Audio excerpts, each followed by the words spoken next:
Hit the go live. Start up a little bit earlier than the countdown, but I just wanted to be able to do some tournament administration without boring you all. Hit the go live. And we sound good. So now I'm just going to post around places, post around things. How are you all doing? Today we do have 2 mini tournaments. It's really easier to think about it as one tournament, but it's just split up by ranks. So if you're in the Storm Vermin through Grayseer ranks on my ladder, there's a tournament for you to fight other people towards the top of the ladder. And if you're in the Skaven Slaves and Clan Rats portion of my tournament, there is a tier for you to fight people, again, around the bottomish area of the ladder. Now, all the players that are playing in this tournament are going to be pretty good because you don't go to a private Discord server and play best of threes with other tournament players if you're a fucking filthy casual. So do keep that in mind.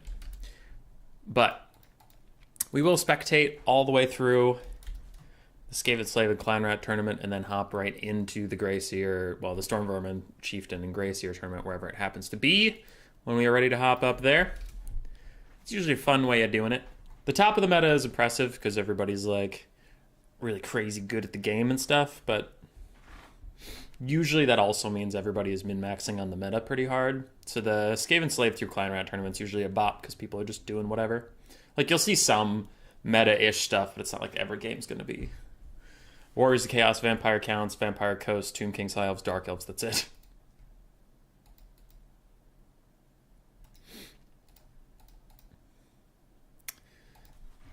On my way. All right, should be good. I will make a note of this DM I just received so I can check it later, but it won't bother me all stream. Because every time I see that I have a Discord ping, I'm like, is it about this? It's about this tournament? Did somebody cheat? Are there cheaters? So, yeah.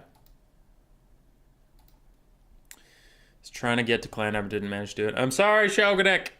I'm sorry. Trader GG, you're a Clan Rat noob.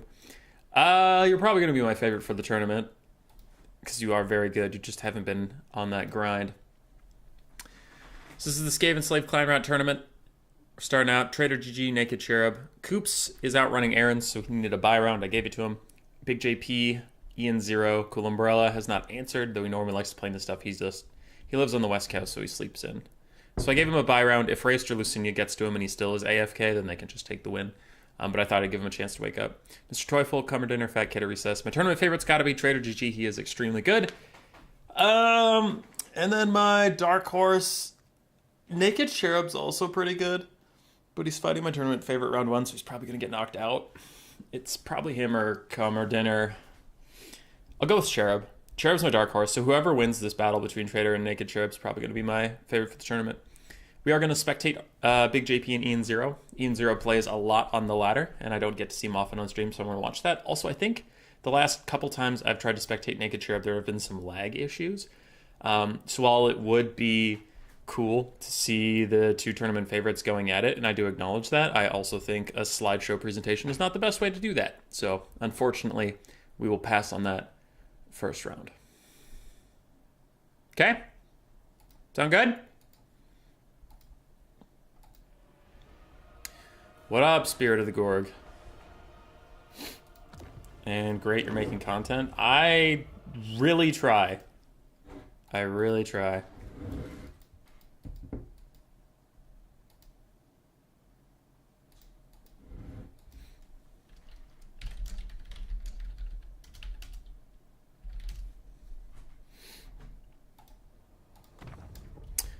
I have a blocker up, right? Yeah, I do. Nice. No, it's not his noise.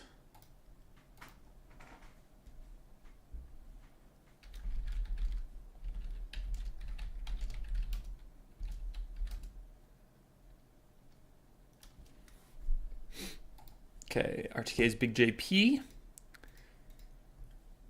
on one side. Score is 0-0. RTK, Big JP.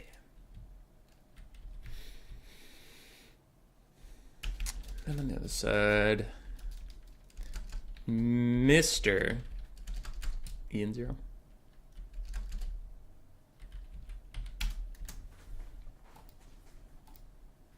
We're in everything's best of 3. Best of 5s and best of 7s are pretty nice, but I don't know. Most of my tournaments just end in a best of 3 because by the end of the tournament you're getting pretty tired, and I usually stream from the start of a tournament all the way to the end. Best of 5 can be nicer if you start the stream in the semifinals, then you just have a best of 3, best of 3, best of 5, which is fine. But if you're streaming from the start, you can get up to like 5 or 6 hours into the stream, and then it's like a best of 5, and you're just kind of like, oh god.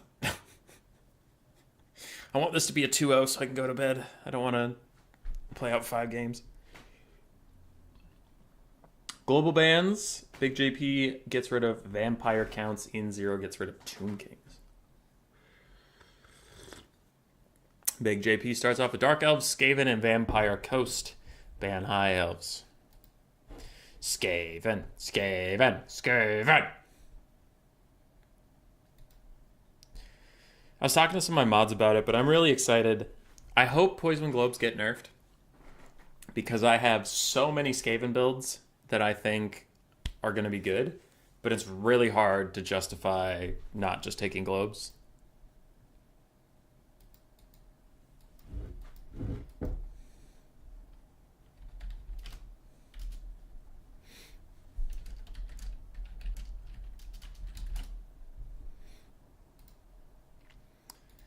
So with Dark Elves, Skaven, and Vampire Coast, Ian Zero is going to ban Big JP's Dark Elves, and now he's thinking about picking.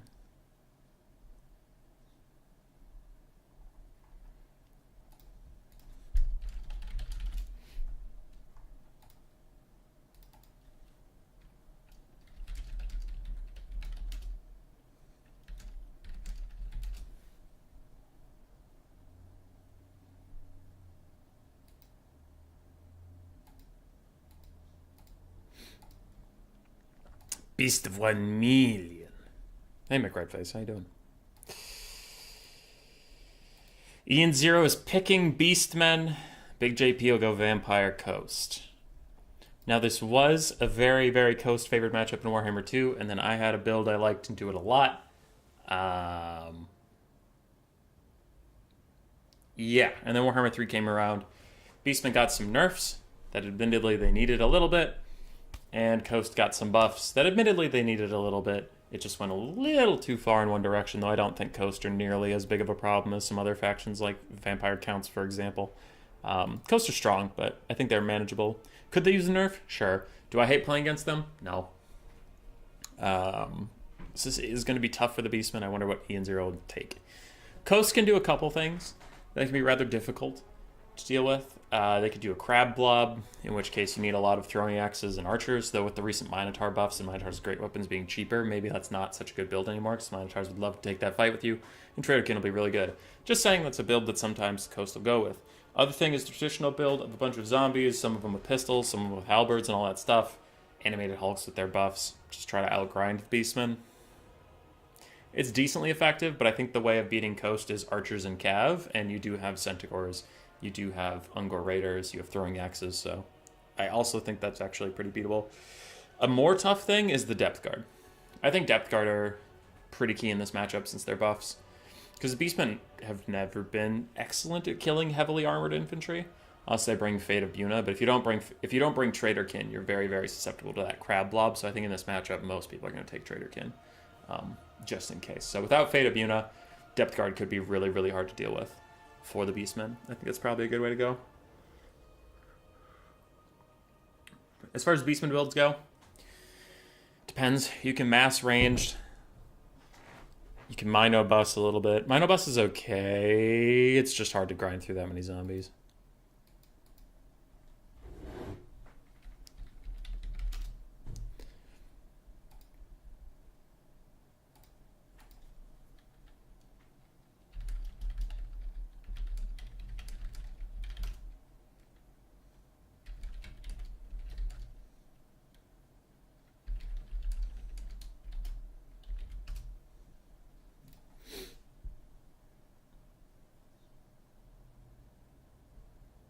Okay. There was something I was supposed to respond to. What was it? There it is, Mr. Toyful. Heil Civil War will start in the other lobby soon. Good thing you don't show that one too much kinslaying. Uncle Raiders are an S tier unit for real. 400-ish gold archers with stock is actually pretty good. I think almost... I only say almost in case of the exception, right? But any build I can think of off the top of my head for the Beastmen should have at least 2 Ungo Raiders. But I'm sure there's like one matchup I'm not thinking about where you just want pure Centaurs and, you know, all the key build in this matchup is 5 Centaurs, 4 Centaurs with throwing axes, and a bunch of Minotaurs, and that's it. And I'm like, oh, okay, all right, that one. But yeah, I think a couple is always good. Just like the original degen blobs of Warhammer 3 before Immortal Empires that everybody was worried about, that shit was super strong because cheap archers just didn't exist. But if you degen blob against the faction that has a couple cheap archers, like, they can spend 1,200 gold on archers and get about 6,000 gold value back. Not even kidding. It's the reason Nurgle blobs haven't been super common, is because most factions have some form of small arms fire that can just take their day out on Kugath. Maybe versus Khorne. Yeah. See, that's a good example. 2 Ungo Raiders versus Khorne is worthless, but in general, they're super good. Still traumatized by the deck dropper meta in Warhammer 2. Hey, Lord of Elusia. Your name looks familiar. I know you hang around the stream some, but are you a content creator? I don't know.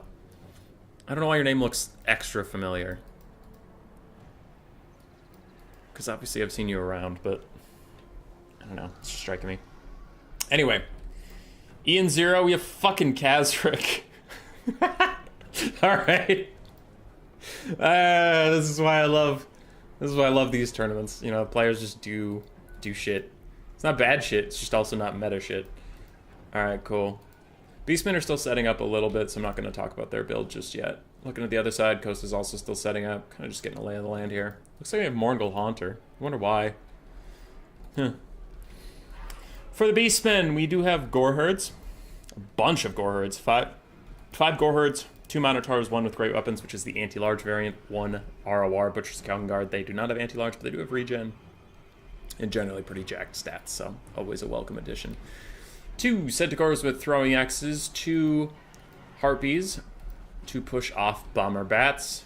Ranged units can kind of deal with Bomber Bats, but not excellently. If you perfect Micro Bats, it's very hard for ranged units to hit them at all. And then for the Hero Core, we do have a Wargore on a Chariot. We have Kazric One-Eye on a Chariot with Scourge and the Dark Mail. And then we have a Traitor King Caster in case of the Crab Blob. Nice, good stuff. Good magics. Also, Brace Scream is incredible. 100% armor piercing with 16 damage towards Depth Guard is really, really good. Now, is it going to one-shot a unit of Depth Guard? No, but it only costs 5 wins of magic, so it's a really good tech piece. Taking both spells to prepare for the Crab Blob or Depth Guard spam, that's nice magic choice. As far as the army goes, otherwise, I generally don't believe in Goreherds. I'm not of the cult of Goreherds. I feel like they don't kill stuff fast enough to justify their cost. I feel like they'll still die to bombs very quickly. I think Ungors are generally just more useful. The rest of this build's fine. Yeah, it's pretty high. Just turn on the scene for a while. All right, well, happy to see you. I'm sorry I thought you were someone else. I like the idea of frustrated archers spending their day by shooting Kugath and Nurgle in general with everything they have. Yeah. For the coast, we do have 5 pistol mobs, 3 bomber mobs, 4 animated hulks, 2 deck gunners, some pole arm zombie mobs in the back, 1 Morngul Haunter. I guess for just a roaming terror piece. He does cause terror, so good for him. Frostbite and a chilling aura can really slow some stuff down. Ooh, if he gets onto a chariot, those chariots are going to get their speed reduced by 60%, and they'll have a really hard time getting out of there. And then Foot Noctilus. Very popular lord as far as the Vampire Coast goes. Has a summons, heal, Wraithstorm. He's just good. Brace Scream and Stream of Twitter are quite good versus army. Stream of Corruption.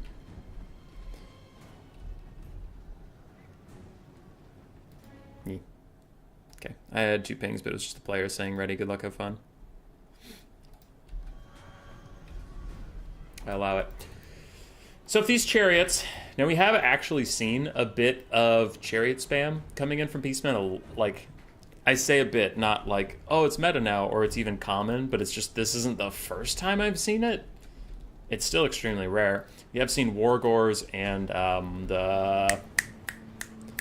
What's the Beastman? It's just a Beast Lord, yeah. Wargor and Beast Lord pairings have been doing okay into like Slanesh or other things, but I don't know about Khazric. Kind of wilding about this Khazric pick. Pistol mobs are going to get mucked up by chariots, stopping them from shooting for a bit, and the pistol mobs just have abysmal melee stats. They're taken because of their hybrid infantry status, but they're not going to hold very long at all. You can see these two chariot characters have already almost killed this one. It's 300 gold units, who gives a shit? It's like a goblin dying. Gore herds are getting into the fight, starting to push in, but some centaurs with throwing axes are getting caught out, now getting shot by deck gunners and pistol mobs. They're going to want to move pretty quickly here. It looks like they will actually get sniped out, as most of the micro focus is over here. Morgul Haunter dives straight into the triple chariot characters. If a Traderkin goes down, no, Traderkin's going down at Noctilus. Not a bad choice, but that also could have been here and done some good damage to the Morgul. That looks like Wow, Khazric and the Wargor don't need no fucking Traderkin. They're just killing that Morgul straight up. Centaurs with throwing axes did walk into some polearms, and they are throwing over the animated hulks. They'll have to back off away from them and continue kiting, or what they really need to start doing is the Beastmen need to start exposing this spread out formation. And we can see some Harpies are going to do that now, but deck gunners are extremely vulnerable. They're like the squishiest unit in the game, bar none. So they'll die instantly if anything looks at them, and the Centaurs should be just running around, getting in here, meching up some of this stuff. They should be used in melee, I think that is correct. Because the throwing axe version of them is really good against crabs, but against all this stuff, it's not really going to do too much. You just want them to be in melee. But yep, Harpies, as soon as they get on the deck gunners completely collapse. That's nice stuff. Gore herds getting shattered, Centaurs throwing axes getting pushed off, so it is just the Beastmen's overload of the left flank is really all they have left. Morgul is running away. Looks like he's gotten some healing. I don't think all of that came from just passive regen, so he must have gotten an invocation of heck or something. Animated hulks crumbling away. Zombies in this area struggling, some of them are even summons, but the far side of the Vampire Coast formation is completely fine with what's been going on. Minotaurs of Great Weapons running around, suffering some pretty serious attrition from the pistol mobs, and this is why you see pistol mobs so frequently, is yeah, they have abysmal melee stats, but most zombies do, and in the trade you do get some decent small arms fire that just adds up in general. Butcher's Calgon Guard plus the Mage going to finish off some animated hulks, then fight summons for a bit. Khazric and his other gore herds are grinding through innumerable zombies without much problem. And I thought I saw pole arms. There they are. Yes, there is one depth guard with pole arms. I saw it in the loading screen, but I missed it the entire battle. So, Minotaur's getting caught up in that. Not going to want any of it. Going to run away. Meanwhile, Harpies onto the bombers. Looks like they were going after the deck gunners, then got peeled off, so they just went for the next best target. And they are doing a really good job on these bombers. I honestly thought Harpies wouldn't have the DPS to get through those zombie mobs, but they're doing it. They're doing it, Mr. Krabs. Centaurs throwing axes, diving into some pistols, but they're so wounded that they won't even have the shock damage needed to really take things out. Khazric going to get bombed. If you're moving, you can dodge the Wraith Storm, but he's not moving, so he's actually going to take all the damage. Even the Wargor taking some shots there. Depth guard pull arms here. We're going to need some Brace Screams. We're going to need some throwing axes, and maybe even the Butchers of Calgon Guard have to charge over here and take out that elite unit. Beastmen are behind on the balance of power. They're ahead on the damage value, though, and that could come back to matter. Balance of power is affected by some summons on the field right now. There's several out. Too many to keep track of, honestly. Wild's Caster does get Terror out of it, but that does mean he is just going to walk outside the formation of his own volition. Throwing axes, throwing at the Morgul Haunter, and or the Depth Guard, both good choices, but they're currently getting shot by pistols. The Butcher's Calgon Guard finish off those animated hulks. Now they're coming over. Get big charge on the Morgul Haunter. They can do well here. They just have to make sure not to get caught sitting in these Depth Guard. Ooh, there's the caster. For some reason I thought the Warguard was a caster. Actual caster's getting caught up a little bit. He's going to want to get out of here. It looks like he's throwing down Traderkin. Is it overcasted? It is overcasted. It hits several units. The animated hulks, while being a 500 gold unit, still going to do a lot of damage to them, so that's some good stuff. And Noctilus is taking a lot of damage, actually. Harpies have rallied. They need to be actually sent back into combat. It looks like they took out some deck gunners over there, but then were slightly forgotten. Wargor and the Butcher's Calgon Guard fighting side by side, just trying to hold it down. Morgul Haunter has his healing cap in sight, and he dives onto the Brave Shaman of Wilds. Doing some pretty good damage to him.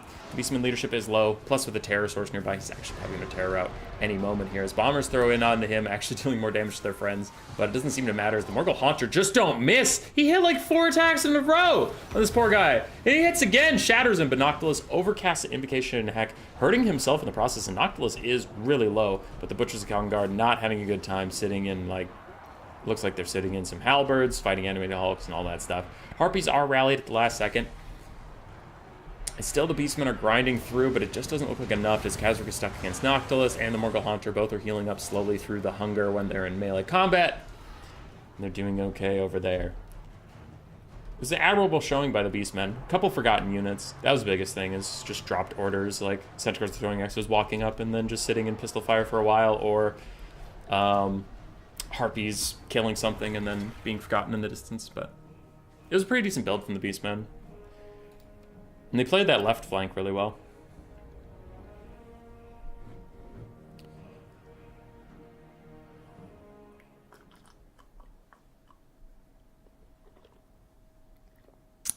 Good luck on your trip. Think. Alright, for Big JP, Deck Gunners pressured their opponents in, but didn't actually get that much value between the two of them. Morgul Haunter actually did really, really well. Noctilus was running around being a support lord, though he took a lot more damage than I'm used to seeing out of Noctilus, so Khazric must have been doing some decent good stuff. Or something. Animated Hulks, really good blockers. We saw them last forever. Bombers did fine. Polearms did excellently, and Pistols overall paid for themselves. On the other side, Khazric, only 800 value, unfortunately. Minotaurs both struggling to get value back as well. In this matchup in general, it's all about the value, where you can see they got 152 kills, but 600 value, which is tough. Castor did great, Wargore did fine. Centaur's throwing X's struggled a little bit. And Gore Herds also struggled to get their value back, but the Harpies were quite clutch. Good for them.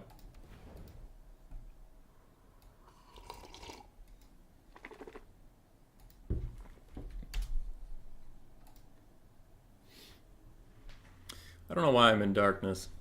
I'm over here, dark. I'm over here, light. Dark. Light. Oh, it must be the window behind me. If the window's exposed, it gets dark.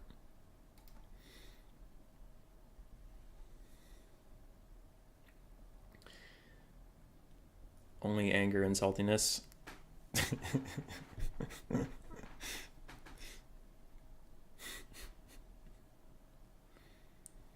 Dancers, guys are trying to inner Tuscar Cherry Buzzsaw.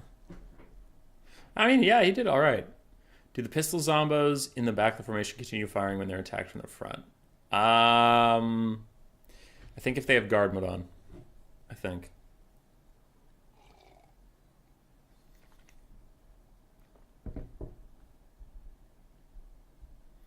Beastmen just didn't sweep around fast enough, fortunately, yeah.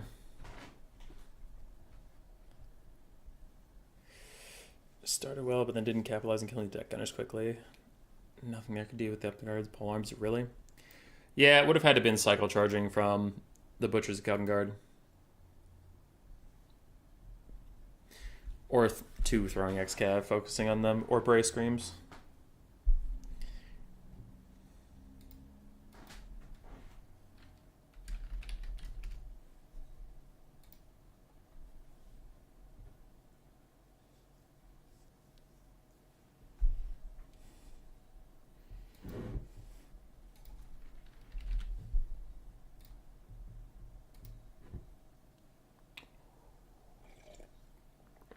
All right, Maps Valley of Thieves.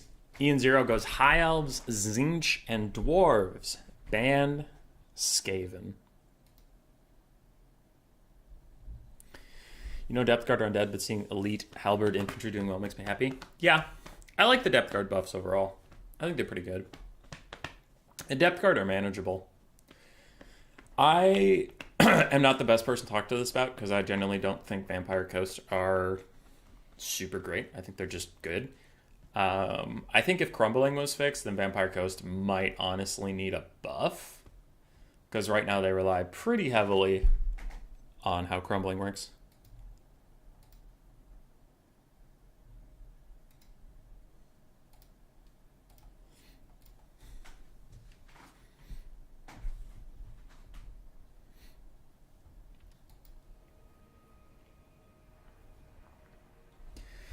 Healing is busted. It's just like, there's going to be a lot of stuff that catches strays. If healing and crumbling and stuff gets fixed, it's like, oh, well, that makes elite stuff even less viable because healing's the only thing that keeps it alive right now. Example would be I was playing Lizardmen on the Iron Rat stream. I forget versus who at this point, but it was Lizardmen versus Tomb Kings. And I had 2 Horned One Riders. Well, Ark and the Black Fate of Unit 1 Horned One Rider, and the new Shopti Greatbow ROR shot the other one, and I ended up having to heal cap one of my Horned Ones to even make it to the end of the game. And even heal capping it, it still didn't pay for itself, while the other Horned One got something like 46 value. Like a 1,500 gold unit got 46 value because it got Fate of Unit and shot. And it's like, oh. As long as there are good damage spells, elite units are going to be tough, which is why I made a very unpopular suggestion during a stream once that got kind of flamed. And I'm sure there's other solutions and stuff, but one of the things I was saying is I'm like, God, I wonder if, like, you could get scaling spell resist based on your cost, right? So let's say you get 0% spell resist until you're 1,000 gold, and at 1,000 gold maybe you get 10, and at 1,200 gold maybe you get, 15, and at 1,500 gold maybe you get 20, like that kind of stuff. Like, it scales, and it's even not that much, but like, because you don't want spells to be useless, and I do get that, but like, an overcasted Pit of Shades on a Swordmaster of Hoeth is going to just about kill them.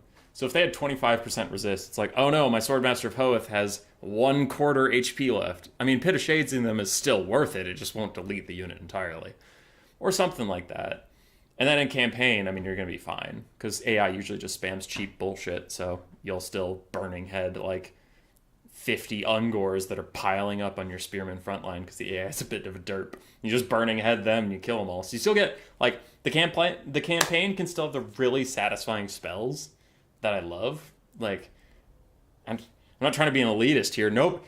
Fucking nobody doesn't love throwing up Piercing Bolts of Burning on a dumb AI blob that they just ran up to your unit and just piled everything on top of itself. And you just...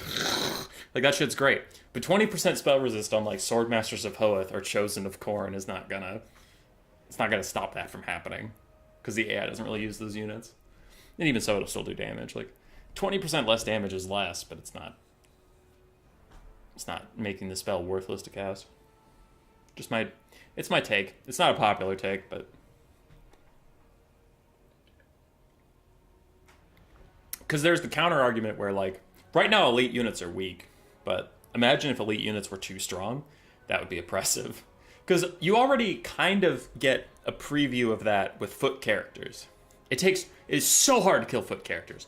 So hard. And it's really frustrating. And the same complaints you make about strong foot characters can be translated to elite units that, if, like, you made them invincible, is like, God, you just surround Sigvald and he just won't die and you can't deal any damage to him, and, like, cycle charging doesn't really work because he's too small and, like, everything gets in the way, and, like, maybe one horse model hits him but the rest just kind of derp around. You just can't kill Sigvald. It's like, I mean, if Phoenix Guard were OP, it's the same problem, right? Because, like, a small elite infantry unit, it could be really hard for, like, models to get a proper charge in, to get good cycle charging, to really punish them with archers, because archers will do a ton of friendly fire to your own troops that are trying to get involved. So it's like, toxically OP elite troops would be a problem, but I think we're far enough on the elite units are weak scale that they could use a little bit of love.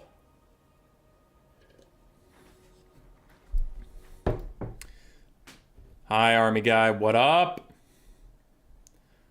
Depth guard or garbage for like 3 years still kind of count as underdogs in my book. Yeah, they're fine. They're not even like the best elite units.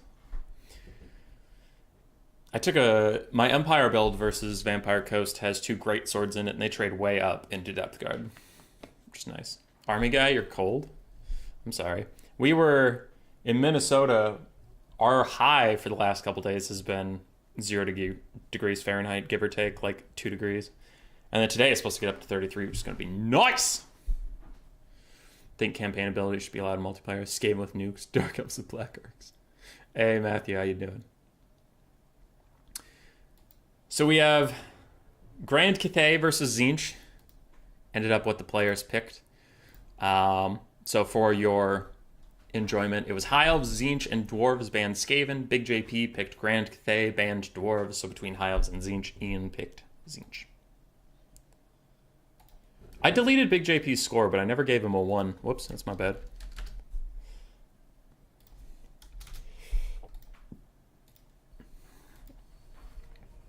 I prefer Magic to be less powerful and less direct. More supportive Magic, things like that. That probably means heals even more meta. I had a battle where my chosen of Slash and Whips beat half a Lizardman army because they didn't have anything with AP or good stats.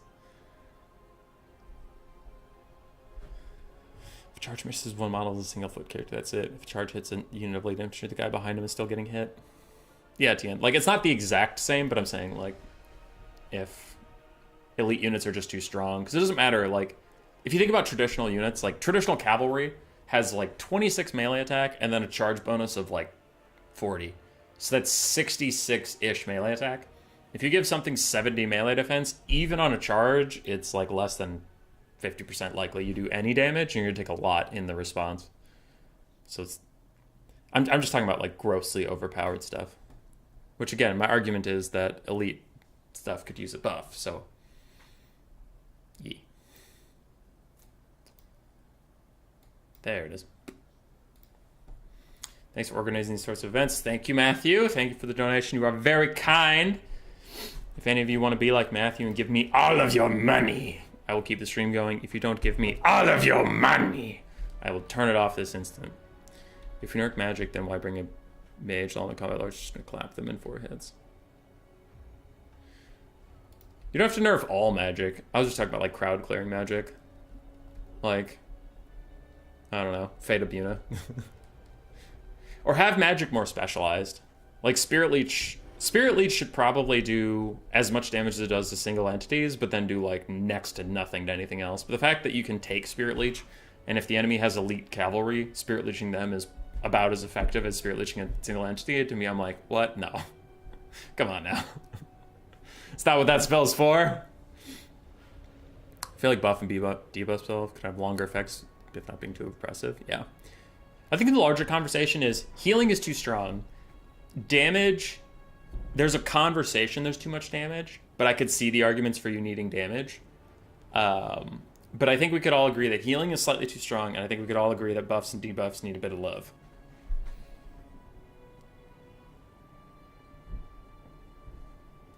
He's just focused on looking at 2 or 3 lore masters. I don't have money. Fat kid at recess, go get money. Steal money, give it to me. Put your money into the computer, send it to me. Super focus, but the same thing. Focus the leech. If there's an enemy unit, there's a valid spirit leech target. Yeah. It's definitely a nuanced conversation for sure. Because you don't want Magic to be useless, or you'll get blobs, right? Because Magic is good at punishing blobs.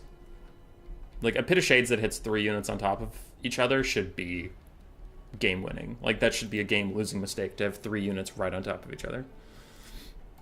And that might be harsh for me to say, but I'm just saying. They nuked Shields of Thorns from orbit. There's no fixing that spell now. They do anything to Lore of Life, they gotta fix the Lore of Life buffs. Yeah. Alright, I gotta cast the game. Stop being interesting. Stop it. All of you. Stop saying interesting things right now. Alrighty. For Cathay, we have 1 Crane Gunner, 2 Jade Warrior Crossmen, 1 Celestial Dragon Crossman. We have 2 Jade Lancers, a whole bunch of Peasant Long Spears, a whole bunch of Jade Warriors. We have Miao Ying with just, with no spells. With no spells. She's just flat out a Dragon Lord. And then we have an Astromancer with Cloak of Pome, Celestial Silk Robe, and then he has Comet of Cassandora, Horrendous Thunderbolt, and Harmonic Convergence. No spells on Miao Ying. Just a flat-out Dragon Lord. Let's go. On the other side for Tzeentch, we do have a Herald of Tzeentch with Blue Fire, Tzeentch's Firestorm, and Pink of Fire. We have 2 Furies, 2 Screamers, 1 Chaos Knight of Tzeentch, a Forsaken of Tzeentch, 2 Forsakens of Tzeentch, some Chaos Warriors of Tzeentch, and then a mix of blue and pink horrors. Interesting. Huh. It's kind of a wild Tzeentch build.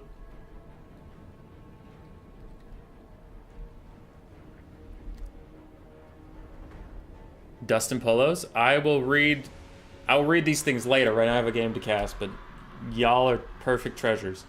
Alright. Blue Horror's advancing.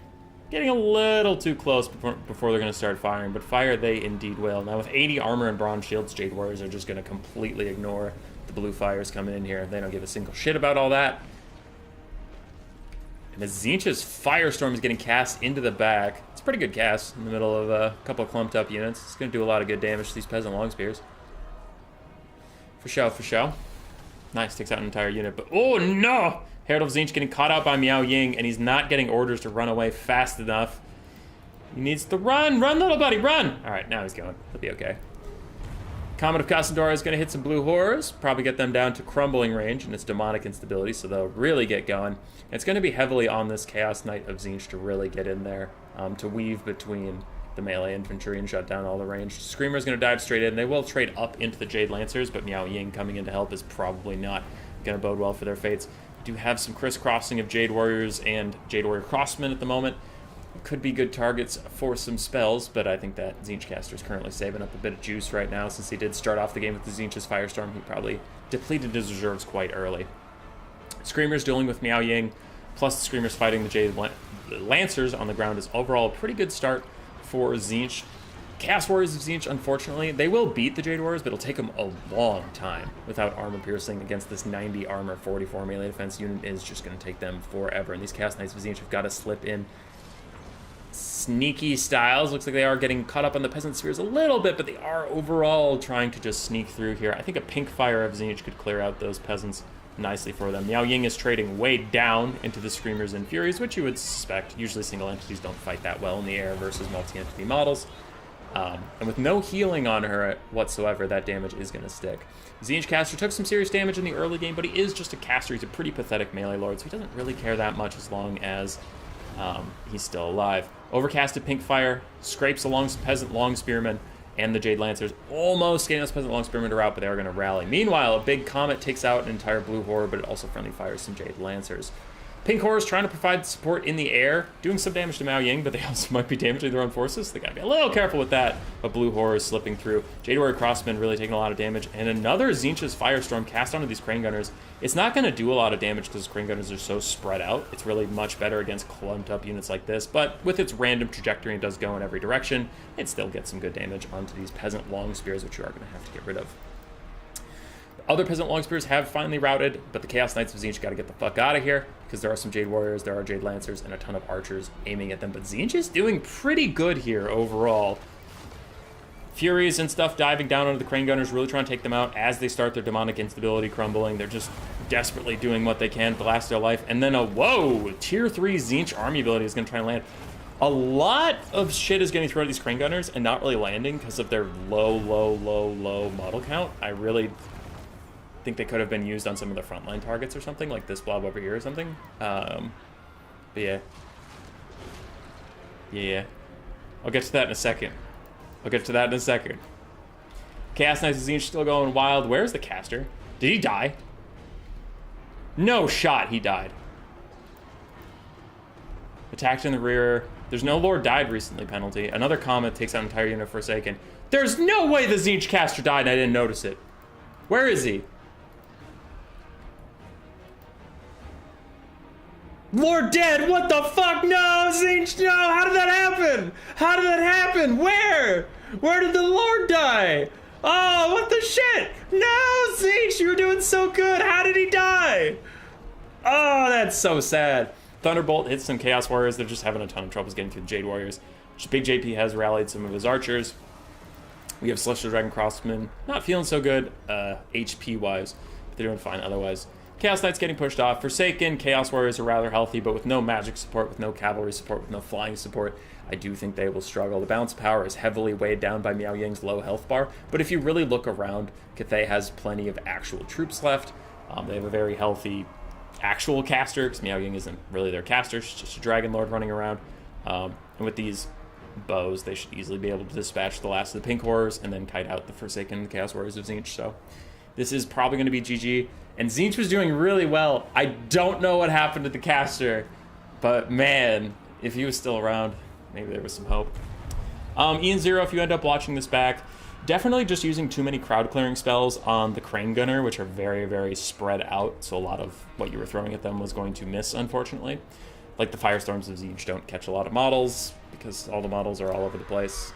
Maybe you should use the Firestorm on the Jade Warriors in the front line to clear them out quicker and then get your Chaos Warriors through. Because your Chaos Warriors in Forsaken would buzzsaw through the Peasant Long Spearmen. Even with their buffed up melee stats, they still have 15 armor, and the armor is the biggest problem you're getting stuck up on here.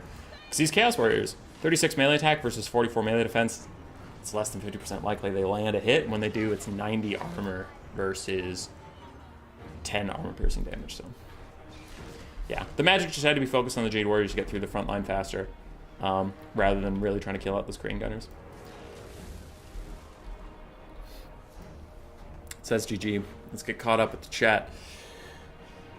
Buff Stigor would be more appealing if they simply extended the duration. Most of the problems I see is they don't last long enough. Lord of Lugia, yeah. I think that is. A Dispel system to provide counterplay? Could be good. I don't pretend to know how that would work, but it could be good. Campaign exclusive units are fair and balanced and should be multiplayer. A lack of magic, yeah. Coops. I think magic should still be able to punish blobs, but I don't think it should be like Fate of Yuna has been the easy target here. There's other spells like it, but it sucks that like there's undodgeable. There's literally no counterplay to someone just being like, "Oh, you took a 2,500 gold Skaven weapons team. Fate of Yuna, it died. Oh, what's that? You tried to dodge? Fate of Yuna, it died. You can't dodge that. You wanted to heal it? No, Fate of Yuna, it died." It's just like, oh, okay, cool. Or at least like compared to Fiery Convocation, which is on the other end of the scale, Fiery Convocation, you can see it coming a mile away and you can try and dodge and you can mitigate some of the damage. There's no mitigating like Fate of Yuna. There's no mitigating Spirit Leech.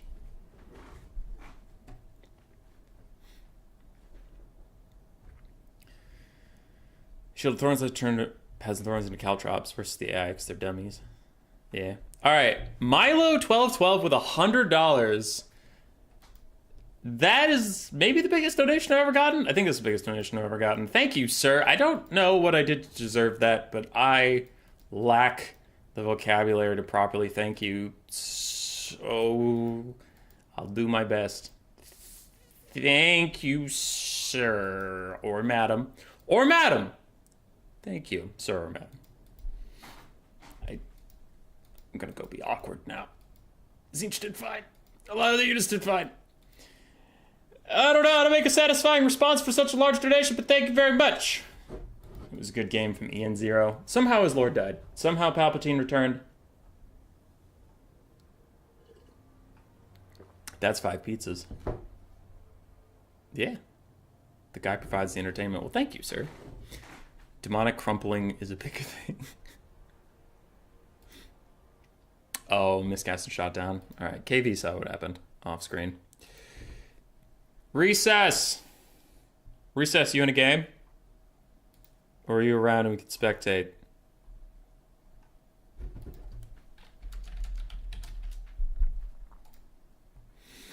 Commentator did defeat Mr. Teufel. Big JP defeated Ian Zero. This is how far we are in the tournament so far. So, I will now attempt to find us a thing. Attempt is a key word. How are the Grey Seers doing? 3 out of 8 checked in. Where are all these people coming from?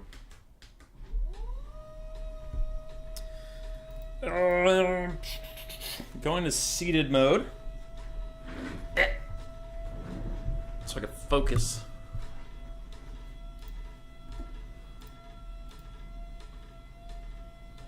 I seem to be doing okay. Alright. Traitor. Where's Traitor? I swear I had messaged him more recently than this. Scrolling. There you are.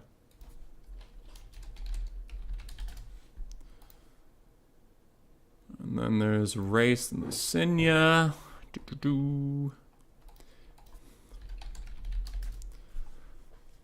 Alright, I messaged everybody who's currently playing. Also, my Grey Series, only 3 of them have checked in. Oh, one of them's me. I haven't checked in. And I'm not going to. Berserk, Green One, Sabrus, and Butcherbird.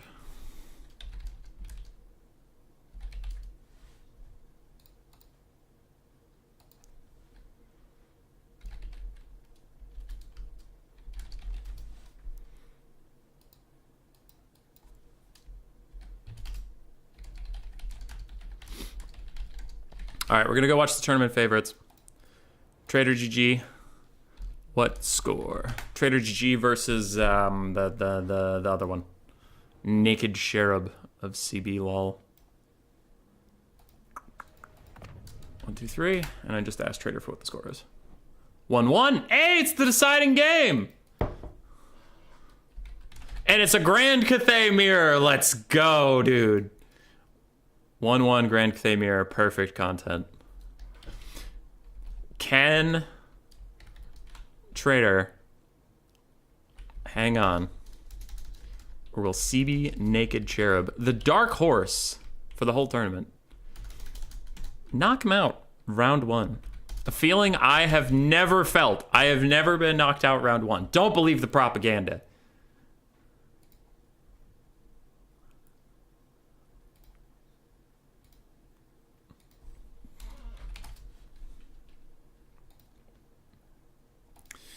Okay, I gotta ping some people that aren't checked in for the next tournament real quick.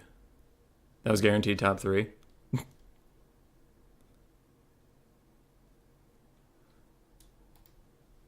No. I'll respond to chat in a second, sorry. Doing some tournament admin stuff while these guys get set up. Bird. Sabrus.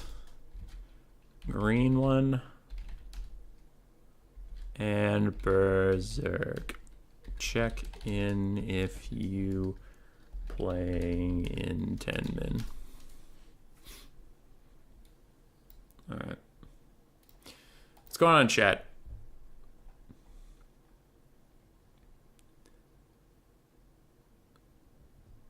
Crane Cutter shoots his ass down.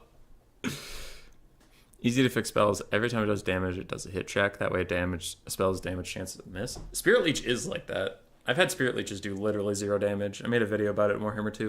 It was funny. Because I was tilting. I was tilting off the face of the earth. And I was playing, and I Spirit Leeched Ark in the Black. And he was at like 200 HP, not crumbling. And I needed to finish him off. So I threw Spirit Leech on him.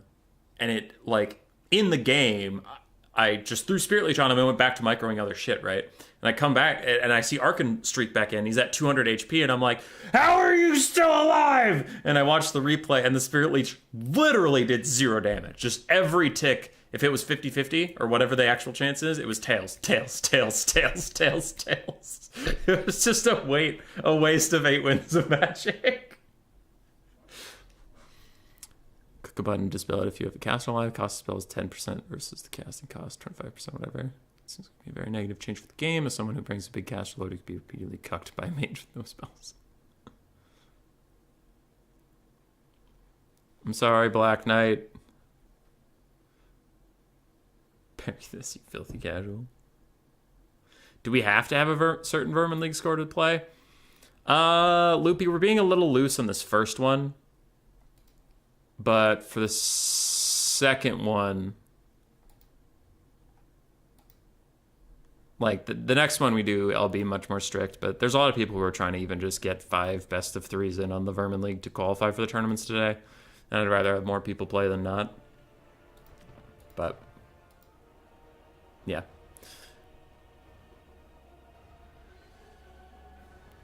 Hey Bjorn, how you doing, buddy? Balloons versus balloons, melee battle for the final. Okay, wait. Now, y'all are mad about the Cathay mirror. I am too in concept. Looking at these builds, this might be Fuego. This might actually be kind of cool.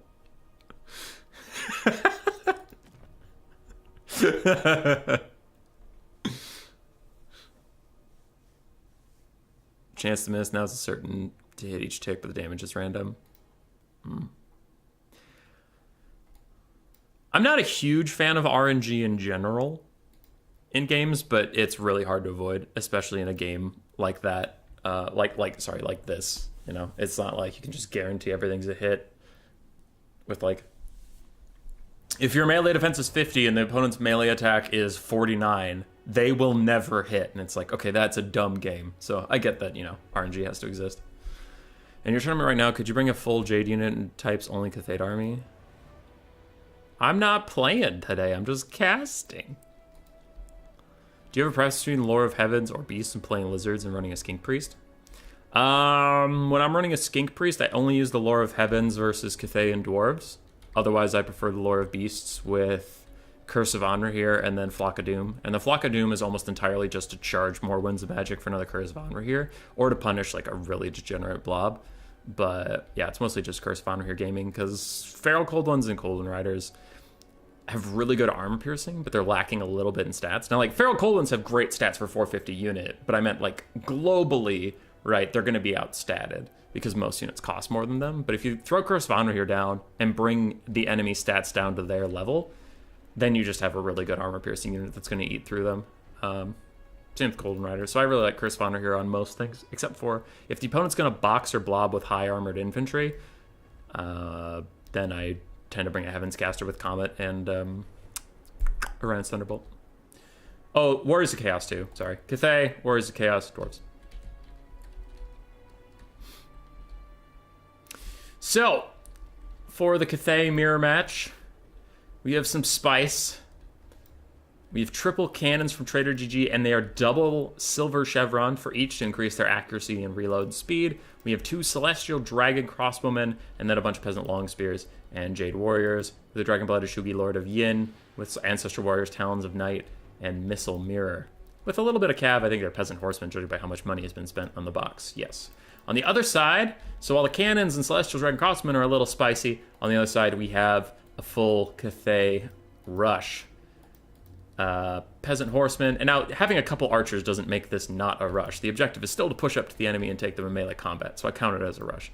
Peasant horsemen, jade lancers, 1 great long marauder, more jade lancers, a whole bunch of peasant long spearmen and jade warriors mixed throughout the front line, then 5 peasant archers in the backfield. Zhao Ming, the Iron Dragon, with Dragon's Breath as his only spell. Yes, because he can cast it while he is in dragon form. Yeah, Cathay is going to try to rush a Cathay box. It's bold strategy, Cotton. Let's see how it works out for him.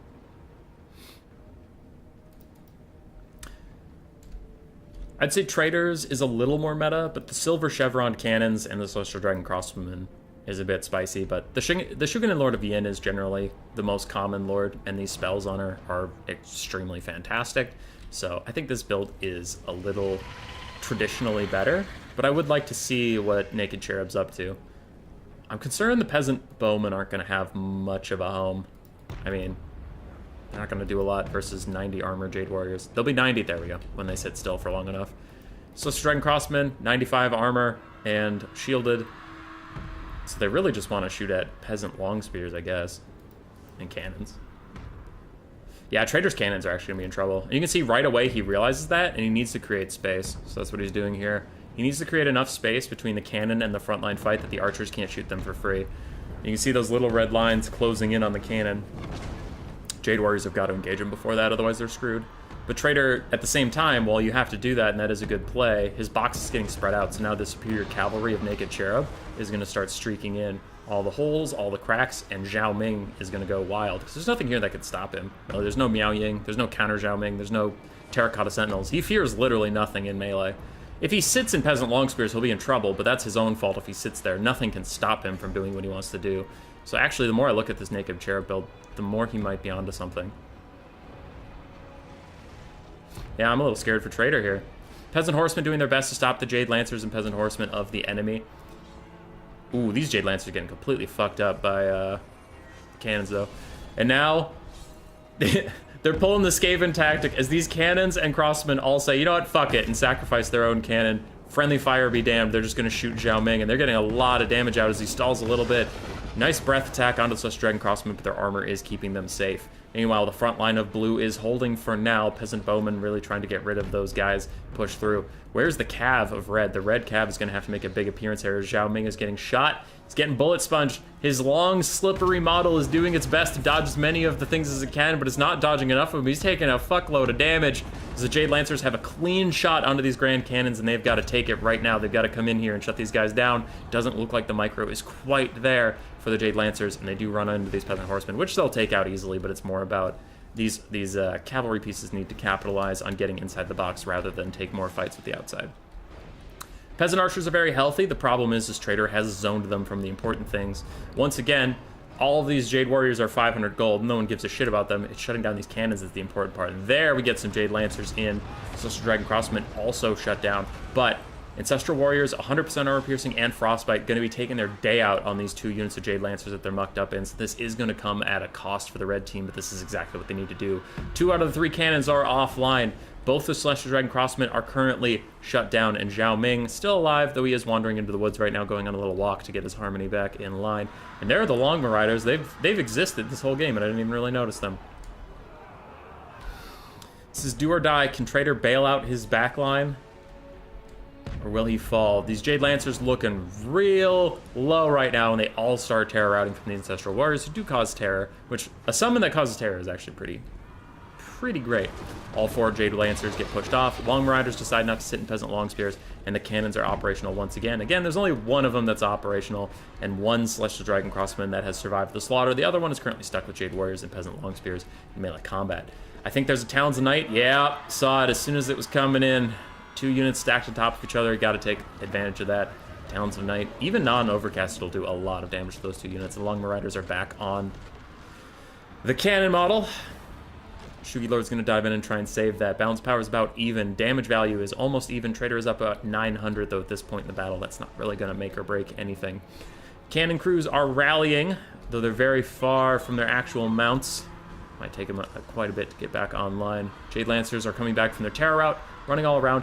And Trader's got to reform his lines a bit. He's got some full health infantry that are chasing cavalry into the distance, which just isn't going to work. He needs them back home a little bit more. Big Dragon Breath hits some already almost routing Peasant Long Spears.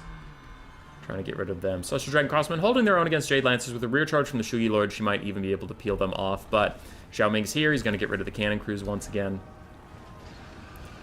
And the Shugi, the part about Cathay that does annoy me the most is the Shugi Lords are insane in combat. 440 weapon strength, 55 melee attack with magic damage, and 40 melee defense for a cheap caster lord is kind of wild. So Zhao Ming being this low, he might actually lose to her in melee combat. He needs to be careful. What else he needs to be careful of is sitting in front of these Celestial Dragon Crossmen for too long. As the other one gets attack orders onto him, he decides to fuck off for a little bit. That's probably the right thing to do.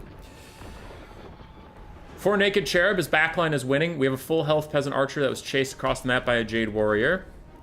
Don't know who that was more worth it for. Honestly, both of them are just completely out of the fight right now. But Red is slowly starting to break through the front line, slowly starting to creep in on the last bastion. The Great Bastion even. Haha! Lore reference! The Great Bastion of Cathay's Hope. I have 5 pings. What's this about?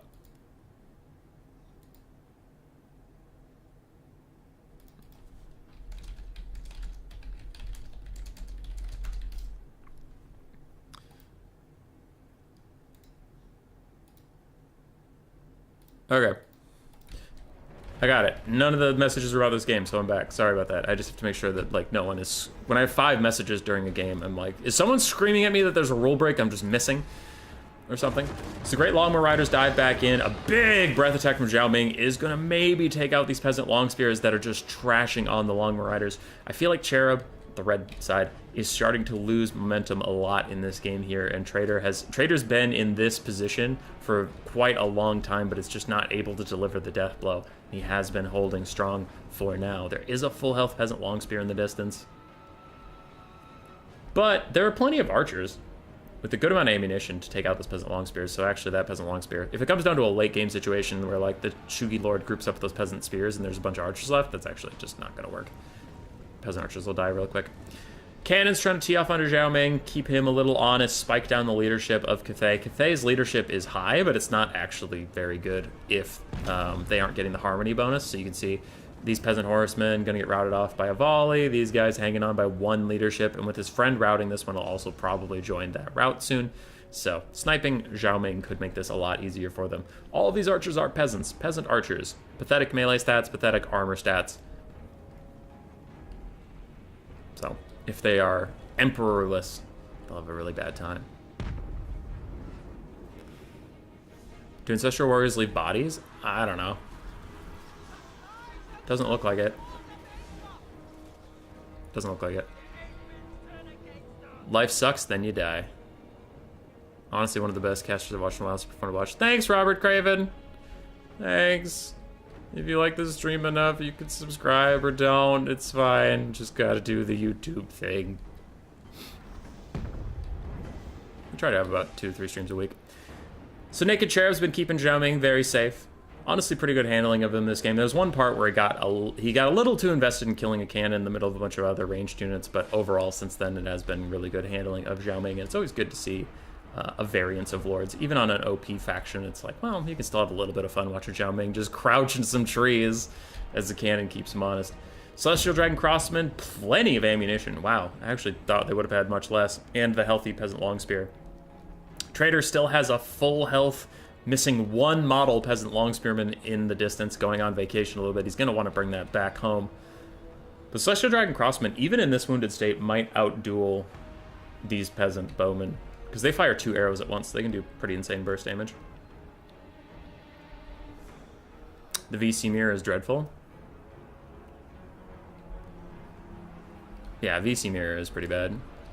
Grand Cathay Mirror could be degenerate, but the two brought different build styles, so it was really interesting to watch. But like, I've seen a Cathay Mirror where both sides brought a box, and both sides shot at each other from their boxes until there was one cannon model left on one side, and all other artillery was dead. So then one box had to limp at the other box, while one cannon, not even like a full cannon of 4 crew, right? One cannon fired at them to keep them moving forward. It was doing like no damage, and then we had to watch Jade Warriors grind against each other because neither side brought armor-piercing archers, so it was just like 2 peasant archers versus 2 Jade Warrior crossbow archers shooting at the front lines, and it was awful. It was super awful.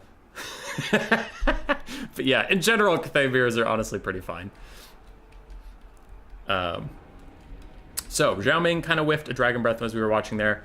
Naked Cherub did win the backline, so now his infantry is starting to push up, finally get back in range of things. And the Celestial Dragon Crossmen, while being much more elite than Peasant Archers, while they will trade up into all the Peasant Archers, the problem is just going to be their raw health pool. It is so low at this point. 1,700, 1,600 for them. Shugi Lord is going to be a little bit unstoppable, but she only has expensive spells. I think, how expensive is Missile Mirror? 10? Yeah. So she probably has 1 Ancestral Summon left. Yes, she does. But I don't know how much raw winds of magic she has. And that is actually not a very good Talons of Night, unfortunately. That Peasant Archer was already about to die. It should have been used on this one with much more health and more ammunition in the front. So a bit of a whoopsie from Trader there, to be honest. Cherub's still pushing up, trading with these Celestial Dragon Crossmen. Doing okay. How's the Vacationers? Vacationers still chilling. I wonder if Trader intentionally is keeping them up there because he doesn't want them to get shot. I don't know. I don't know why those Peasant Longspears have just fucked off. When are you going to upload that match? It was from pre-Immortal Empires, so it's long gone. It was long gone.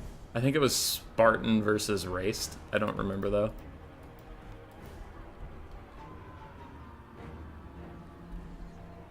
Hold on. Actually, there might be a video of it. In the next army build, I'll find it for you. Yeah. There's an upload of it. I know it 100%. Zhao Ming takes a big cannonball to the face, and that might honestly trigger army losses. The full health Lord being a caster also is just nuking this balance of power for the red team. Though I don't think all hope is lost just yet, I do think it is pretty tough. And Ancestral Warrior Summon is 100% going to tip this into army losses. There it is. GG to Trader. And that's that. Everyone and their mum is playing Cathay today. Yeah, I don't know what's getting global banned. If Cathay is making it through.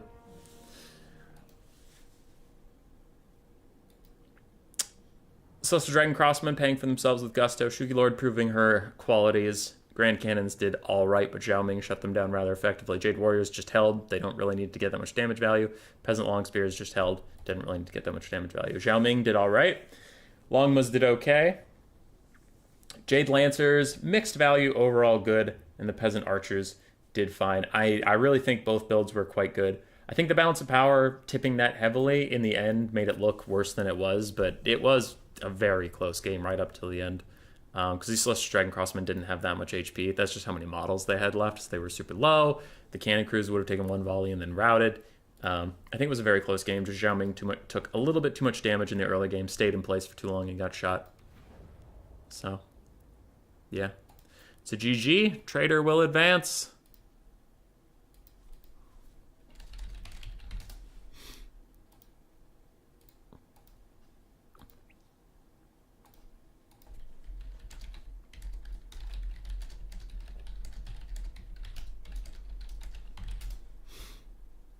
Okay. Storm Vermin through Gracie. Your tournament needs me to start it. Process check-in results. I will now shuffle it. Sorry, I'm starting the other tournament. I'll make sure no clan is fighting each other round 1.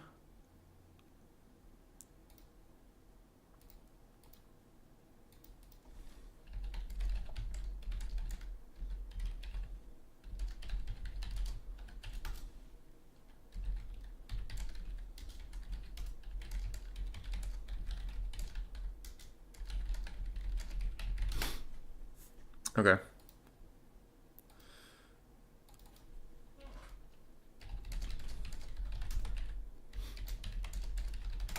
So, we started the Storm Vermin tournament.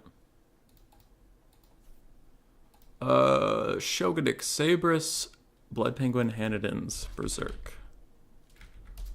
Shog, Hanodins, Sabrus, and then Blood. Wait for me in finals. Otherwise, you are good to go.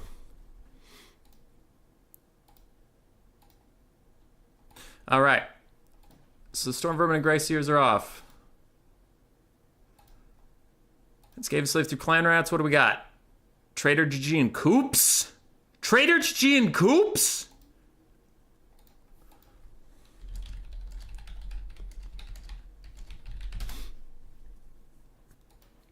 That sounds tight. Here's the bracket for reference. Trader GG and Coops. Coops had a bye round. He was out running some errands, so I gave him a bye round to try and give him some time to come back. Hopefully he's home now. Fat Cat at Recess and Coming Dinner had already started their best of 3, so hopefully they're moving forward soon. And Raced and Lucinia are still battling it out. But Cool Umbrella did wake up, and he is willing to play, so he is here. And thankfully they have given him the time to get his coffee, take his morning dump, do whatever he needs to do. Sound good?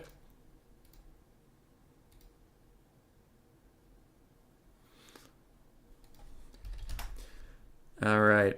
I need to find something for you, degens. So wait. Okay, your videos accidentally open Warhammer 2, which is fine. So 50 results. It's old. It's very old. Vampire Council Legendary Lord. I think this was before IE at all. Shush Warhammer 2. I didn't mean to even open you. Go away. Why can't I quit Warhammer 2? There we go. Didn't want me to quit. So pre-Immortal Empires. It's got to be pre-August. Happy Little Chaos Flower. Yes, yes, yes. Why your ogres struggle to kill stuff. Jade Warriors Dumpster. New Corn Lord. Collection. Jade Warriors Dissolve. Doom Knights. Sieges are fixed. I'm gonna find it. I'm gonna find that fucking Cathay game. I'm gonna find it. Gamer breaks down as innocent archers do good. No. Horseman, Jade Warrior buffs. Even walls don't work. Ultimate Chaos Warrior pathing? No. Okay, that's a bug. Cats versus cranes. Least favorite mechanic most important. I will find it, damn it! It's in here. Fixed. Every Lord. Conga Line, Skull Crushers, Impatient. Literally. How many videos do I make? Why do I make so many stupid videos? Nobody gives a shit about these videos.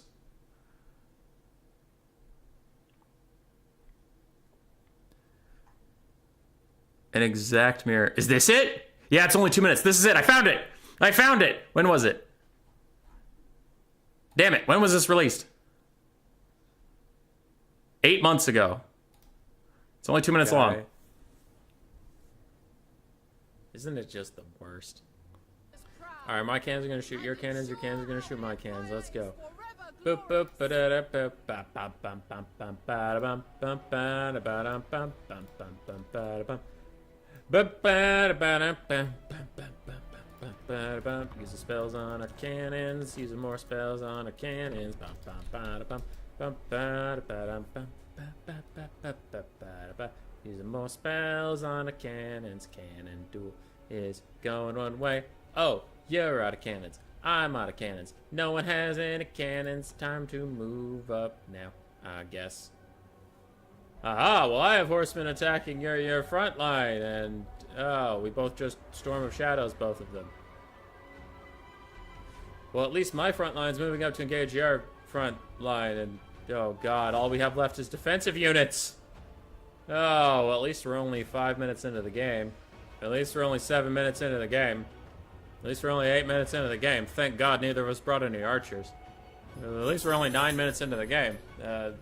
Be a shame if either of us brought any offensive units besides the cannons that are all now dead, and now it's just defensive units fighting each other. At least it's only 11 minutes into the game. At least it's only 13 minutes into the game.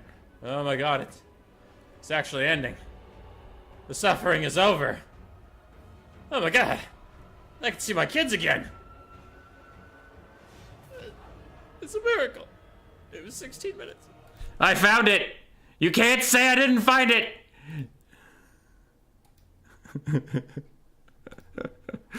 You can't say I didn't find it. Your boy didn't do you wrong. It was just 8 months ago, but I remembered. All right, we have Coops versus Trader GG. We're focusing up now. Yeah, you could have had a Cathay mirror like that. 15 minutes of Jade Warriors grinding against Jade Warriors, but not everything's terrible. Not all the time. Okay. Coops versus Trader GG. Looks like we have Dark Elves versus Ogre Kingdoms.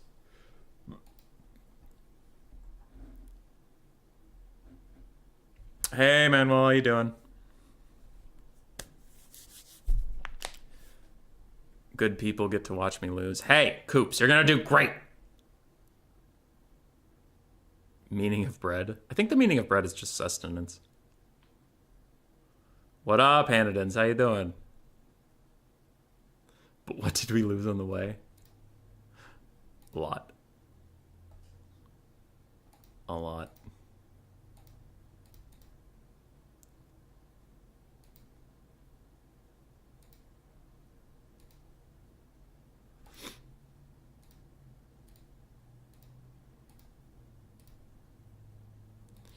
Here to look at the Dark Elf bad matchup. Hanadins, I will not have your propaganda on this stream, sir. I will kick you so fast. I'll kick you in the shins. Not on my Discord. That would be an abuse of power. I'm not about that. But I will kick you in the shins.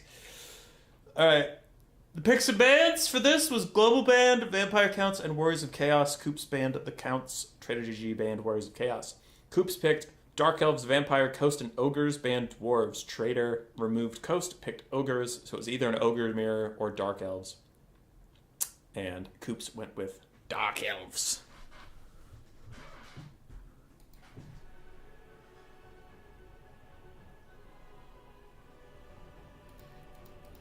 I think this is a Dark Elf favored matchup.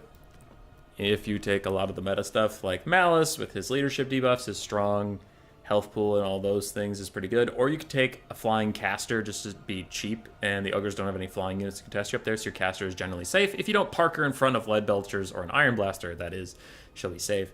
And then up there you can go with Lore of Death, or the Lore of Dark, or Fire, or whatever. There's a lot of great lores for that. So I'd say either a cheap caster in this guy, or Malice on his Velociraptor. Malekith is still okay. It's just his breath attacks aren't going to be as important because the only thing they'll do like a lot of damage to is Nobblars. Now, if you get a good clump of Ogres, it'll do pretty decent damage to them, but it's hard to bet on that. So I prefer Malice or Cheap Caster. Then some Scourge Runners, a whole bunch of Spears, maybe a Bolt Thrower or two, Cold One Knights, Dark Riders chase off stuff, and you're good to go. For the Ogres, they have some teeth in this matchup. Ogre Bulls will do okay versus Bleak Swords and Dread Spears if they get a good matchup. It's just I feel the Dark Elves have good answers into everything the Ogres can bring. This is the part where Coops picks a card and proves yet again that Ogres counter Dark Elves. Maybe. Bye, Hanadans. Good luck with your games. The winner of this will go face Big JP. Can Coops upset the tournament favorite, Trader GG? Or will Hummus Boy be proven right yet again for the 100th time that Trader is the best player in the whole world? Alrighty, on the Dark Elf side, oh god, they're still setting up. Whatever, we'll cast it anyway. 2 Reaper Bolt Throwers. We do have Cold One Dread Knights and Dark Riders paired up. Knights the Ebon Claw, Dread Knights too. I would be curious if Coops is just having a, like, not a laugh. I don't want to say he's memeing, because we have been seeing more Dread Knights recently. But I do wonder why you would take Dread Knights and not the Cold One Knights, because the Cold One Knights have anti-large and they're cheaper, whereas these ones don't have anti-large. Though they do have, admittedly, much more impressive stats. So I would just have to ask him what the trade-off was. 5 Dread Spears is a solid front line. Bolt Throwers are pretty good in this matchup. Not a meme at all. They're quite good. They have anti-large missiles versus the Ogres can snipe out important things like Lead Belchers or such. And keeping Lead Belchers honest is very important. If you have too short of range, Lead Belcher Kite can be unreal. Also, Iron Blaster, Scrap Launcher Kite is a lot to go by. Witch Elves and Sisters of Singing Doom back here. Witch Elves are coming back into popularity in the meta, and I do love to see them. They're a good support unit, and it seems weird that they would be a support unit, but it's mostly about their rampage. I do have a favorite Lord tidbit, Robert Craven. I'll get to it as soon as I cast these real quick. Then we have Malekith, Strong Lord, Soul Stealer, Gaze of Malice, Stand Your Ground, and Noxious Breath. I don't think he's the best Lord in this matchup, but he is a great Lord in general. It's just if he lands carelessly into the Ogres, he's never going to take off again. On the Ogre side, we have 4 Sabertusk packs, the Sky Strider, Crusher, ROR, Ogre Bulls in the backline, triple Lead Belcher, the Slaughtermaster of the Great Maw with Troll Guts and Bone Crusher, and then 4 Nobblar Trappers, 3 Nobblars. My favorite lore tidbit is that whenever Clan Eshin and Clan Moors team up to do an assassination target, but the target is defended by an army, Clan Eshin will take the contract and hire Clan Moors to attack whatever they're trying to distract. And they will most often pair up Queek and Deathmaster Snitch because Lord Nodwell, who runs Moors, knows Queek is going to beeline it for the guy. So Deathmaster Snitch will follow Queek, trust Queek to find the guy. And when Queek finds him, Queek makes a bunch of noise. It is like, fight me, rah, rah, rah. And the guy's looking at Queek like, what? And Deathmaster will slip in and just execute him while he's distracted by Queek being very loud. And Queek fucking hates it. It happens to him a lot, and he hates it. He hates Deathmaster Snitch from the bottom of his core. Every fucking time it happens, he's like, again! That bitch stole my kill. Yeah, that'd be my favorite lore tidbit, is that a bunch of Skaven lords just keep fucking with Queek. All right, we are off.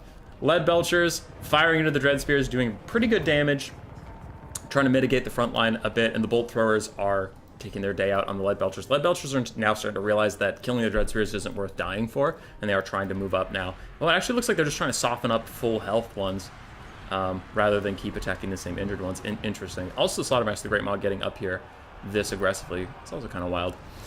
Ogre Bulls trying to charge in on Dread Spears who are already occupied, meaning they don't get their charge reflect, but Malekith diving in for a big snipe attempt onto the Slaughtermaster. And Slaughtermasters don't have the best melee stats, especially compared to a charging dragon, so he will be in trouble here. Malekith getting distracted, though.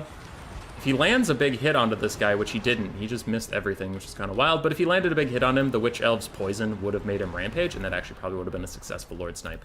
Bolt Throwers completely demolishing the Lead Belchers, but on the far side, Cold One Dread Knights diving in to try and bail out dead Dark Riders, but they're mostly trying to hold the flanks at bay, because the Bolt Throwers are now unsecured. There's nothing left to keep them alive, as Witch Elves and Knights of the Ebon Claw are just pushing through the front line. The Ogre front line is falling apart. as the Dark Elves push up. The Dark Elves are going to have to retreat a little bit and protect their bolt throwers slightly better because there's nothing left back here. They use their flank defense to actually go on the offensive, which isn't a bad play. It just means your bolt throwers might be subject to, death.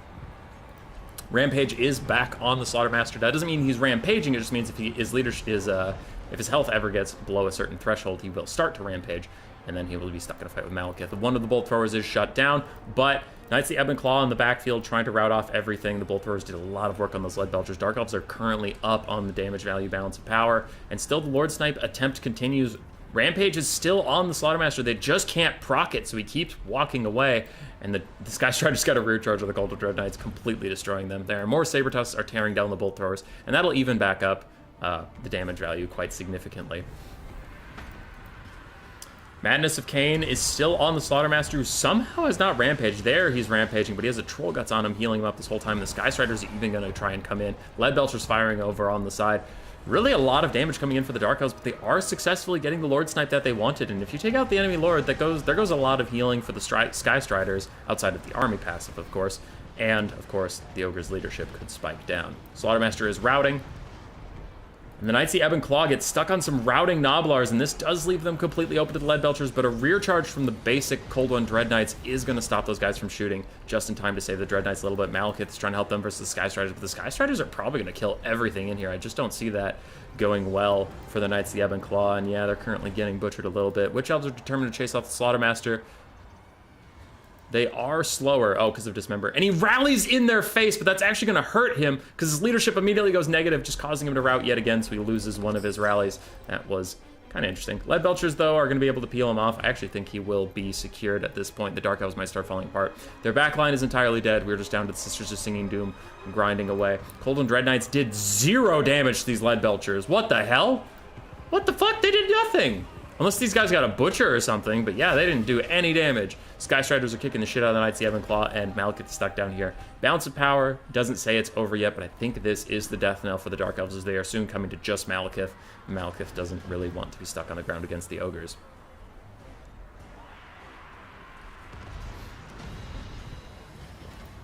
Big Soul Stealer coming in, but I think it's just not going to be enough for Malekith. As all of his friends are leaving, Lead Belchers are now firing in onto the side. Even a Troll Guts coming in for the Lead Belchers themselves. Sky Strider's still just vibing. I'm kind of surprised they didn't get the Troll Guts, but it is what it is. They probably have a Butcher coming their way rather soon. Honestly, as far as Skaven go, it's a healthy and functional relationship. Yeah, there's the Butcher. We all knew it was coming. Knights of the Ebb and Claw, soon to be pushed off. Balance Power shifts very heavily against the Dark Elves, and I couldn't agree more. It was a pretty good attempt by Coops. I think we'd have to ask him why the Dread Knight pick, but that one coming back and flanking the Lead Belchers, and then I looked away and came back and the Lead Belchers had as much health as they had before, was really disappointing. Something like Meet the Skavens. Honestly, as far as Skaven goes, it's a healthy functional relationship. Yeah. Yeah. Dude, while these guys build their next army, I have a little mini rant to go on about Skaven books. They're awesome. They're so good. Cold and Dread Knights struggling to get their value, unfortunately. Dark Riders did okay. Dread Spears did okay. They just had to hold. Witch Elves actually did very nicely. And Malekith, he did all right. I lost to Dread Knights here as Ogres. I see.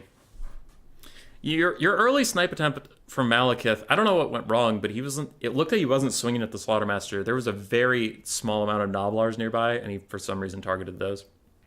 Sky Striders did incredible work. Lead Belchers, mixed value overall, but they were there in case of Blackguard and Agarond boxing or something, so it's kind of it's a necessary thing you have to take. But Coops, the 2 Bolt Throwers, shut them down very heavily.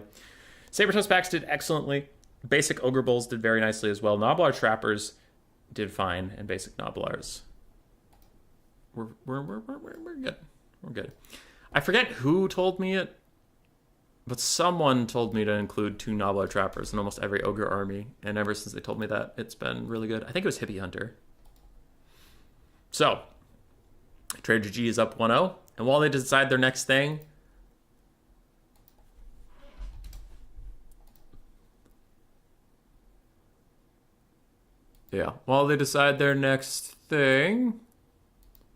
mini rant time.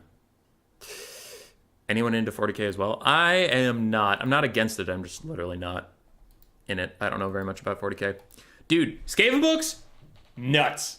Nuts. They are awesome. So I read the omnibus of Carrick 8 Peaks, which had Skarsnik, Headtaker, and Belagar Ironhammer story, which I forget what it's called. It might just be Ironhammer. I don't know. All three of those are really good.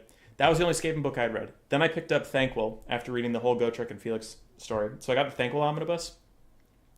This shit is straight fan fiction, and I'm fucking here for it. I'm here for it. And I'll try to go into as little spoilers as possible, but we need to talk about this.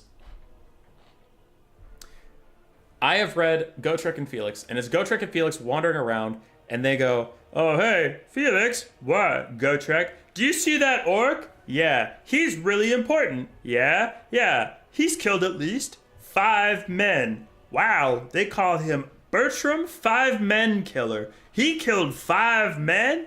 Yeah, he's pretty cool. Anyway, we killed him. Wow, that's the story. They're fine books. I have nothing against Gotrek and Felix. The Thanquol books are straight up fucking fan fiction. They are fan fiction, and I'm there for it. It's awesome. One of the books I was reading for Thanquol was him versus Lord Skrulk. Lord Skrulk was just wandering around into his story, being a bitch. That was awesome. Another one I was reading had Deathmaster. At the start of the book, Deathmaster Stitch shows up into Thanquol's apartment unannounced. Thanquol's like, Deathmaster Stitch! Fuck! Bone Ripper, kill him! And then Deathmaster Stitch does like a cool flip, stabs Bone Ripper in the head, kills Bone Ripper, and then he says, "Listen, Thanquol, bro, I just wanted to invite you to dinner." And Thanquol's like, my bad, G. And then they go out to dinner together, and Clan Eshin has a job that they want Thanquol's help on. And it's like, that was the start of that book. Okay. Cool. Then this book I'm reading, it's written by Thanquol? Yeah, I mean, still, but it's Ikit Claw. Ikit Claw and Lord Skrulk have some beef. So Thanquol gets wrapped up in Ikit Claw's scheme. Then the whole thing is like Thanquol trying to fuck over Ikit Claw and Ikit Claw trying to fuck over Thanquol. And meanwhile, the dwarves are doing their own thing. And then I think I'm getting done with the book. I'm only 100 pages left. It's like a 500-page book between Ikit Claw and Thanquol. It's like a 500-page book, about 100 pages from the end. Ikit Claw runs off, and you're like, there's 100 pages left. What the fuck? And Queek shows up, and you're like, what? Queek's here? And Queek's like, "I'm gonna kill you." And Thanquol's like, "Please don't." And he's like, "Why shouldn't I?" And Thanquol's like, "Reasons. Plot reasons. I don't want to spoil." Queek's like, "Fine. Take me to plot reasons." And then they show up, and they were trying to summon a Vermin Lord, which is a powerful Skaven demon. And Thanquol's like, "See, I told you I could summon a powerful Skaven demon." And Queek's like, "Summon it, bitch." Then he summons it, and the rat that gave him the tool to summon the thing gives him a middle finger and says, "Just kidding, bitch. Flip it over." And he flips it over, and there's a skull on it. And he's like, "I don't know what a skull means." And he's like, "Khorne loves skulls. Khorne hates mages." Skarbrand comes out of this portal and is like, "I'm gonna kill you, bitch." And I'm like, what is happening in this book? It's awesome. I'm here for it. But this is nonsense. This is utter bullshit. That you're just throwing every Skaven character that matters into these books for fun. You're like, I don't know, Queek's here. Did it have to be Queek? No, it didn't, but he's here. It could have been any Skaven warlord and it would have functioned in the plot. It didn't matter that it was Queek, but it's Queek. It could have been any Khorne demon, but it's Skarbrand. It's awesome. It's awesome. Oh, I love them. They're so good. They're so fun. They're just fun. Like, whoever wrote them just had a good time, and I'm here for it.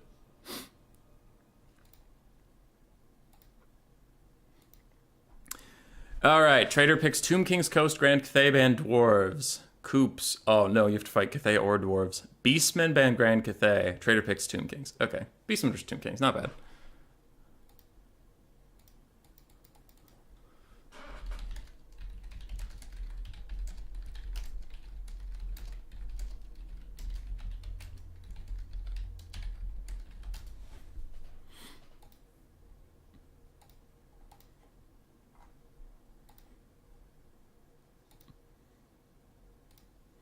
Alright, I'm back. The book where they meet Thanquol, Skaven Slayer, is one of the best in their saga.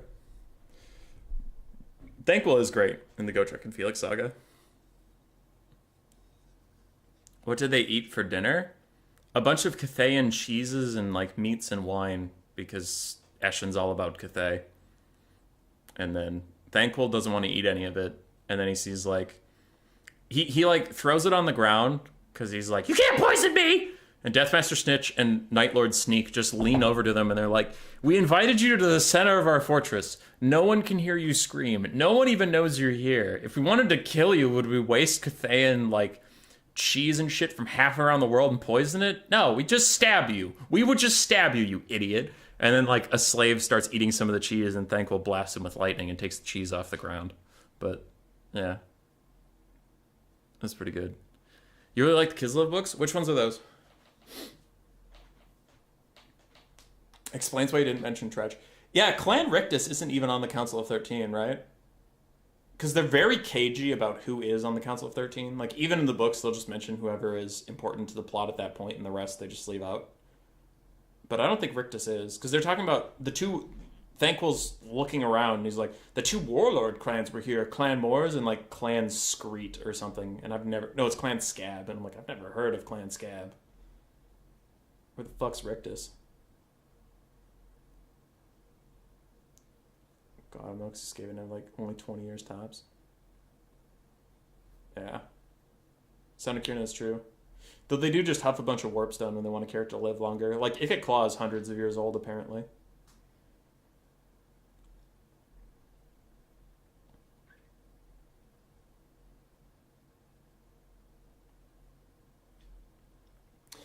Though I will say, I learned about these characters through Total War Warhammer, and I fell in love with them with Total War Warhammer. So sometimes when the book does a description that doesn't actually represent the character in Warhammer, I just kind of glaze over it. I'm like, I'm gonna pretend it's the character I know and love. Because, like, Ikit Claw, his voice in the game is, you know, like, Warlord Ikit Claw, and, like, those things. But apparently in the books, he's supposed to be much more, like, wheezing and, like, struggling to breathe and metallic. So it's supposed to be more like, Ikit Claw commands you. And I'm like, that's dumb. I like my gravelly, cackling, silly Ikit Claw rather than on a fucking ventilator barely surviving Ikit Claw. Like, he's still a badass. It's just his speech is really struggling in the book. And I'm just like, nah, I'm gonna pretend he's the Skaven that's cackling in the trailer. More stories than the rest of the universe combined. Such poor table manners to Thankful. Yeah, Thankful's not exactly polite.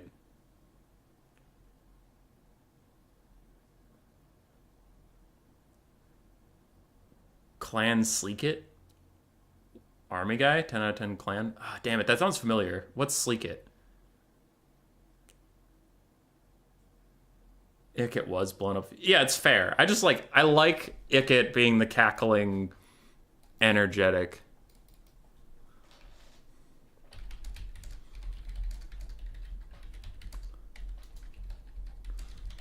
Rather than, like, barely surviving.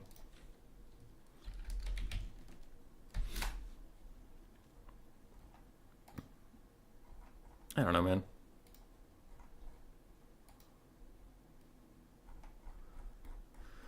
Okay. Blocker coming down, blocker coming down. I got really excited about that book story, and now I'm tired. I got tired from telling you a story. Warpstone is a hell of a drug. Cyborg, infatuated with robotics, wheezes through mass murdering war leader. That's Grievous. Grievous is my favorite Star Wars character, though. It's the Dark Elf meta spammed over and over. Soon to be Chaos Dwarves. Bjorn, I hope you're not correct, but if you are correct, then I'll try to at least enjoy it until I get bored of it. Sleekit is the trading clan from under Altdorf. Yeah.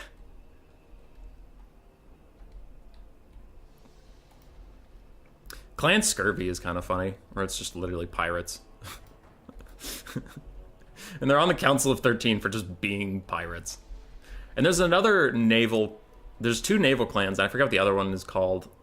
It might be Sleekit, honestly, that army guy's talking about, but there's like one that's like traders, not traitor, like trader GG, like trader as in I give you this, you give me that. And they're like the only way the Under Empire functions, because there's no way to transport goods on foot fast enough before it goes bad even by Skaven standards, or that it doesn't get fucking stolen. So they need this clan to ride the rivers, because no normal Skaven is crazy enough to ride the rivers to attempt to rob them of their supplies, because, like, I don't know, imagine taking a boat built by Skaven, so rickety as fuck, through the sewers, which are like, or underground rivers, which are just whitewater rapids. Your boat's barely holding together, and you have a bunch of food and stuff that you want to get shit water in. Like, imagine trying to rob that with any efficiency. It's just not going to happen, so they rely on these guys. But Clan Scurvy is just pirates, and that's their whole thing. What do? I provide the Under Empire with the technological marvels it needs to survive. What do? I supply the Under Empire with the troops and soldiers it needs to bolster its armies. What do? Pirate. Pirate what? Pirate. What do you pirate important things? Do you bring important material? Pirating. All right, you pirate. Okay. Welcome to the Council of 13. Your father's daily walk to school? Ha. Uphill both ways. All right. Beastmen versus Tomb Kings. For the Beastmen, we do have Centaurs with throwing axes, more Centaurs, so 3 Centaurs and 2 extras with throwing axes. Brave Shaman of Wilds, Traderkin, and Devolve. Hey, haven't seen Devolve for a while. It's a very jacked debuff spell, but you can still target the ground with it, which is bad because it's only single target, unless you overcast it. So you have to be very careful about clicking it actually on your opponent because it's still bugged, and you can debuff the dirt itself, which does not debuff any of the characters. Front line of Gore Herds and Ungor Herds, including the Blackhorns Ravagers, we have Morgr the Shadowgabe, a Bestigor, 2 Ungor Raiders, and the Butchers of Kalkengard Minotaurs. And for some reason, this is one of those Beastman builds that feels like... There, it happened. You see it? Devolve targeted the sand, it didn't hit anything. And he still took the overcast damage. Anyway. This is one of those builds for the Beastman that it just feels like he didn't spend all of his money. Of course he did, but it doesn't feel like it. On the other side, we have 4 Nekar Horsemen, 4 Skeleton Horsemen, who are currently getting caught by Centaurs and getting absolutely bodied in melee combat, so they have to back off. A front line of Skeleton Spearmen with 2 regular Tomb Guard to support them, 2 Sparkle Stalkers, one of which is the Eyes of the Desert. We have Ark in the Black supporting them. The dirt is a threat and must be dealt with. True, though. Never said it was a hard matchup for Dark Elves. Oh, Hanonins. Alright. Trader finally realizes that his skirmish cav are in trouble, but they're both crumbling a bit, so they probably won't survive for much longer. Centaurs versus Nekar Horsemen. You'd think Centaurs would probably win that, but with Tomb King's healing and maybe support from Ark in the Black, plus these Skeleton Horse Archers, who knows. But Centaurs don't seem to be faring that well in it right now. It looks like the Trader King caster is coming over to have some words. And the Butcher's Skeleton Guard are also opting in, though if they notice that they're going to hit these Skeleton Horse Archers, they could get a charge on them and do some serious damage. They're going to start charging in now. Ungor Raiders teeing off onto the Sparkle Stalkers, doing pretty alright over there. The Bestigors are clumping up a bit with these Tomb Guard. I think the Ungor Herd should back off and let the Bestigors actually saturate that area. Meanwhile, Centaurs still opting into the fight with the Undead Cavalry, but with Undead Spearmen slowly waddling into the fight, this will not be a happy Moo Day. This will be a sad Moo Day. The Centaurs do have to fuck off. One of them is going to do so of its own volition with routing, and the other one is going to get orders to retreat. So that'll overall be fine for them. Big Traderkin, no, it's Devolve. Devolve upgraded, lowering their melee attack to 4, and their leadership is down a bit too. Butcher's Skeleton Guard plus the Centaurs are going to start winning this matchup, thanks to the Wilds caster who joined in the fight. Though, again, Trader is pulling out some Spearmen to support the Cav fight, which generally, if you have a Cav fight going on and infantry join, the side of the infantry will win it. The flanks are actually going to the Tomb Kings. The center is more mixed, which makes me overall worried for the Beastmen if, you know, flanks are going poorly. Generally, the Beastmen's only hope is the flanks. Chaos Spawn Summon #1 comes out trying to defend the Ungor Raiders from the Skeleton Horse Archers, who can either back off and let the archer shoot, or stay here and die to Chaos Spawn. Looks like they're opting to stay here and die to Chaos Spawn. Morgr's still in there fighting as his Ungor herds are routing. Sparkle Stalkers taking pot shots against the Brave Shaman of Wilds, who's also affected by his Spirit Leech just briefly. Nekar Warriors doing pretty... Horsemen, sorry. Doing pretty well against Centaurs. Overall, Butcher Skeleton Guards so far unaffected. They are getting attacked by spears, but Skeleton Spears are so low quality that you can largely ignore them. How else are things going? Beastmen climbing back to middle in the balance of power. Damage value is actually about even, but Sparkle Stalkers getting huge shots onto the Butchers of Kalkengard, and this is a critical moment. Can the Sparkle Stalkers punish the Butchers enough to save Ark in the Black, or is Arkin fucked?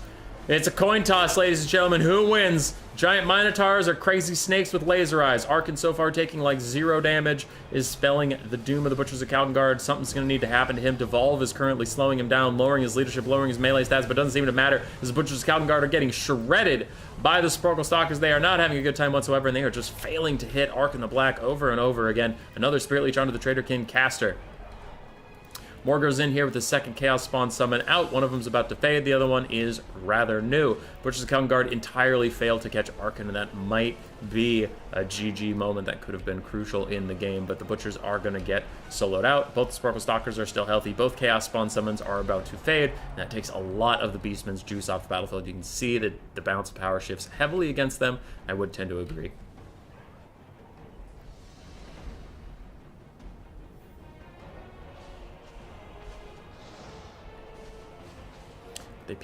They basically get from navigators.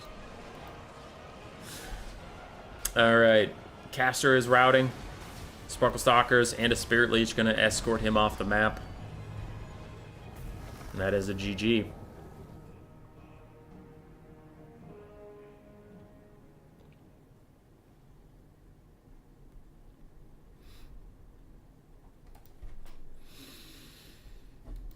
Alright, Morgar, not mixed value, but he's kind of a support lord. You never really expect Morgar himself to get crazy value. His spawns don't give him the value. Devolve caster mostly just cast Evolve, so he's going to get buffs and debuffs.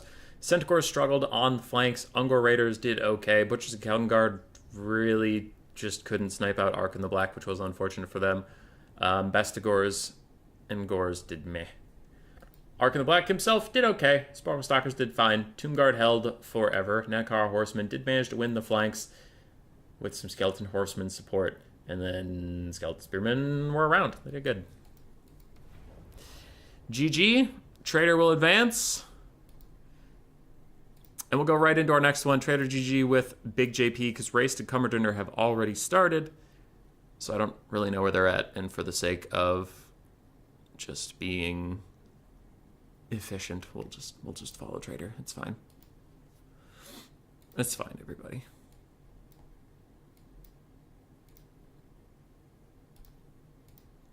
All right, how's chat? Hello, fellow obscure RTS players. Hi, Tiago. You should buy a squirrel as a pet, like a rat, but they actually live. Bullpit Clan hates Pulpit Clan. Push It Clan is up and coming. Oh, yeah, bop it. Push it.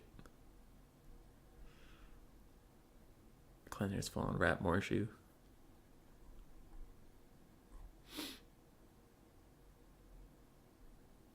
Providing your race is important. Providing for your race is important, but it's also important to deprive your enemies of their resources, so pirating's probably valid. Get the one that's full on trade. Clan Scorpion, Clan Scuttle are full on piracy. I didn't even know about Clan Scuttle. Oh, you're saying Scuttle's probably not on the Council of 13, yeah?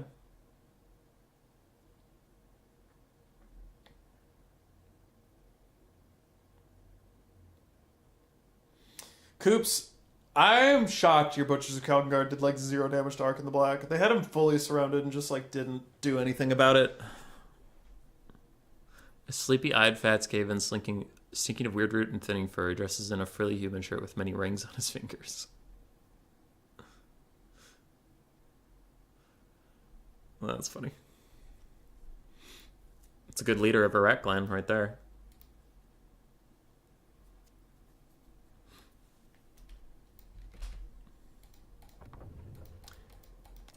Alrighty. RTK Big JP versus Trader GG. I joined not as a spectator.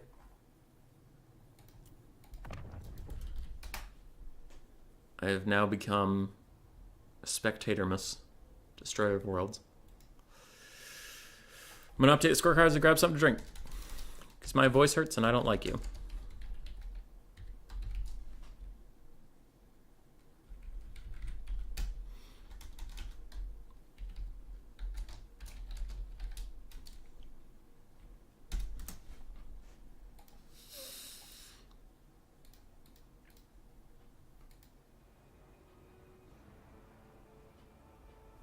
Trader is insanely good.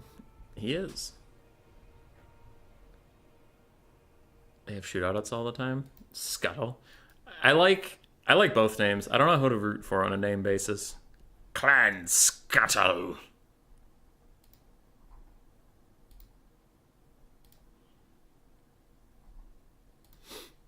So, we have this semifinal cast. If Raced and Cumberton are still going after this one, we'll hop over there. Then we have the finals.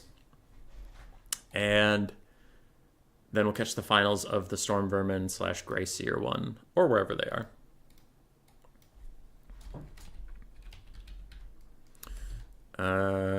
Toothgrass Hill and Prague, sure.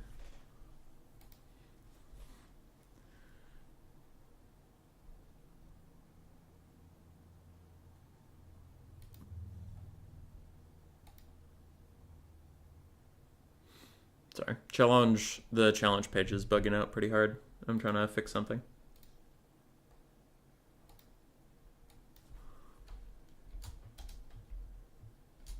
Damn it. What did I literally just do for the things?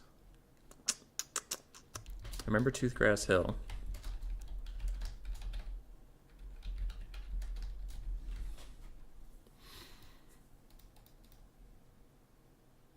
Challenge, just fill in the maps.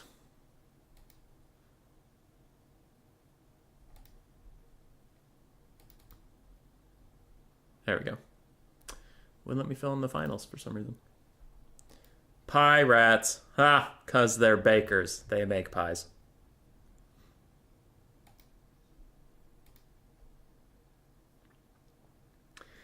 Big JP, Global Band, Grand Cathay, Trader, Global Band, Vampire Counts. He picks Tomb Kings, Coast and Ogres, Band Dwarves. Okay, grabbing a drink. I'll be back when I feel like it.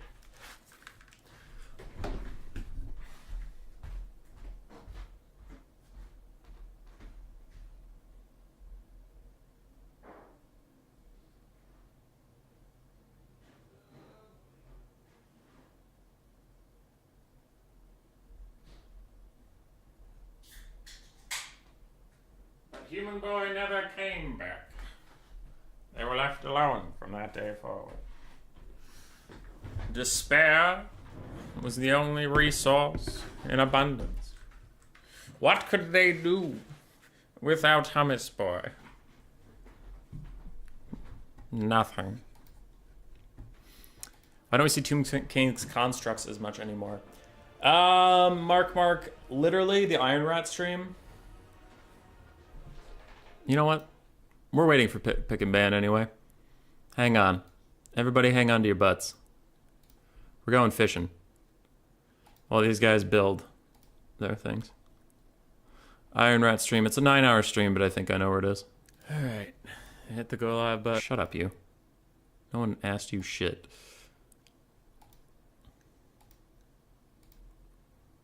Okay, is Tomb Kings already out? No, Tomb Kings hasn't been played yet, so we're still looking for it. Tomb Kings is out at this point, so I've played it by now. Yeah, it was the match before this one. Here we go.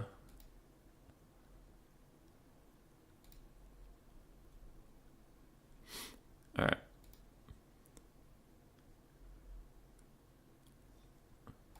Fucking cucked by basic ass infantry. This is why you don't see constructs as much for the Tomb Kings. Come on, Big Kitty, go. I don't know how we're gonna do this. You need to keep moving. Okay, that one we can't just route. We're gonna have to actually kill that guy. Garion, try and charge in and help me here. A little bit. Go get him. Keep after him. Look alive. Okay. So the giant kitty can probably handle that. Arkin is fighting his absolute ass off. He's honestly not winning it. We're gonna have to bring that protect him. Bruh, big kitty, just kill him. Don't do the infinite charge bullshit. You have bonus versus infantry. That's an infantry. That right there is a singular infantry. It's what you were designed for. Kill him. Kill him, you giant piece of shit! Why are you just running? Why are you just running with him like oh! You're dumb and I hate you. Skeleton. Skeleton, steal this man. You guys go kill that man. You guys go kill that. That guy better be dead! Why isn't he dead? Oh, Human Boy, you gotta give the big cats a chance. The big cats are so good, though. And then Human Boy gives the big cats a chance. The big cats shit the bed. Kill that fucker and get over here! Stiffy Kill him! You stupid gigantic fuck! Kill him! You haven't done any damage in forever, you're so stupid! Ow, ow, ow, ow, the damage, ow, ow, ow, the damage, ow, ow, ow. Whoa, even rallied with you, you big giant dumbass! I hate you! I hate you! You're so stupid! This is it. If you hit him at all with your weapon strength, he will die.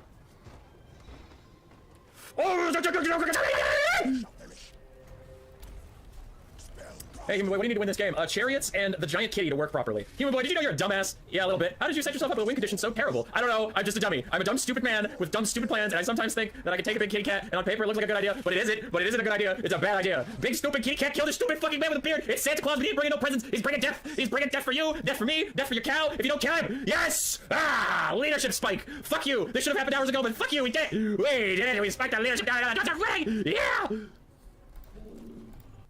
That's why you don't see the cats as much.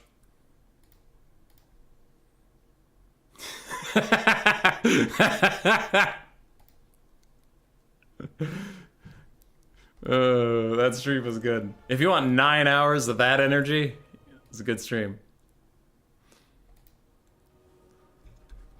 VR Skaven Warhammer game would be tight. It would be pretty cool.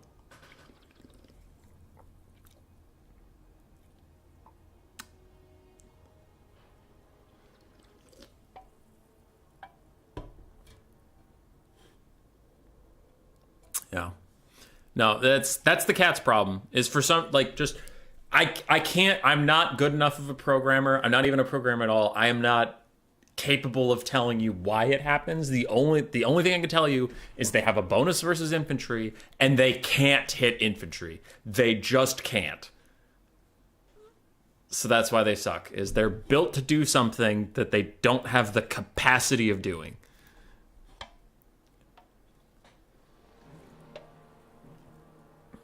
No big creatures, yeah.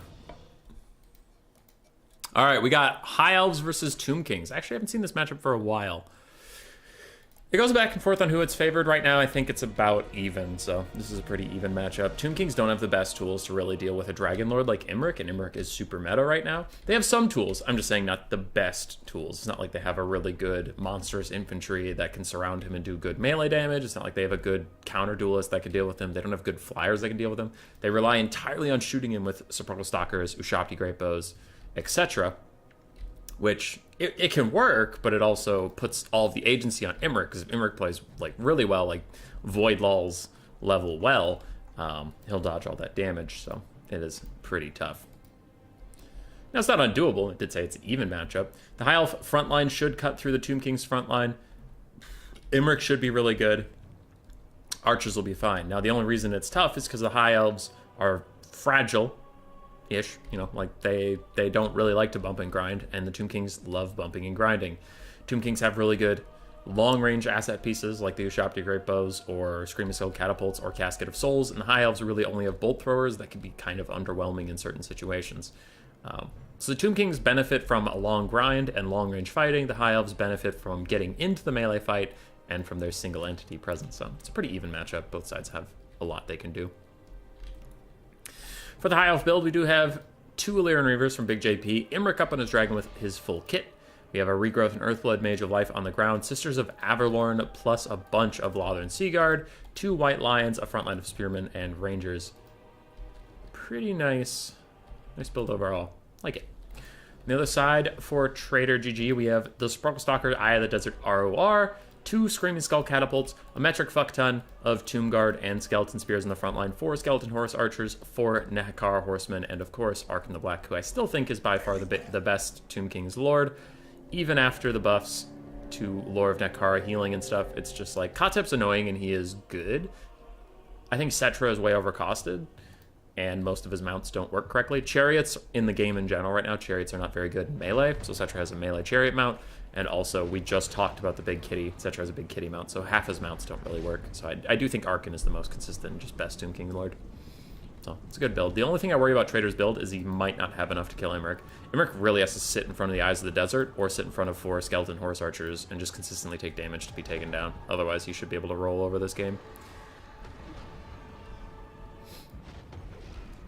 No Fate of Buna on Arkin? That is true. If he had Fate of Buna, those Sisters of Averlorn would be in big trouble. Right now, Big JP is trying to rotate. I don't exactly know why he's doing that, because he's going to take catapult fire the entire time he wants to rotate, so...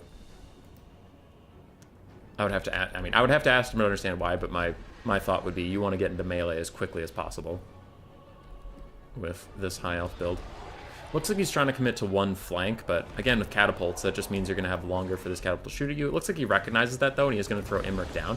Now, Imric is doing the only thing we said could hurt him. If he's not careful with his micro and not very much on point, he's sitting in front of 2 Skeleton Horse Archers. The Sepulchral Stalkers are sneaking in here. They're still hidden, so he didn't know that till right now. Right now is the first moment he had to know that he is in incredible danger and needs to move. Arkin also Spirit Leashed him a bit, so he's got to get the fuck out. It looks like he starts to do that.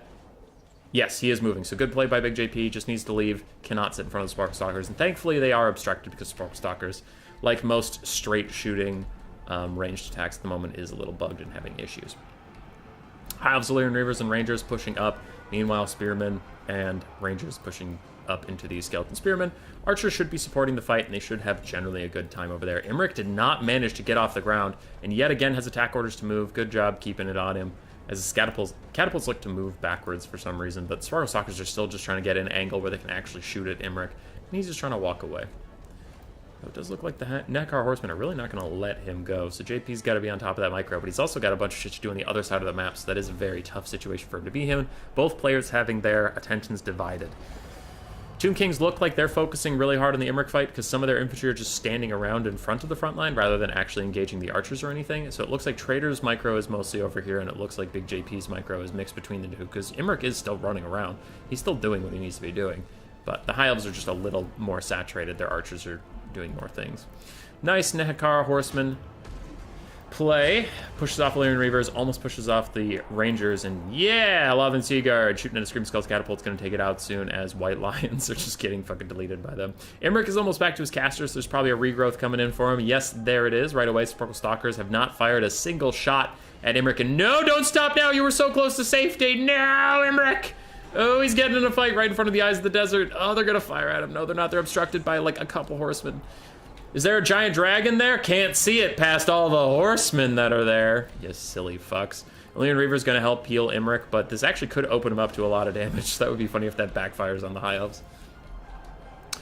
High Elf front line is holding. Loud and Seaguard getting rear charged by Nekar Warriors, while frontal charge by Tomb Guard is going to be a bad time for them. But the Sisters of Avalorn are the only archers that actually don't have anything to do. And oh no, Ark in the Black! He's sitting still in front of the Sisters of Avalorn. He's trying to get some damage on him. They get a little bit, but he does move in time. Imric pulls through his Valyrian Reavers. He's back out into the sky, and after a long journey far from home, Imric finally returns to the fold. Good for him. Spirit Leech plus a Surround on the Mage of Life is actually causing her a lot of damage, though. She might want to throw an Earthblood on herself just to keep herself a little healthy, keep her leadership in the game. And Imric, I don't know if you should go after Arkin. Arkin's slippery. He's very slippery, and Imric's like a third of your army's funds? A fourth. He's a fourth. A fourth of your army's funds. You can't afford to just be chasing after Arkin. He needs to do some stuff. He needs to do some breath attack. He needs to do some cycle charging on other things. If he can snipe Arkin, that's fine, but I think in open field, I don't think he's going to get the snipe attempt he wants to. This lady's getting awful low. Screaming Skull Catapult's doing a little bit of friendly fire, but still overall doing the work of the gods as far as the Tomb Kings are concerned. High Elves holding firm on the balance of power, though they are about 1,000 damage value behind. And Imric is just trying to find a home, but the Sparkle Stalkers are just, stalking. And I'm going to use the word in their name. They're stalking across the desert, really keeping him honest. Meanwhile, the High Elves are kind of falling apart in that bump and grind fight we had mentioned. There's just catapult fire coming in. There's too many infantry, too many cav. There's just bodies after bodies streaming in on them. Archers are doing okay. White Lions finally get up these Screaming Skull catapults, almost taking them down. The Eyes of the Desert are still tracking Imric, who is now trying to shut down this other catapult. JP really wants to stop that overhead fire from coming in, but this is a big problem. His Mage of Life was routed off, not received the support it needed. Now, thankfully for her, she's running somewhere where only crumbling units can follow her. That'll probably mean she'll rally due to, like, the balance of power difference between her and whatever is chasing her. Crumbling units have a pretty insignificant amount of balance of power compared to a mage. That, and they might die on the way over. So she's going to rally. That is really good for the High Elves, and they actually pull ahead on the balance of power. They're catching back up on the damage value. Now you can see the Sparkle Stalkers finally got what they wanted. The catapults all died, leaving them open to fire on Imric and take him down to about half HP with his heal cap already within sight. That is a huge trade for the Tomb Kings, and one they really wanted. Honestly, I think they're fine with their catapult dying for that much damage off of Imric. It's pretty significant. Another Spirit Leech onto the Mage of Life. She really needs to throw an Earthblood on herself. She needs to. She can't get in a fight with Ark in the Black here. Even with this archer support, that's a nice bait. But again, you need some form of healing on her, because if she dies, it doesn't matter that you saved her regrowth. Do something. Heal yourself, please, God. Please, heal yourself. Don't just save all your wounds of magic for Imrik if you die in the process. No! She's going to throw an over... Nope, just a regular regrowth. She throws a dying regrowth on Imrik instead of herself. I mean, it's something. It's okay, but I would have preferred that you just stay alive and give him a regrowth later down the line. But her sacrifice, while unnecessary, is very charming. Good for you. Tomb Kings slowly running out of infantry. So are the High Elves. Both sides have depleted themselves entirely. Now, the Tomb Kings have more cavalry running around. Not a lot of it, but it exists, which is more than I can say for the High Elf cavalry, which is entirely gone. Sparkle Stalkers, very healthy. Tons of ammunition on them, but they do have the problem of being Sparkle Stalkers. While they have the melee stats that makes you think they're good in melee, they actually are not. So even if Imrik dives in the middle of them, if he has any support whatsoever, he is going to dumpster them. So they want to function as a ranged unit. Ark in the Black isn't feeling the best, but, you know, he's a caster lord. He doesn't care about his health pool as long as it's not 0. High Elves, with Imrik's help, are managing to hold on. A late game Ushabti Great Bow Summon is going to come in, but Imrik should be able to get out of here. And then these are Spears and White Lions. They should be able to fight back against the Ushabti. Imrik's just going straight in for it, getting Gatling Gun down. A bold decision, but looks like he just wants to get involved in melee. And now if they stay and fight him, they'll be getting shot by archers. If they try to run away, he can hit them in the back. It's a decent trade, but I would have liked a little bit more dodging on the approach because he took a lot of damage. But you can see that in melee, the Sparkle Stalkers are not actually enjoying their time too much. But with the Spirit Leech on the way, if that lady rallies with 85 health, that would be hilarious, but... Probably no more healing for Imrik, even though he's almost healed cap. Still, he could, like, have one more Earthblood. Sister of Avalorn get a skeleton summoned on top of them. Ark in the Black considers coming over to say hi to Imrik, but he does not end up pulling the trigger on that. And White Lions try and get away from the Ushabtis and are going to come over and try and support Imrik. Sparkle Stalkers are still after him. Ark in the Black charging him in the butt. Imrik, you might want to just turn and fight. You're not going to be fast enough to get away from this, but it looks like Arkin actually decides against it. And Sparkle Stalkers not switching back into range mode could cost them, as now they have walked into the White Lions. Now they switch back into range mode. They get a little bit of paltry fire onto Imrik, but it's not really going to be enough. Lothran Seaguard trying to withstand the Ushabti summon. I think it has 30 seconds left. There it is. 30 seconds, then it will be gone, but the Lothran Seaguard are going to take a lot of damage. Imrik gets a huge charge off. Big JP scrap, another big hit. Arkin is throwing down a Spirit Leech. The Sparkle Stalkers have surrounded him as well. This is it for either party. Whatever happens in this duel, whoever wins will win the whole game. As the Sparkle Stalkers shoot Imrik in the ass as he is trying to chase down Arkin the Black. He takes this guy, dodging a few shots. He's still going after Arkin as the Sparkle Stalkers shoot him on the way out. White Lions trying to distract them, but they are failing as the Ushabti summon is still going rampant on them. 2, 1, and it fades. Lothran Seaguard and White Lions are free now, but one of them, unfortunately, the White Lions did rout. Another Spirit Leech onto Imrik. He's still trying to chase Arkin, but he missed his key attack. He missed a second charge attack. Spirit Leech draining him down. Horsemen trying to keep him on the ground where they can see him. Spearmen and Lothran Seaguard fighting in the distance. Imrik barely holding on to life. Sparkle Stalkers still offering some support as the Sisters of Avalorn come back in. They're now firing down into the pit. Imrik's leadership is at 4, and if he breaks, this might be all over. So the Sisters switch on to Arkin, but they really need to focus on those Sparkle Stalkers. Arkin, unless you can fully kill him, it doesn't matter. You need to stop those Sparkle Stalkers from shooting anything. The Mage of Life is officially gone. The High Elves are running out of juice. They're running out of sauce.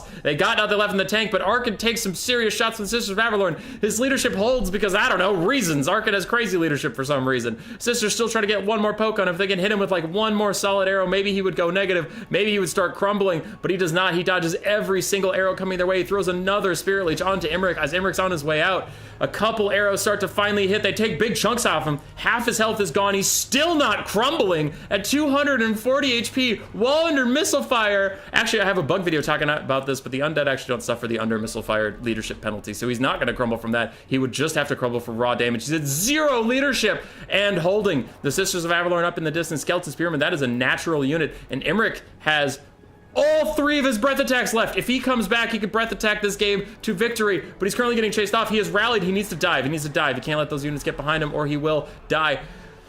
Ark in the Black crumbles to dust. The Tomb Kings are leaderless. Imrik dives in. These skeleton horse archers should start crumbling soon since their lord is dead, and since they are so low on HP, the Sisters of Avalorn are fighting. Imrik needs to peel them off. He needs to get up in the sky. He needs to breath attack down these spearmen. He's got to do everything. Lather and Seaguard are back. They need to turn and fire at the Sepulchral Stalkers. Imrik is barely holding onto life. Some of the High Elves are rallying in the distance. The balance of power is against them, but the faith of the people is with the High Elves. Imrik cannot afford to get caught up in these spearmen right now. He needs to take off, and he does take off, but he routs! He routs with positive leadership. What the fuck? It was 100% positive, and then went down to 0. Zero's not negative, you piece of shit. Imrik gets stuck for, oh my god, for no reason. The High Elves mass break. It's gonna be army losses. What the hell? Goddamn.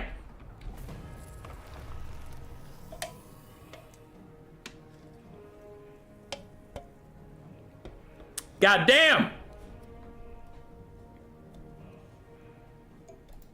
GG.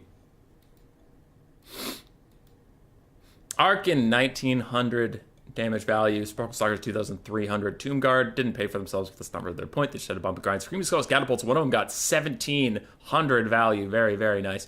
Nightcar Horsemen did what they had to. Skeleton Horse Archers paying for themselves in gold, just dripping in it from chasing Imrik around. And Skeleton Spearmen did what they had to as well, so the whole Tomb King's army really functioned as it needed to. Imrik did really well. He didn't quite pay for himself, but he shut down some high-value asset pieces. He was chasing around Arc in the Black. Yeah. Healing Caster, like I said, just needed to throw an Earthblood or two on herself, otherwise she was going to rout, and she did, unfortunately. So that is a bit of a shame. White Lions struggled, but they were mostly targeted by Screaming Skull Catapult. Sister of Avalorn did incredibly well. Loudon Seaguard overall did very nicely. Rangers did okay. Illyrian Reavers struggled, but one of them did bail out. Imrik could save his life, so how much can you really complain? GG.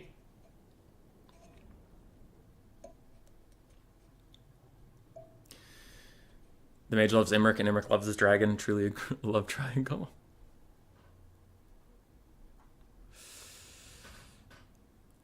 How not to love undead. Yeah, it was I'd say it was a pretty good game. It was pretty good. Crumbling seemed okay. Now, like, I don't know how Arkan gets away with that. Because, like, here's the fucked up thing about Arkan that I don't understand. He has 75 leadership. That's not a ton, right? Like, Wulfric has 75. Like, this has been true in Warhammer 2, too. So this isn't about, like, oh, wow, fucking, you know, Undead in Game 3 are bullshit. This has just been an Arkan thing, and I actually never understand it. Is Wulfric... Now, I don't have to block her up because I'm in the unit screen. But, like, Arkan just never fucking crumbles. He only has 75 leadership. And if you look at, like, Wulfric, I had a battle during that 9-hour stream. Wulfric has 75 leadership. That bitch-ass had 590 health, whereas here Arkan had 200 and he wasn't crumbling. Wulfric had 590 health, 75 leadership as well, and he kept routing until I got allied units nearby him, no enemies around whatsoever. When we got near enemies, he had to pop fight or die, or he was going to instantly rout. So I don't know what it is with Arkan, but he was like this in Warhammer 2 as well, where it's like he always has enough leadership. He doesn't have infinite leadership, but he kind of like de facto has infinite leadership, because it's always like 2 more than you need, you know? It's just a little bit more.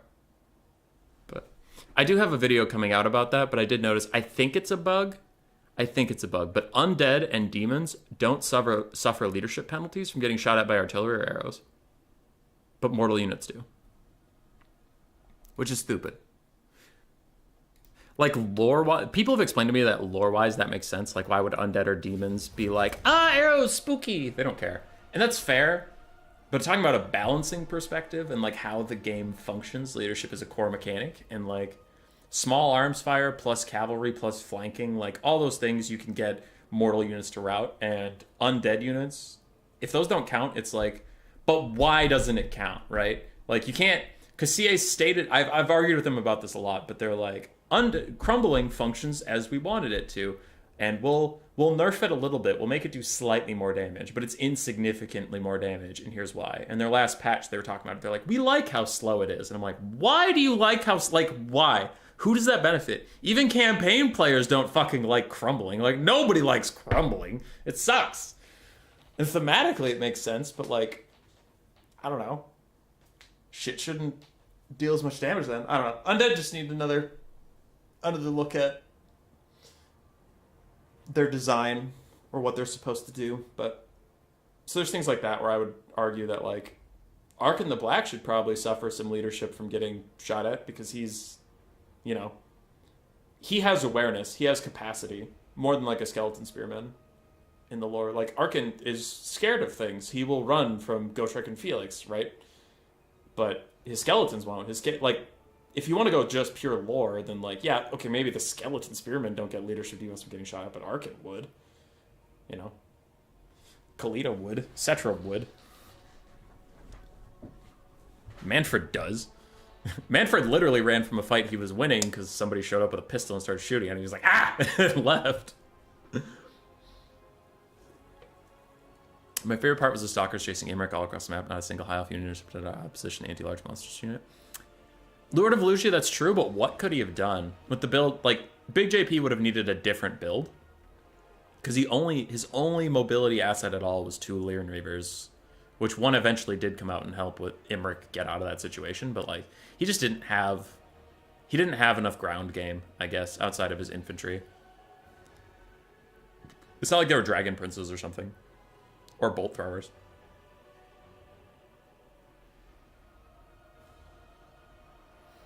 Oh yeah, and then Trader pops in, yeah. I'd say JP could have won that, obviously. Like, it was super close, so I'm not going to say he couldn't have won that. He could have won it. With a couple more breath attack uses. I mean, he didn't use any of them, unfortunately, and saving his healer when they were in that bad situation. Otherwise, he played it fantastically. As far as Trader goes, we saw in the early game some of his Tomb Guard and Arkin T-posed on the front line because he was busy trying to micro the Imric chase, which that's just like... Is it a mistake? Yes. Is it being human? Yeah. I mean, I make mistakes like that all the time. For sure. But, yeah, I would say that. Sparkle Stalkers going into melee with Imric after he was running away that one time rather than just reforming line and shooting him. Arkin is scared of only one thing. Negation.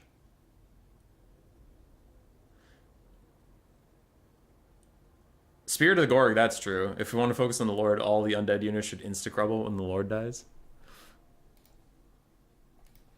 Okay, what are the picks here? JP just sent them to me. Dark Elves, Skaven, Vampire Coast, ban Dark Elves. Trader goes Coast, removes Ogres. So it's now a Coast Mirror. Oh, sorry. Remove Coast, pick Ogres. So it's Ogres versus Dark Elves or Ogres versus Skaven. Big JP is going to go Dark Elves.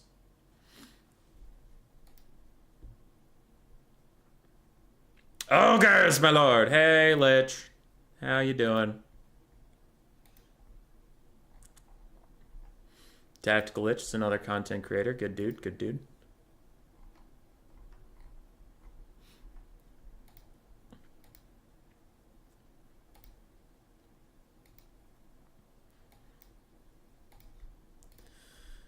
Race to Commodore are still fighting. Shogunik has advanced over Sabrus Regnum to fight VM's Berserk.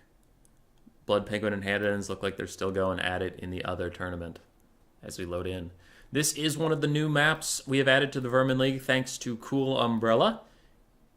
He did some deep dives into maps he thought people were sleeping on. This is one of them that me and my admin team looked over and voted was good enough to start throwing in some tournaments. Because there are a couple, I think also like there's a Dragon Isle or something map that I got shouted at take out of the pool, and I did. But I do like maps that sometimes have terrain. And one of the things I really like about this map is that there's 3 corridors. Like these, you can see even my line is underneath it. Those teeth things are unpassable. So there's 3 angles of attack.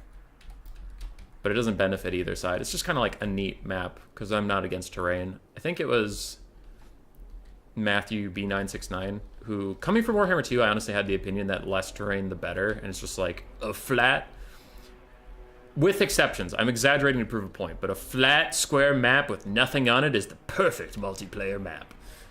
And he was like, well, I really like to hide Ogre Leadbelchers, like 1 Ogre Leadbelcher in the trees, play the whole game as if they're not there. Then after I shut down my opponent's ranged assets, I take my entire army and run away, and that Leadbelcher comes out and just deletes the enemy army. Like, that's kind of fun. Or like having Leadbelchers kiting around, but then you have some Sky Striders in the trees that pop out, and it's like, there's fun ways to use terrain. There was other arguments like that, but I remember his the most. And it's like, oh, okay. Some people have kind of opened my eyes to variety is the spice of life. So we've tried to include small, medium, and large maps, tried to include flat open maps, flat maps with trees, maps with some hills in them. So we're trying to diversify a little bit.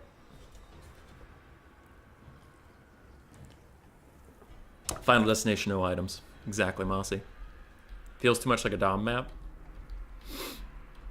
Your criticism is fair. Your criticism is fair. I'm crying a little bit, but it's okay. When it isn't abused. Oh yeah, like if terrain's abused, then it's a bitch. But anything that's abused just sucks.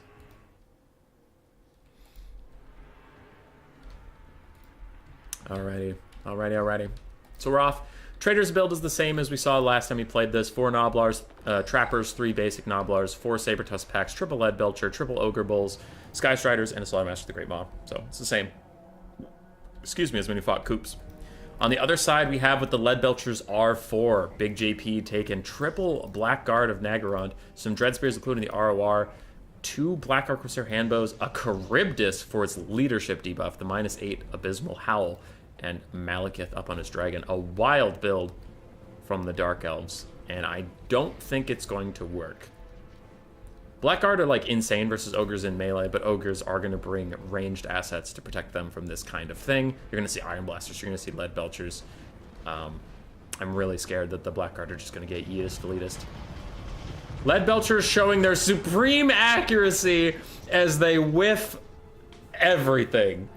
Just everything on the advance. That's hilarious. Also, Big JP with 0 damage value, even though he just did a breath attack on some Gnoblars. Alright, damage value. We're doing perfect. Would be a cool map apart from the water in the middle. Yeah, fair.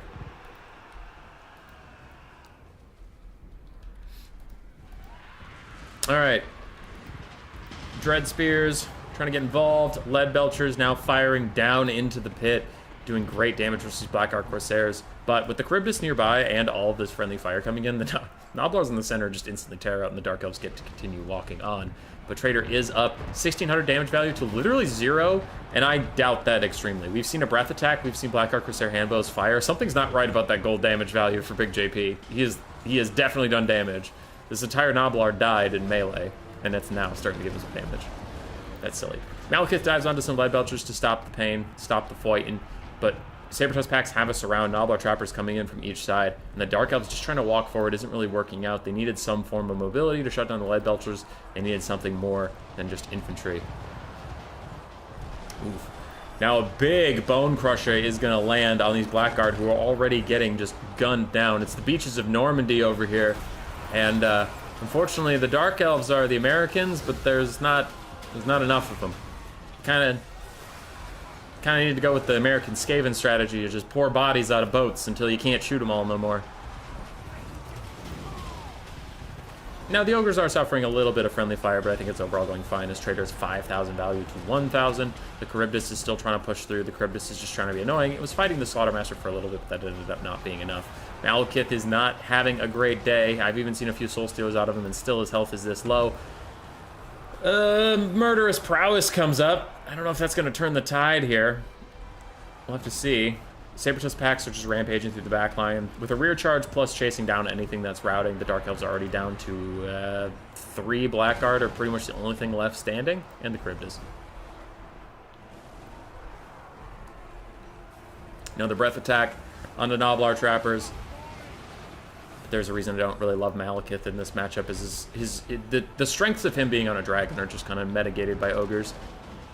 Nothing to really breath attack that's of significance, and if he ever lands, he's actually in more danger than staying in the sky. He lands on Lead Belchers again, gonna get a little bit of damage on them, but I'm pretty sure Trader's Sky Striders, after they're finished with this Blackguard, are gonna come right over him, and you can see they immediately do a right-hand turn, right-hand from their perspective, right-hand turn. They are gonna rear charge Malekith and not let him out of here. When he is frostbitten, their 75 speed should be able to keep him on the ground, unless they do dumb, janky unit things and just let him go for no reason, as they get stuck in their own Lead Belchers, but alright. So he's back in the sky. Charybdis is losing a fight against the Slaughtermaster because of reasons. Now he is getting shot by Lead Belchers, but he still isn't killing Slaughtermaster, which is a shame, but a reason you probably don't see the Charybdis ever.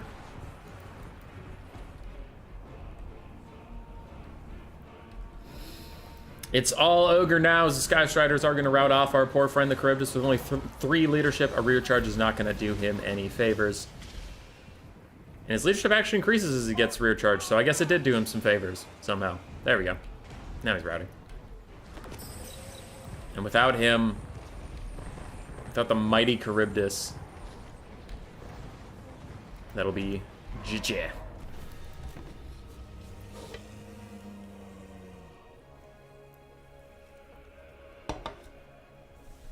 I liked the Charybdis. That was fun. That was a funny thing. I think it should have been paired with Malice, though. Because Malice has his own leadership debuff. So you could pair those and really try to rout off the Ogres if that's what you're doing. Mouth that just had nothing to offer that situation. Dark Elves, I mean, they got Gatling gunned in the pit, so they didn't get to do very much. Sky Striders did great. Lead Belchers did excellently. Slaughtermaster existed like he had to. Everything else existed like it had to, but it was mostly a Lead Belcher and Sky Strider show. And GG's! 2-0 to Trader. He is going to the finals. Raced is in here. Gotta get my blocker up quick, but I didn't want them to start the game yet. That's Race Lobby. He always names his lobby ... So I'll message him. This is the other semifinal. I'm messaging Race now to see where they are and what's the score.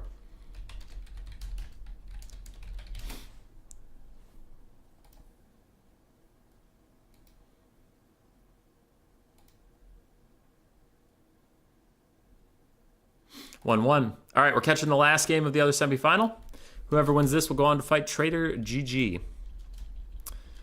We have GGX's Raced versus VM's Commodiner.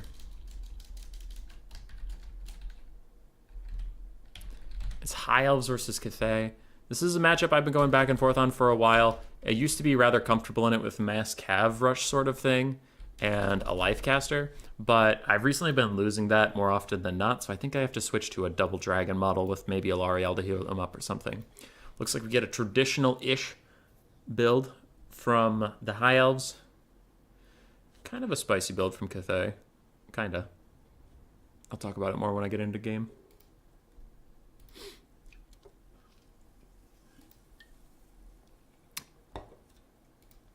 Quick look at the brackets for you. In the Storm Vermin Gracier tournament that we'll be hopping over to when we're done with this one, we have Hanadin's waiting in the finals. He beat Blood Penguin 2-1, and Shogunik is fighting Berserk in the semifinals there. They will wait for us. I asked them to.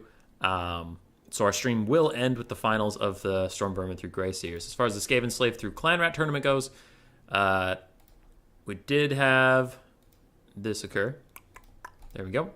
And this is currently 1-1, so we're catching the semifinal. So 1 game here, up to 3 games here, pop over to the next tournament for up to 3 games here. And that should be our stream for the day.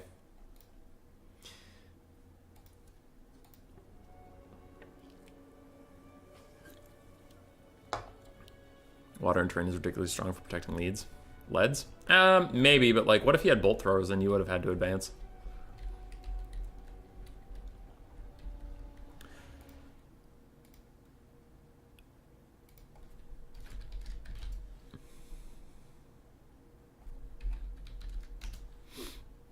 Okay. Cool. So for Cathay, they do have the normal elements of Jade Warriors and Peasant Long Spears in a box, but they also have Jade Warriors Halberds, which is interesting, and they have triple Crane Gunner.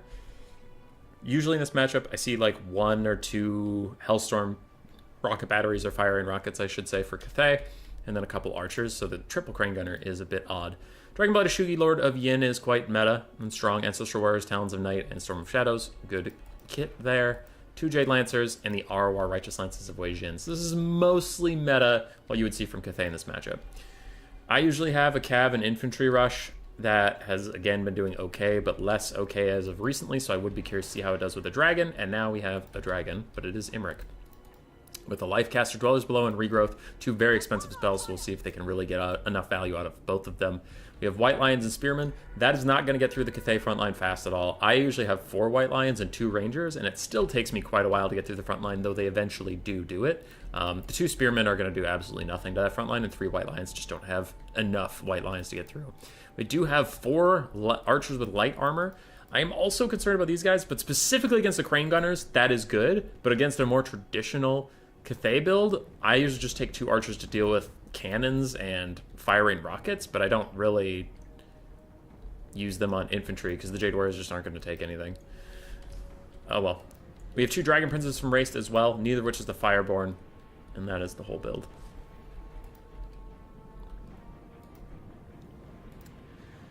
Dragon Prince is trying to advance, they are getting shot by a bunch of Crane Gunners, and they're advancing way ahead of their army. Because they're just going to be isolated. Yeah, Storm of Shadows is onto them now. And Cathay is shooting him. His formation is fine on the white line, and this Jade Lancer didn't protect it, so it's fine. And Crane Gunner's now shooting at the Mage of Life, but yeah, this Dragon Prince overextended without the rest of his army to protect him in any way. Now Imric's running up there. This is... I am scared for Raced here. He's just moving into too many things in one by one.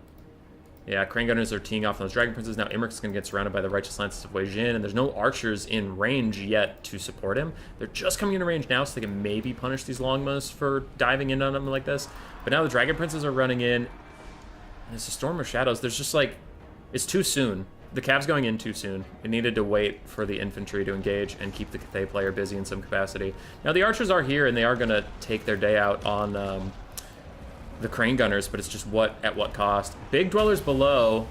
This won't keep the Righteous Lances in combat, so if they get orders, yeah, they're going to start to move out of it now, but it is going to be a lot of damage. It catches 2 infantry units too, so a really good counterplay here from Raced. And Jade Lancer's taking a fight against Dragon Princes that are this wounded. They should pretty easily dominate them.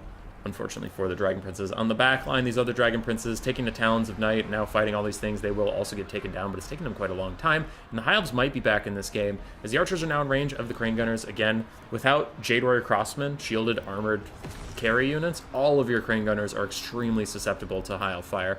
They have 30 armor, which is not a lot. They do have silver shields, but it's not going to be enough to protect their tiny health pool with no armor. You can see they're just getting taken off the map. Unfortunately, the Mage of Life is also getting taken off the map by the Crane Gunner. She's got a... Ooh, she doesn't have Earthblood. She only has Regrowth. Yeah, she can't heal herself. Because a Regrowth on her would feel mega wasted, so she's not going to want to do that. But Imric does get a mass route going in the back, and with the Mage of Life's help, they can chase all this stuff down. There's not a lot of Cathay cavalry to really stop them from chasing everything. I mean, there's some Jade Lancers. The Righteous Lances are probably the biggest thing, but the Righteous Lances might have to go in the backfield, yeah. Commodore immediately realizes that he's like, listen, I gotta shut down 4 archers instead of trying to stop Imric from chasing off my people that are almost dead anyway. It's just more important. Crane Gunner gets entirely deleted, but the archers of the High Elves are now in trouble. Shugi Lord of Yin probably has another Talons of Night somewhere. I wonder if she throws it on a White Lion or on an archer. It's up to her. Dragon Prince is barely hanging on to life in the distance. Others also trying to come back. Imric and his Lifecaster chasing off stuff. Good for them. Imric might want to come back and use a Dragon Breath on some Jade Warriors or something, and then go back to chasing. Let his Dragon Breath come off cooldown, like, because he's going to need those. I don't think he's used one yet. Yeah, he still has all 3. So he needs to go use that, let it get on cooldown, and then go back to chasing stuff. Dragon Princes actually do manage to chase off the Jade Lancers, and the High Elves are looking like they're in a pretty decent situation now. All of their archers are compromised, to be fair, but they have White Lions who will beat Cathay infantry pretty handedly. They have Imric around to do some breath attacks, and all of the Cathay carry potential has been pushed off the map with their Crane Gunners, so now it's the bump and grind, which Cathay, like, they hold forever, but Cathay doesn't really win the bump and grind very often. It's just annoying how long it takes to kill them. It's not like Jade Warriors actually kill your whole army in melee. It's just they just don't die is their thing. Ooh, also a big thing I'm just noticing is without the Crane Gunners, there's no harmony. So these guys are actually meh now. I mean, 36 melee defense is pretty good for 500 gold unit. Don't get me wrong, but they don't have their insane stats from harmony, where they would get like 10 melee defense and 6 melee attack, I think it usually ends up being. Righteous Lance is still fighting with the archers with light armor. Not doing as much damage as you would like, but longbows have never really been that good at killing mass amounts of infantry. They're better at dueling other cav and such. Lord of Dragons casting these Jade Warriors, lowering their stats to 0 and 12 to try and help the Spearmen get through them. I mean, it's fine. There's nothing against that. I might have thrown Lord of Dragon on these Righteous Lances to make sure they don't trade against Imric, but Imric looks like he doesn't need the help. He's really doing quite well here. Jade Lancers and the Lord just trying to get rid of these archers, but with the last of the Dragon Princes and a Dragon Horn popped, they should be okay against these Jade Lancers. It's looking all over for the High Elves. The Crane Gunner's just too vulnerable to Archer Fire to be a really consistent carry threat without any Archer backup whatsoever.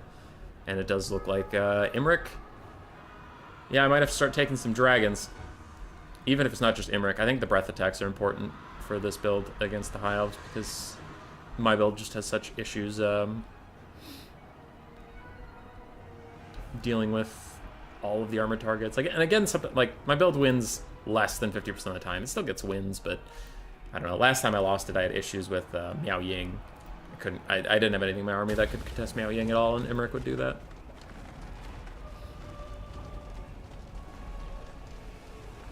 Trader, you are in the chat. If you have a lobby up, that would be great to get us into the finals as quickly as possible so that the next tournament finals is not waiting too long for us. We should get that one going.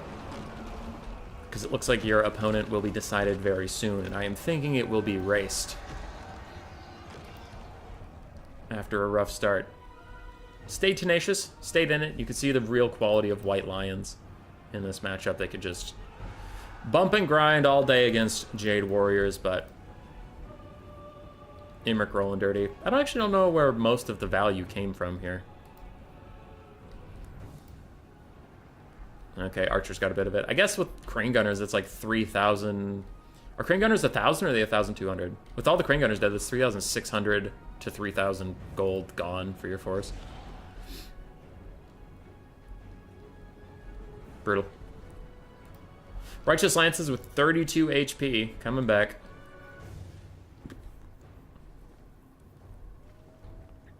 I don't mind when a unit this elite comes back at that low of HP. That's fine. It's when something that costs like, oh, they just got Gatling Gun. I didn't even see that coming. Oh, God, I was actually surprised. I was mid-thought. I was monologuing.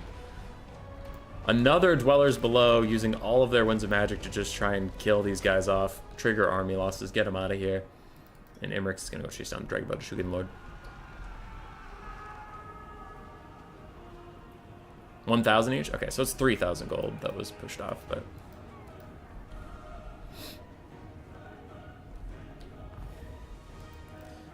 The last Dragon Horn, I think. That is the third one I think I've seen cast. Yep. None left, but this game is just about over as Imric routes off the lady. GG, well played to both players.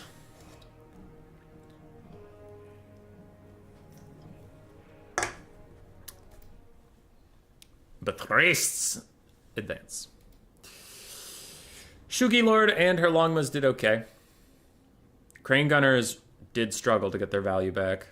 One of them did quite well, but the other two got less than half their value, unfortunately. Jade Lancers were just running around trying to do some peeling. Jade Warrior Halberds, I generally don't like them. I think getting more Peasant Longspearmen or more Peasant Horsemen is more worth it than the Jade Warrior Halberds. Jade Warriors themselves and Peasant Longspearmen are very, very good.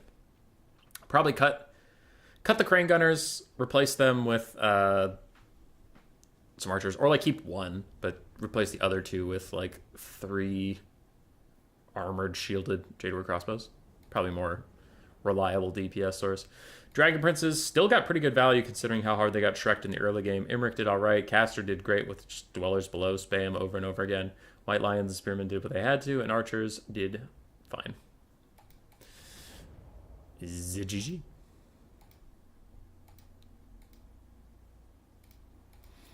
Alright, Trader has a game for us. We are joining in. I lost connection to the game, like hell I did. Failed to join select game. God damn it, Trader.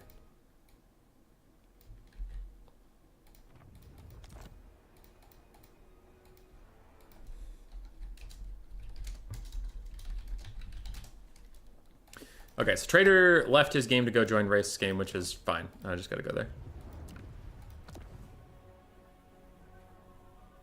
I had a brain fart for a second.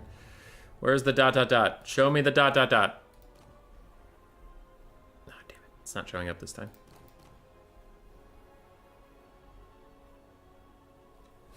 Race, where did your game go? It was just here. I was just there. What the hell? Where did it go?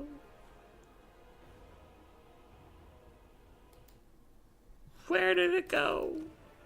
There it is. There's the ...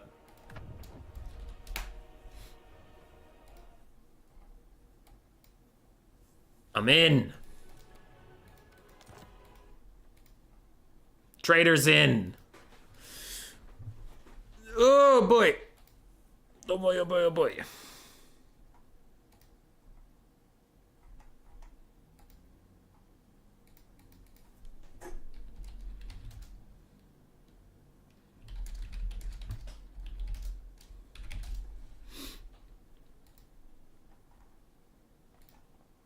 Okay. Best of 3 finals. Trader GG, who we have followed through most of the tournament just by happenstance, but also the tournament favorite, versus GGX Raced, always goes quite far in tournaments he's involved in. We got to see one game of him today, but now you get a whole best of 3. He prevailed over Lucinia, Marzek, and then he got a pass because School Umbrella was busy today, and he fought Cummerdinner 2-1.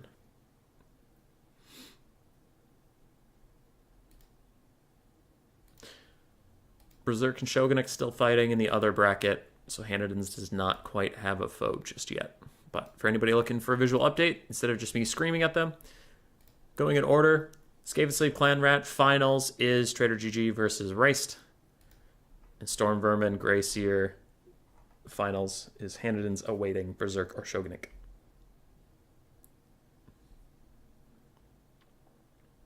Two best of 3s left.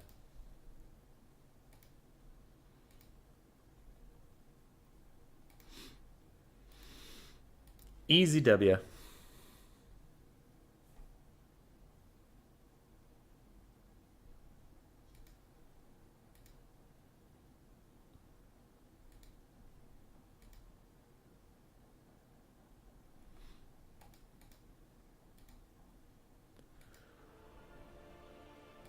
Who dares message me? Oh. Trader GG bans Vampire Counts. Raced bans Skaven. Trader picks Ogres. Tomb Kings Grand Cathay bans Dwarves. Raced picks Dark Elves, bans Ogres. Trader will pick Tomb Kings. Tomb Kings versus Dark Elves. Okay.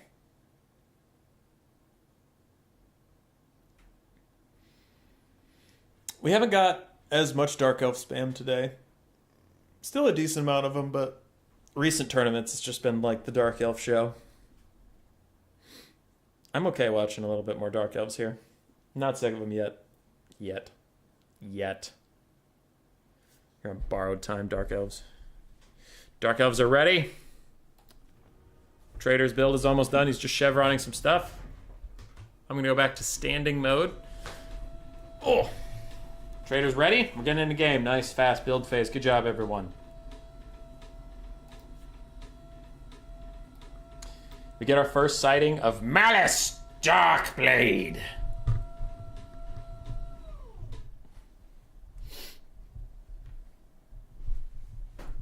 Malice Darkblade also wrote a book.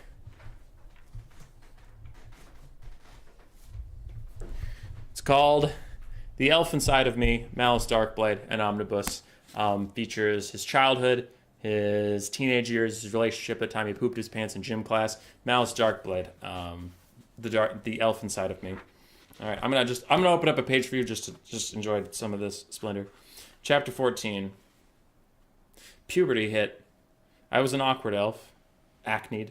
I could only do 3 backflips, and even then I barely landed. I stumbled a little bit. The other elves laughed at me, doing their 5 backflips, all of them 6 feet tall, me a mere 5 feet 11 inches and 5/8 of an inch. I was shocked, horrified. At a fledgling 280 years old, I was still a young man and awkward, and I promise. Okay, it gets better. It's a shit book. Don't read it. Don't read it. Malice sucks. Malice sucks. All right, I'm sorry. He paid me a lot of money to promote his book, and I do it all for the money. Remember Malice books being decent? I haven't read them. They're on my list. I mean, they're over there in my pile of books to read. I'll be on the other side of the world for a few months starting next week, and I'll miss most of your live stream. Thanks for keeping the fire burning. I'll see you in the spring. Bye, McRightface. Thank you for the $20. You're so generous. Also, I love you. Goodbye. Have fun traveling. I hope you're traveling for fun reasons and not for work. How's Lady? How's Rats, Lady? Boy, long time no see. She's good. Good. Right now she's with her parents on a puppy play date. Hazel's playing with their dog, Janie.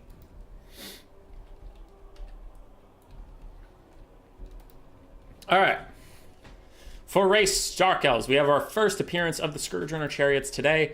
They are quite good against Tomb Kings. They can trade well against Ushapti and Sparkle Stalkers and Cav and all that stuff. And then in the late game, they can become a cycle charging tool against Tomb Guard and Skeleton Warriors. So very effective in this matchup, though they are not without caution. Ushapti, Great Bows, and Sparkle Stalkers can trade rather well back onto them, and Spirit Leeches are also present. So Scourge Runners, strong tool here, but they're going to need to be protected with good micro and good awareness. Bleak Swords, Black Art Corsairs should be able to cut through a lot of the Tomb King's front line. 2 Cold One Dread Knights, a Cold One Knight, Malice Darkblade, Fate of Buna, and Spirit Leech Caster, 1 Dark Shard, and we do have a single Reaper Bolt Thrower to force the Tomb Kings into the Dark Elves. On the other side, the Tomb Kings will not be forced to go anywhere because they have triple Screaming Skull Catapult, a whole bunch of Skeleton Spears, and Tomb Guard Arc in the Black, 4 Skeleton Horse Archers, 2 Nehekara Horsemen, and 1 Sparkle Stalker ROR. Actually, 3 Nehekara Horsemen. Yeah. Scourge Runners are teeing off onto Arkan. Arkan is doing some juking, some dipping, some diving, some dodging. And their precious ammunition. They're going to need to get some big damage value if it's going to be worth it. And Malice is just rolling up. Now again, Sparkle Stalkers are Sparkle Stalkers, so they are currently invisible. Malice, if you take a cursory look at this army, there's nothing really that Malice is scared of, so he is just going to roll right up an Arc in the Black. He doesn't give a fuck until he sees these snakes appear, then he'll start to give a little bit of a fuck, but for now he thinks he's invincible. 3 Screaming Skull Catapults is going to outduel the Reaper Bolt Thrower, and I think pretty soon the Dark Elves are going to have to move up. Another Spirit Leech onto Malice, and he will get stuck fighting Nehekar Horseman, which he's fine with. He wants to get in melee and start regenerating up a little bit with that Warp Sword of Cain. Go ahead and get booked to done along the way without you distracting me all the time with these awesome streams. McRightface, I refuse to stop doing content. But I do hope you write more excellent books, sir. Counter Spirit Leech onto Arkan. Bolt Thrower pushed off by the Screaming Skull Catapults, but also apparently a Skeleton Horse Archer charge. And Skeleton Horse Archers plus a little kiting really hurting these Cold One Dread Knights. Jesus Christ, they're not having a good time at all. And the Sparkle Stalkers have wandered up to counter with the Scourge Runner Chariots, but Scourge Runners are just going to fuck off. Scourge Runners have better range than the Sparkle Stalkers. They could honestly just fire back into them.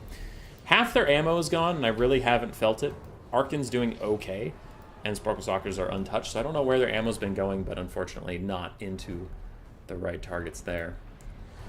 And a whole Cold One Dread Knight is taken down. That is brutal. Arkan charges in on the Sorceress of Death. He does have better combat stats than her, and pairing that with the Spirit Leech is going to do just fine. Sparkle Stalkers teeing off onto the Scourge Runner Chariots. Scourge Runner Chariots are super powerful because in melee their models are bugged, as are War Wagons, as are most Skirmish Chariots. They don't take a lot of damage in melee, but ranged attacks still do just as much damage to them as ever, and Scourge Runners are actually rather squishy from ranged combatant side. So Sparkle Stalker is going to tee off and them get a lot of damage down. Sorceress of Death is actually routed. This is a terrible time for the Dark Elves, a very poor start. Their infantry has not gotten engaged at all as their bolt thrower is now gone. They lost 1/3 of their cavalry. The Sparkle Stalkers losing a lot of health, and they've lost their caster. It's going to be a Malice carry game or nothing. You still need to read my book. It's on my list. It is a good book. I think my book is very good. Now, I wrote it, so of course I'm going to think that, but still, I think it's good. For the uninitiated, what is the title of McRightface's book or mine? McRightface, plug your book if you're still here. Plug it! Plug it! As for mine, I'll get to it. Malice still fighting Nehekara Horsemen. He is kicking their ass, but slowly, surely. Both Scourge Runner Chariots were pushed off a little bit. That one is going to rally in the distance. This one's currently fighting some Skeleton Horsemen in melee. It needs to move, because their hitboxes work if they're sitting still. If they're moving, they can't take damage. So they do need to move. Malice is still killing some stuff. Balance Power is looking real ugly for the Dark Elves, and the last healthy cavalry of the Dark Elves is in the distance fighting some Skeleton Horse Archers. That Cold One Dread Knight will be just fine. But it's not about it winning. It's just about it being distracted as Dark Shards are going to get run down by Nehekara Horsemen. It looks like we're going for the age-old army loss Malice instead of fighting him.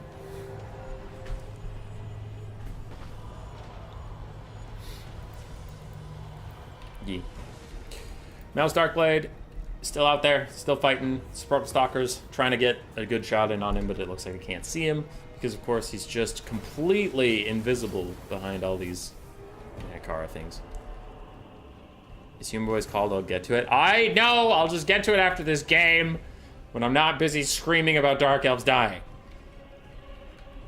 But Dark Elves are, in fact, dying. Blackheart Corsairs trading up against Doomguard, trading up against Skeleton and Spearmen.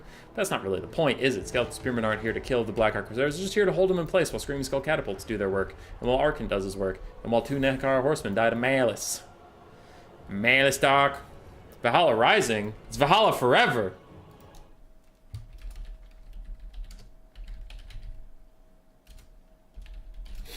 We'll get there. Alright, Mouse getting Spirit Leeched. But I'm sure it's about someone doing things. That is pretty fair. You were close. You were close. I'll give you close. Tomb Guard just about to start fading away. Dark Shards were actually peeled by the Cold One Dread Knights. And Dark Elves aren't out of this just yet. Malice is a hell of a drug. Scourger and Chariots, out of ammunition, back in the fight, just trying to crumble down these Nekar Horsemen and free Malice, who has been trapped for thousands of years. Dark Shards teeing off onto Sparkle Stalkers, and Cold One Dread Knights trying to get active in this game. Now, Arkan could run away and cackle and Spirit Leech Malice, but he can only do that for so long as Sepulchral Stalkers just delete Cold One Dread Knights. Jesus Christ. And waking up to do his chores. I hate all of you. That's not what it's about. We'll talk about it in a second. Malice is almost heal capped for the first time. He has to watch out. What all Dark Elf players have to watch out for, though, is army losses. If he gets army loss before he transforms, he will lose without getting to turn into Zarkan at all. The Ushabti summon is out. The balance of power is fading. I think Malice has to transform now. He has to transform right now or he's going to lose all of his support. 'Cause the other thing is if he transforms and keeps, like, that means his guys will keep fighting. But if he waits for army losses, then he's going to be completely alone. Transform, transform, transform, transform, transform, transform, transform! Don't army loss, goddammit, transform! He army lost. God damn it. This keeps happening to Malice players. You gotta transform. The balance of power doesn't realize you have a demon inside of you. The balance of power just thinks you're a dead Malice. Fuck. God damn. God damn it. Alright, Trader wins. Now, to be fair, I think he had that one, but it wasn't over. Tzarkan could have done a lot of work, and there wasn't a ton left to really stop him. Sparkle Stalkers took a lot of damage from those Dark Shards creeping up, with the Cold One Dread Knights diving into melee with them. Malice also could have just run them down himself. Arkan was feeling pretty weak at that point. There was one Tomb Guard left. Malice could kill that pretty easily with his spells. Scream Skull Catapults can't do anything against Malice's transformed form, and the Skeleton Horse Archers were about out of ammo. So I think that was Tomb King favored, but I don't think it was over just yet. But unfortunately, a misplay of just allowing army losses to knock out the rest of your army, and you didn't get to Zarkan. Malice, 830 value, just got stuck in Horsemen and had to fight the whole time. Dread Knight's not really getting a lot of value. Cold Knight's not getting a lot of value. Scourge Runner's doing meh. Blackheart Corsairs doing fine. Dark Shard's doing okay. E. Is the GG. Alright, Valhalla forever and whatever. That one. Left screen. I think it's in the description, right? Yeah, pubmasterproject.com is where I sell stuff. I have a board game that's out. Hooray. But what you were talking about earlier is a book. So, international shipping, $75. They'll send it anywhere in the world. $50, they'll send it anywhere in the US. That's shipping included, tax included. So it's just, you place 75, that's it. There's Valhalla Forever. That's the book they're talking about. It's a dumb fantasy book. If you get it and you're like, this is dumb fantasy. Yeah, it's dumb fantasy. It's essentially a thought experiment about how the fuck does Valhalla work. Because everybody's like, bro, it's so cool. Valhalla, man. It's like you get to go fight forever. And it's awesome. And there's Vikings, man. And that's the coolest thing. Yeah, but if you're already dead, doesn't fighting kind of suck? Like, bear with me. Real talk for a second. How does Valhalla work? It doesn't make any sense. Because if you're already dead, you're immortal. So wouldn't you go out on battle and be like, this is great! Axe a guy in the face. He laughs as there's an axe in his face. He's like, huh, that was a good hit. Anyway. And then he axes you in the face. And then you stand there and you're like, huh, that was a good hit. What do we do now? We're both immortal, so there's no battle to do here. This sucks. So I was thinking about how to make it not suck. And the concept I came up with is you take your opponent's strength. So if you kill somebody, if you kill like this really big, strong guy, you get like a portion of his strength. You get, bulky, huge. If you kill like this little like speedy archer guy, you get a little faster. You get a little pew pew when you step. Stuff like that. So you take a bit of your opponent's skills when you beat him. It also gets you a bit of like, you know, a reputation going where like, oh man, this guy's defeated 100 people in this life. Somebody's got to go take him down. It also, you know, means you're getting more and more powerful. So when somebody takes your shit, that's a lot more shit. You're worth killing as opposed to somebody who hasn't killed anybody yet or done anything. So it kind of gives you back that like sense of adventure and sense of wanderlust and like, I heard about this big badass way over there. I'm gonna venture over there and do that. There's also a bunch of monsters you can go fight. And again, you can get a portion of their strength. So if you solo a dragon all on your own, you're gonna get a fuck ton of like awesome stuff, but the dragon's probably going to kill you. Like, the odds are not in your favor, right? So that's how to keep it interesting. Cool. That's the premise of the story. That's not even the plot. The plot is a couple of those guys are like, hey man, I've killed like 500 people. I'm huge. And so the guy's like, hey man, I've killed 200 people. I'm pretty big. And the guy with 500 people is like, you know what? I'm going to kill you unless you join up with me. I'm going to take all your power, and you're going to have to do it all over again. And the guy's like, oh, I don't want to do it all over again. Fine, I'll help you. And continue on until they get like a band of like 10 really strong dudes. And they go, we're government now. And if you don't like it, we're going to come kick your ass. And every time you try and come back, we're just going to kick your ass. And you won't get to have any fun in Valhalla forever. So they start collecting taxes. And they essentially make a government in heaven, which sucks. And all these warriors are like, now we live in a stupid bureaucratic hellscape. We can't do anything because everybody's being a bunch of nerds. And that's where the story starts, is like there's this like team of assholes, and they're running the show, and people just want to have a good time, but also people who just want to have a good time, like, you know, the stereotypical warrior, they're obstinate and shitty. So like each of them just keeps walking in like a dumbass, and is like, I, Hrothgar, challenge you 10 to a fight to free Valhalla. Oh, I got my ass kicked. And they're like, thanks, we got even stronger because you're a dumbass. So then, yeah, the plot is like, how do we fix this? We need to rally a bunch of dumbasses to stop being dumb for like 10 seconds. Take care of this council of jackoffs, and everybody goes back about their business. But it's also hard to keep their attention because one of them's like, yeah, I'll help you out. Oh, wait, I heard there's a badass dragon over there. I'm going to go fight and die to that. And he's like, no, can you just... just focus. Focus. So yeah. There's magic, tomfoolery, fuckery. Adventuring is good.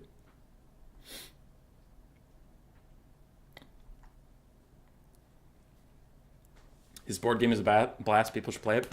Yeah, if you don't want to pay $50 for the board game, like, you should, because it gives me money. But if you don't want to, there is a tabletop simulator mod for free where you can try it and decide if it's worth your time. If it is worth your time, I would ask you to please buy a physical copy. But you can try the for free one on Steam if you have Tabletop Simulator, just to trial it out. It's good. So Afterlife Elo system? Yeah, kind of. What you're saying is that Valhalla is filled with zombies? Pretty much. Valhalla, you fight, you die, but are resurrected uninjured the following day. Death is basically a timeout. Yeah. Like, that's true. I just think it would get boring because you're up there for all of eternity. So I was just thinking of how to make it fun. And it was like, I don't know. People create their own legends. You keep what you kill type of vibe, yeah. Is there fucking in it? No. I wrote it for young adults. Is the board game copyrighted? Yeah. I had to go through the patent office and everything. Took like 6 months and $300. Actual isekai, that doesn't sound like shit. Yeah. I also went with the fantasy element of it, because, like, I don't know. In Valhalla, you can be whatever you want. So there's, like, you know, this guy's a fucking lion head. This lady can transform into a spider. It's just kind of like, it's a free-for-all. A free-for-all of bloodthirsty dumbasses. There is a rat in the story, yeah. There's a rat. I'm still escaping me. Okay, what do we got? High Elves, VP, Warriors of Chaos, ban Cathay. Trader says Coast, remove High Elves. Race says already fought Warriors of Chaos versus VP today and don't want them here either. Warriors of Chaos. Alright, so we got... What did we get? What the hell? Pick Coast, okay. Yeah. Warriors of Chaos versus Coast, let's go.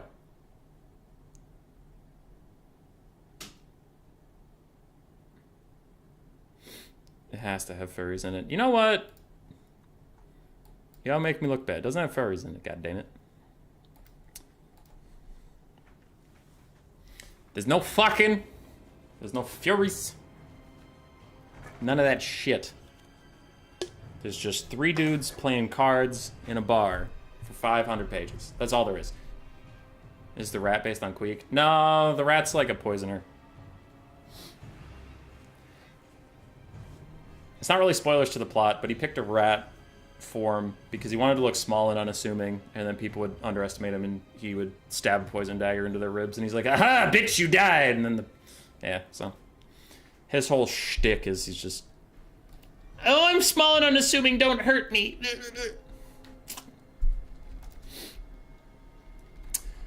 Alrighty. Warriors of Chaos versus Vampire Coast. How's the finals going? Shogunuk and Berserk still going at it. Okay. If Trader, the Coast, wins this one, he will go 2-0 and he will win today's tournament. If you want to see a game 3 between these two, you are rooting for the Warriors of Chaos.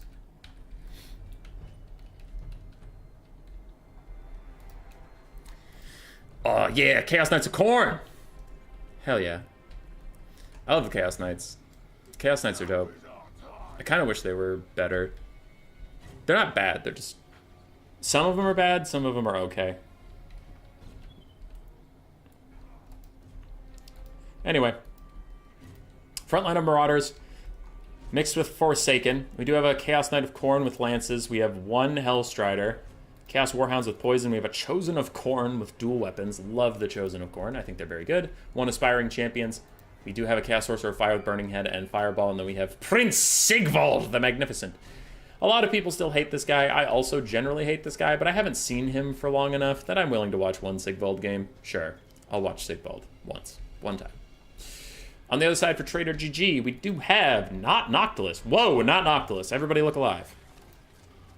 Not the Lamprey's Revenge. I don't give a shit about them. We have a Vampire Fleet Admiral of Vampires with a pistol on a crab mount. She does have the Black Parapet to help her get some stuff off. She has a Summon and Invocation of Nehek. Okay. Lamprey's Revenge, Gunnery Mob ROR. Haven't seen them for a long time, but these Crabos that Stabbo are very, very good. Nothing has changed about them, just haven't seen them in a while. Coaster generally prefer to just spam animated Hulks and not spend the 1,600 gold on these guys. But we also have 4 animated Hulks. We have 2 Depth Guard, 2 Shotgun Hand Cannon mobs. We have a triple pistol mob, 3 bombers mixed into the front line, and zombie pirate pole arms. Depth Guard will trade okay into Marauders and Forsaken. Forsaken will actually do pretty good damage back to them, but the Depth Guard can heal up. They need to avoid the Chosen of Khorne. Chosen of Khorne, absolutely fucking slaughter Depth Guard. I think we saw Bjorn and somebody, Bjorn and Raced? I think it was Bjorn and Raced, play this one, and the Chosen of Khorne went hog wild on Depth Guard. Just gonna have to be careful about that. Need more Queen Bess. Queen Bess is unfortunately not very meta relevant right now. She's expensive, easy to dodge, easy to snipe. Trash. She's trash. The Pistol Crab Lady is interesting. I don't know why you would take her over Noctilus. Maybe she's cheaper, honestly. But she doesn't have as much summons. I don't know. I don't know. She does have armor-piercing missiles, 360 shooting. She can maybe just walk away from Sigvald's plan. I love how Sigvald's just sprinting in there all by himself. Because he doesn't actually have anything to fear. For real. He's just walking in there. The army is working on getting engaged. They're coming, but Sigvald's like, fuck it. I'm in. Fight me. You son of a bitch, I'm in. Hold on. Watch Sigvald fight for a second. I gotta find an audio clip.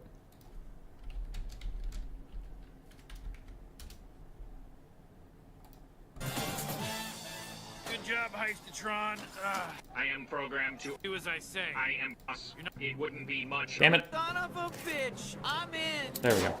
Took me too long. Son of a bitch, I'm in. That's all I wanted. Was it worth it? No. I fucked up. But all you missed was Sigvald fighting some bombers and some animated Hulks and taking literally 0 damage. Raced is setting up the full surround. Coast are in trouble, and I honestly think Raced is probably going to win this game from this point. I just don't know what the Coast are going to do. It's a nicely set up full surround. There's nothing to deal with Sigvald. I think they're going to get butchered. As soon as I start playing VP, I shall bring back the Harkin. You're too late! I already took Luther Harkin in the Iron Rat stream and I won that game. Fuck you, Black Knight. I'm cool. I'm the coolest that's ever lived! For legal reasons, that is a joke. Everybody calm down, that is a joke. Forsaken fighting animated Hulks, they don't want to be doing that, and the bombers are tearing them apart, but the shotgun mobs are getting eaten alive by dogs. So really neither side having fun back there. Those Forsaken are entirely gone. Dogs are going to get pushed off rather soon. Marauders pushing up and in from every formation, but we do have a big burning head that looks like it's going to try and hit 2 units in a row, getting really good damage onto 1. The second one about to take a bunch, 2. Boom. And with their leadership spiking down to -55, that will be disintegrating territory, but they actually go to -24, so they do not disintegrate, they just start crumbling. The burning head also ticks onto the Chaos Knights with lances, but they don't really care at all. Sigvald's still fighting, got some Marauder friends to help him out. He's doing great. Where are Chaos Knights going? Looks like nowhere. They're leaving. They don't want any of this. Only I'm allowed to play off-meta good legendary lords. Hey, Black Knight! I treasure you and value your patronage to my Discord and to our community. Thank you for being a part of it. Also, fuck you. Sigvald's still fighting. Depth Guard about to get charged by the Chosen Corn dual weapons, and you want to watch a Depth Guard disappear? You want to watch a Depth Guard disappear, anybody? Anybody? Depth Guard disappearing? They've already lost 2,000 health since we started watching them. They've already lost 3,000 health since we started watching them. We've already lost 4,000 health since we started watching them. Anybody remember when I said the Chosen of Corn are going to be a fucking problem? You think the Chosen of Corn are going to still be a fucking problem? They are murdering those Depth Guard. Nothing can stop these men. Maybe concentrated bomber fire or something, but another big burning head is just going to take out some pistols. That is not a summons. That is a good thing. You hate to see it when a overcast burning head goes onto a summon unit. It's brutal, but there's no summon here. Burning head, go! It's I swear it's curving. As it goes over here, it is determined to hit as many vampire coasts as possible. That burning head wants to take us to a game 3. And the Depth Guard are already gone! The Chosen of Corn! Just murdering them all. And there aren't even any bombers left. Okay, there's one bomber crew left. They have to be protected at all costs, because they're the only thing that can hope to stop these Chosen of Corn. But Sigvald will also not be stopped. I don't think there's a hope for this Vampire Coast roster. I think they are doomed. I think they are doomed. MVP Chaos Knights calling it now. Maybe if they snipe out these bombers. Because without the bombers, Chosen Corn and Sigvald can kill this whole army. Easy GG.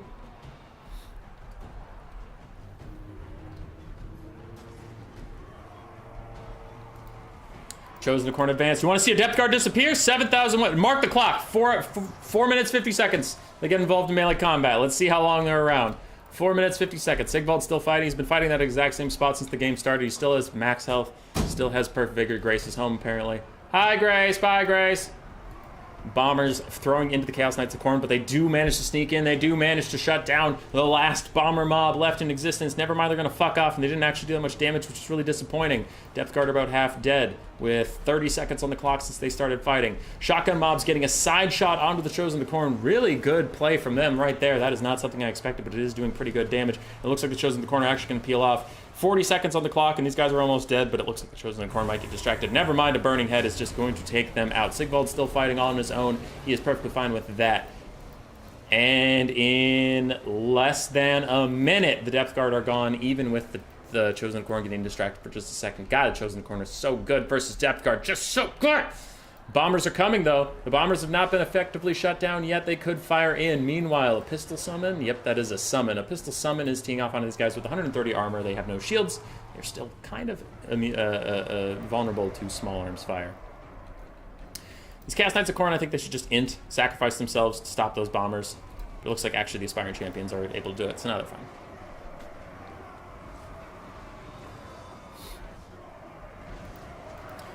Hey, Rusty. Your clanmate Big JP made a pretty deep run today. He made a pretty deep run. Got to the semifinals. Fought really competitively against Trader GG in Game 1. Game 2 was a bit of a slap, but it was just a build diff, fortunately. Another pistol summon is out. This pistol summon still has 30 seconds left. The Hellstriders are getting shot in the butt by that pistol summon. You can see now why the Vampire Coast meta is just spamming summons. Chosen of the Corn getting worked on by the Lamprey's Revenge. but the Aspiring Champions are also here, and it's all just a holding game as Sigvald is still in the distance, just waiting to get in there. Oh, in the distance, we also have some zombies and animated hulks left. That's probably why the balance of power is so even, though I think Chaos has had this wrapped up for a while. I think Chaos is going to be just fine. Chaos Knights of Khorne not doing as well versus the animated hulks as you would suspect. But it ain't over yet as the Chosen of Khorne continue to fight.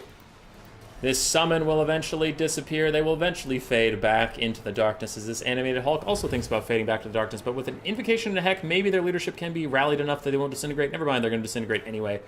It rallied a little bit. So they're still fighting those Chaos Knights. Just trying to get the little bit of damage out that they can. Aspiring Champs getting close to breaking. Pistol Summon has got to be fading soon as another Pistol Summon comes out. You got to be out of those. You have one left. God damn it. Hate the Pistol Summon. I don't think the Pistol Summon would be as intense if it didn't last forever, but it does last forever. It lasts for 86 seconds and then 30. This thing's out here for 2 minutes. Hellstrider rear charge on a summon, just trying to stop it from shooting for a little bit as it finally... Oh, it just starts crumbling. It's those 30 seconds left. Jesus Christ. Lamprey's Revenge getting awfully low, though. Forsaken are routed off. Chosen to Khorne are routed off for a little bit. More animated hulks are joining in the fight. It is down to just Sigvald as Firecaster and some Chaos Knights, but that's not going to be enough. A big overcasted Invocation and Heck trying to save all these units, trying to keep them in the fight for a little bit longer as the pistols keep firing at Aspiring Champions in the butt. 120 armor, but their shields are facing the wrong way because they're busy with other shit. They will get pushed off. The Chaos Knights will get pushed off. We're down to 2 single entities, and that is about it. But Sigvald is a man's man. He's a man with a plan, a manly man made of manly stands. If you have one more Burning Head left in the tank, even undercasted, you can clear out these pole arms. And Sigvald, if he just ignores this summon till it fades away, sure, that will take a very fucking long time, but I don't think it's worth using any of your precious winds of magic left on. Sigvald's still chasing down this Vampire Fleet Lady, even on her Crabbo. That Stabbo, she cannot escape. Lamprey's Revenge still chasing down, and there is a Burning Head that hits both. We take those. We take both. All right. Hit the summon. Hit the non-summon. Kill them both. Deletus. I think that was overcast, but maybe not, honestly. I don't know. These guys have like 0 armor, so that shit isn't that surprising. The infantry of the coast is about to fade. Somehow these guys aren't into the disintegrating territory, but I guess that's fine. Lamprey's Revenge getting another Invocation Heck, also just regenning up as slowly as possible. Animated Hulk's coming back, but all the infantry for the coast is gone. Just monstrous infantry left, and Sigvald's pretty good against monstrous infantry. Race is up 3,000 damage value, and I just don't see a way for the coast to win this from this point. Now, I've been wrong before. One time. I ordered a chicken sandwich from Subway. I should have ordered turkey. But aside from that, I have literally never been wrong. Quick little fireball cast. Don't know why that wasn't at the caster. Don't know what the purpose was of putting that on Lamprey's Revenge, but alright, we take those. Sigvald still chasing around the lady. Chaos Knights are back. Chosen to Khorne, running away for some reason. Stand and fight, you godforsaken cowards. Why don't they have ITP? Why don't Chosen of Khorne have immune to fear? Maybe not terror routing, but like fear. Literally fear can lower these guys' leadership. Just fear, not even terror. Pistol Summon. The last Pistol Summon does do damage with Overcast to the Vampire Fleet Admiral, but she is out of summons at this point. Honestly, probably out of Winds of Magic. I doubt she really has enough for a lot of Invocations of Heck left. Pistol Summon is going to try and focus on the Aspiring Champions, try and focus on the Chaos Knights, but it's just going to isolate Sigvald, but who cares? Bracket? I'll show you the bracket after this one.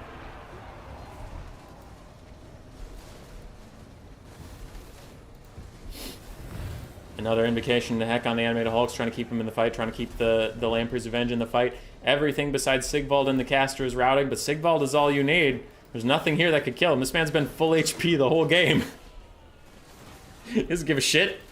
He hasn't given a shit since time started. I just heard something else. I don't know what that was. I heard like a dong noise. I always played the meta effect. It wasn't poorly played prior, yeah.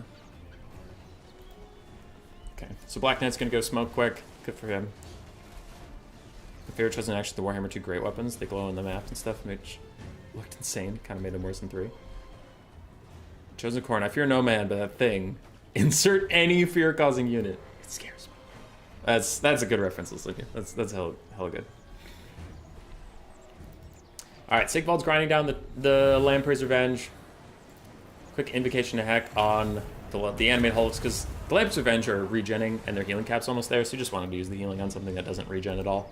Pistol Mob running out in 20 seconds, just chasing around the Firecaster, trying to do a little bit of damage. They do have Firewall moving, so they're just trying to find anything to do, but Sigvald is literally full HP. He doesn't give a shit. And I think this is over. Sigvald out there with perfect hair, smelling of roses, murdering vampires. Yeah. Chosen Corner back. They're charging in over the crab bodies. And they all T-pose for a little bit, and they get knocked away by animated hulks. That's pretty funny. But Sigvald's healing cap is within sight. I don't think it's going to be enough. Aspiring Champions, Chosen Corn. I think if either of them breaks one more time, they shatter. One last Invocation to Heck on the animated hulks, but they did go into negative 55 for a little bit, which would have been disintegrating. They do manage to rally just a smidgen of hope. That's it. It's over. Siggy Wiggy Diggy. He won it. 2,300 for Lamprey's Revenge. Depth Guard combined didn't even pay for one of themselves, I don't think, unless they're only 1,000. I thought they were 1,200. I think actually they're 1,000, so combined they paid for one of themselves, but they fought Chosen of Corn, and that was not a happy day for them. Hand Cannons did all right. Struggled to really find anything to shoot at. Animated Hulks did great. Bombers did okay, but largely were shut down. Pistol Mobs, mixed. The side, Sigvald did fantastically. Centerpiece for the army to build around. Burning Headcaster always does very well against the undead. Chosen of Corn paying them for themselves with gusto, slaughtering a ton of Depth Guard. Love this unit versus the Vampire Coast. It is very, very good. It's great. Cast Knights with Lances, unfortunately struggling for some reason because their charge attacks literally 0 damage, which makes me sad. Aspiring Champions did okay. Hellstriders, Dogs, Forsaken, and Marauders just had to try and grind. We're going to game 3. And while they do their picks and bans and armies for Game 3, I will show you the bracket as Rusty requested. I also wonder how our Grey Seers are doing. So this was the bracket for today. We are up here with Trader and Raced. Last game to determine the winner of the Skaven Slave through Clan Rat tournament. Big JP and Trader, Commander and Raced. Whole tournament's right there in front of you. If you really want to look at it for longer, you can pause it. 3, 2, 1. All right, moving on to this.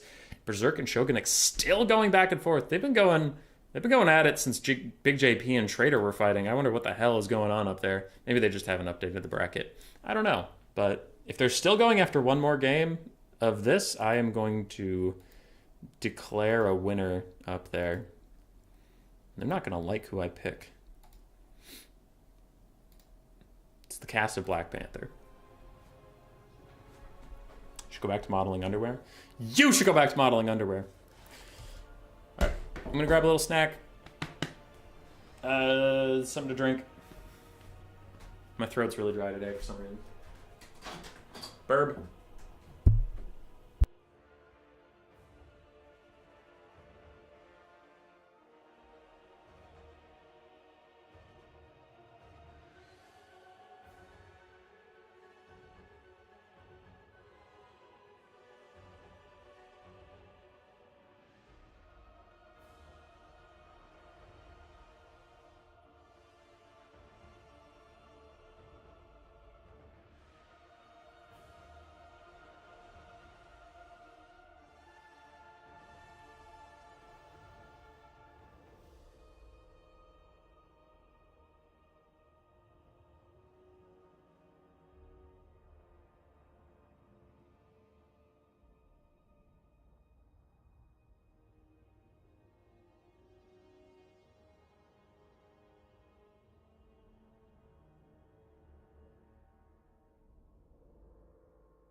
All right, I'm back. Any weird rat noises? All of the weird rat noises.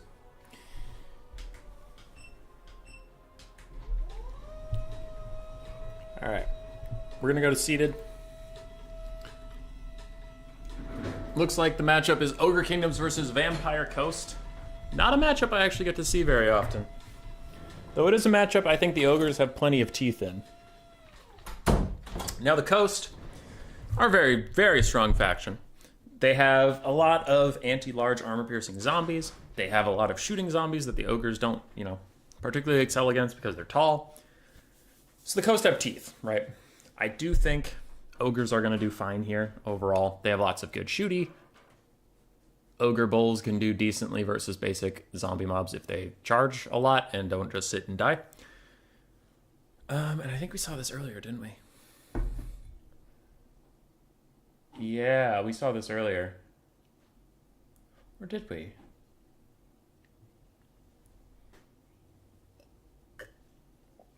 I don't know if we saw this yet today. It's all blurring together on me. But this is it. Ogres versus Vampire Coast. Looks like we got Ogre Kite. Ooh, but Race is ready for it. Race loves Aranessa. Race is always bringing Aranessa these days.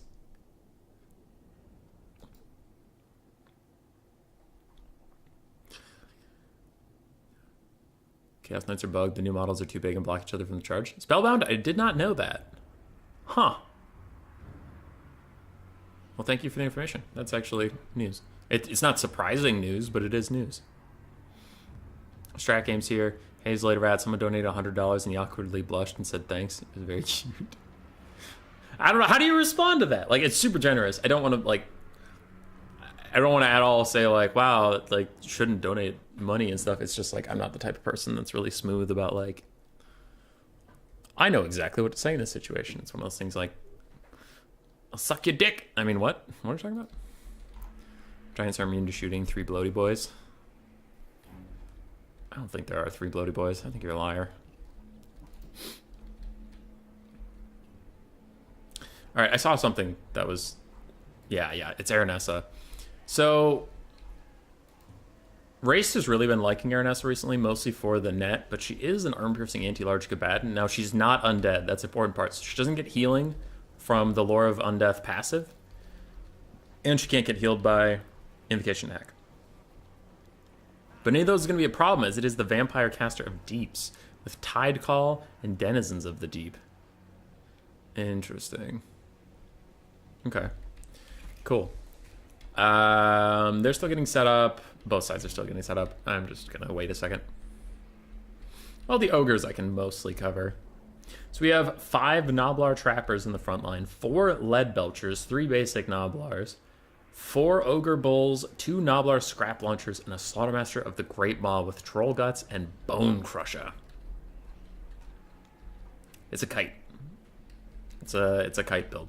The difficulty is going to be, I saw 2 cannons. So the Coast 2 have 2 cannons, 1 deck gunner, a front line of halberd zombies, then the Bloody Reaver deck guard, depth guard, ROR, with Frenzy and Enrage, and their self-healing. Aranessa for some nets, for some anti-large, for some good.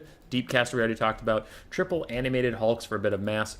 2 deck droppers pistol versions. 3 pistol versions. And 2 Scurvy Dogs to chase off anything they route. Interesting that you're taking the pistol versions, not the handguns for the armor piercing. I wonder what that's about. But this Coast build looks like it's ready to be kited. I mean, 2 cannons should outtrade 2 scrap launchers. Should. Now, Anticity used to school me on Cathay versus Ogres all the time because he would use an Iron Blaster and 2 scrap launchers and he would perfectly micro them and dodge everything, but not everybody's Anticity. So generally, I'm going to go with sitting artillery versus scrap launchers in a duel. But again, with perfect micro, scrap launchers can win. It's more common than not that your micro is going to slip up and you take a pretty nasty volley.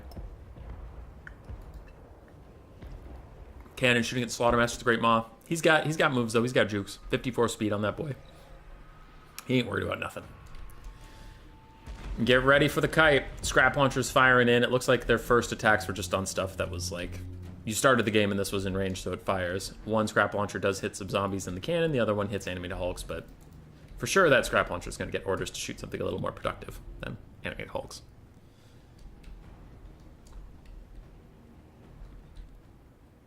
So far, they haven't got new orders, though. I wonder, Trader's microing something, so maybe running his Lord around. There we go. Now you see some big, aggressive, angry red arrows onto those carronades.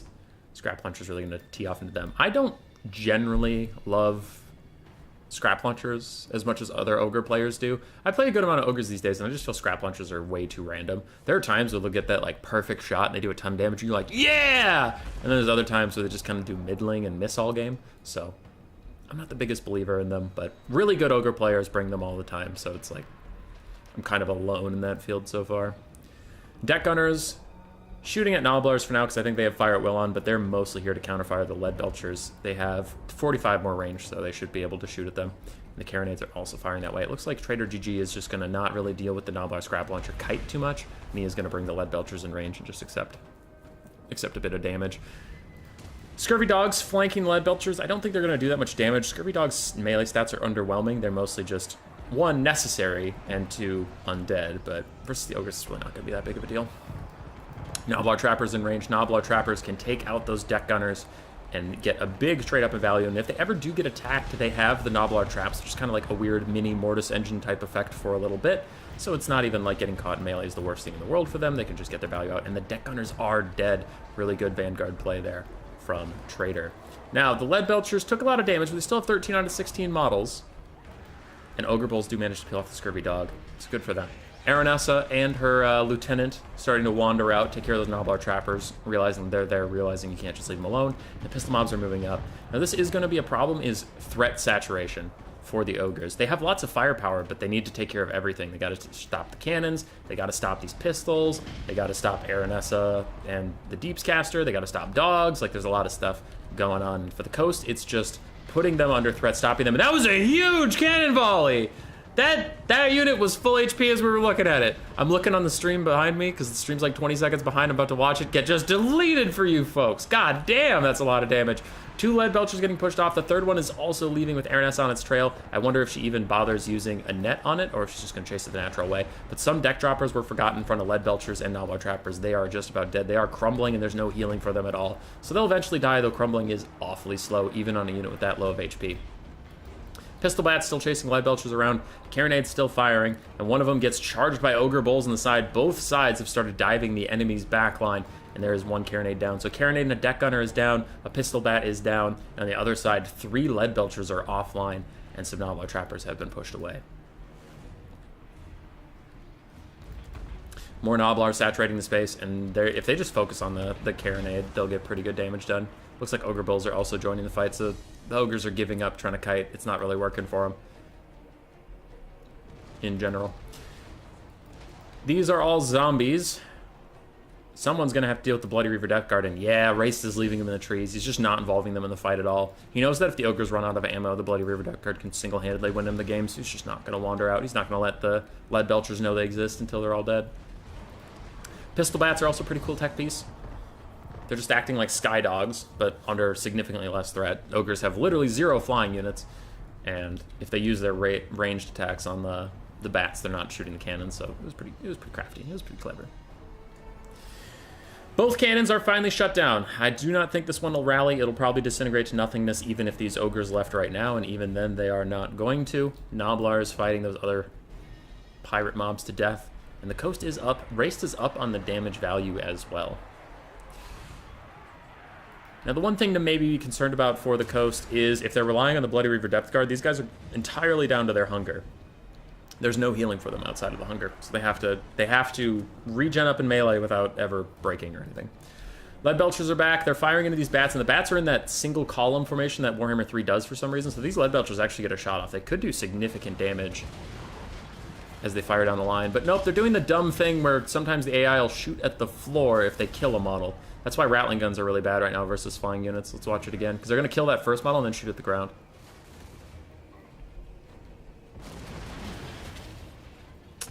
Nope.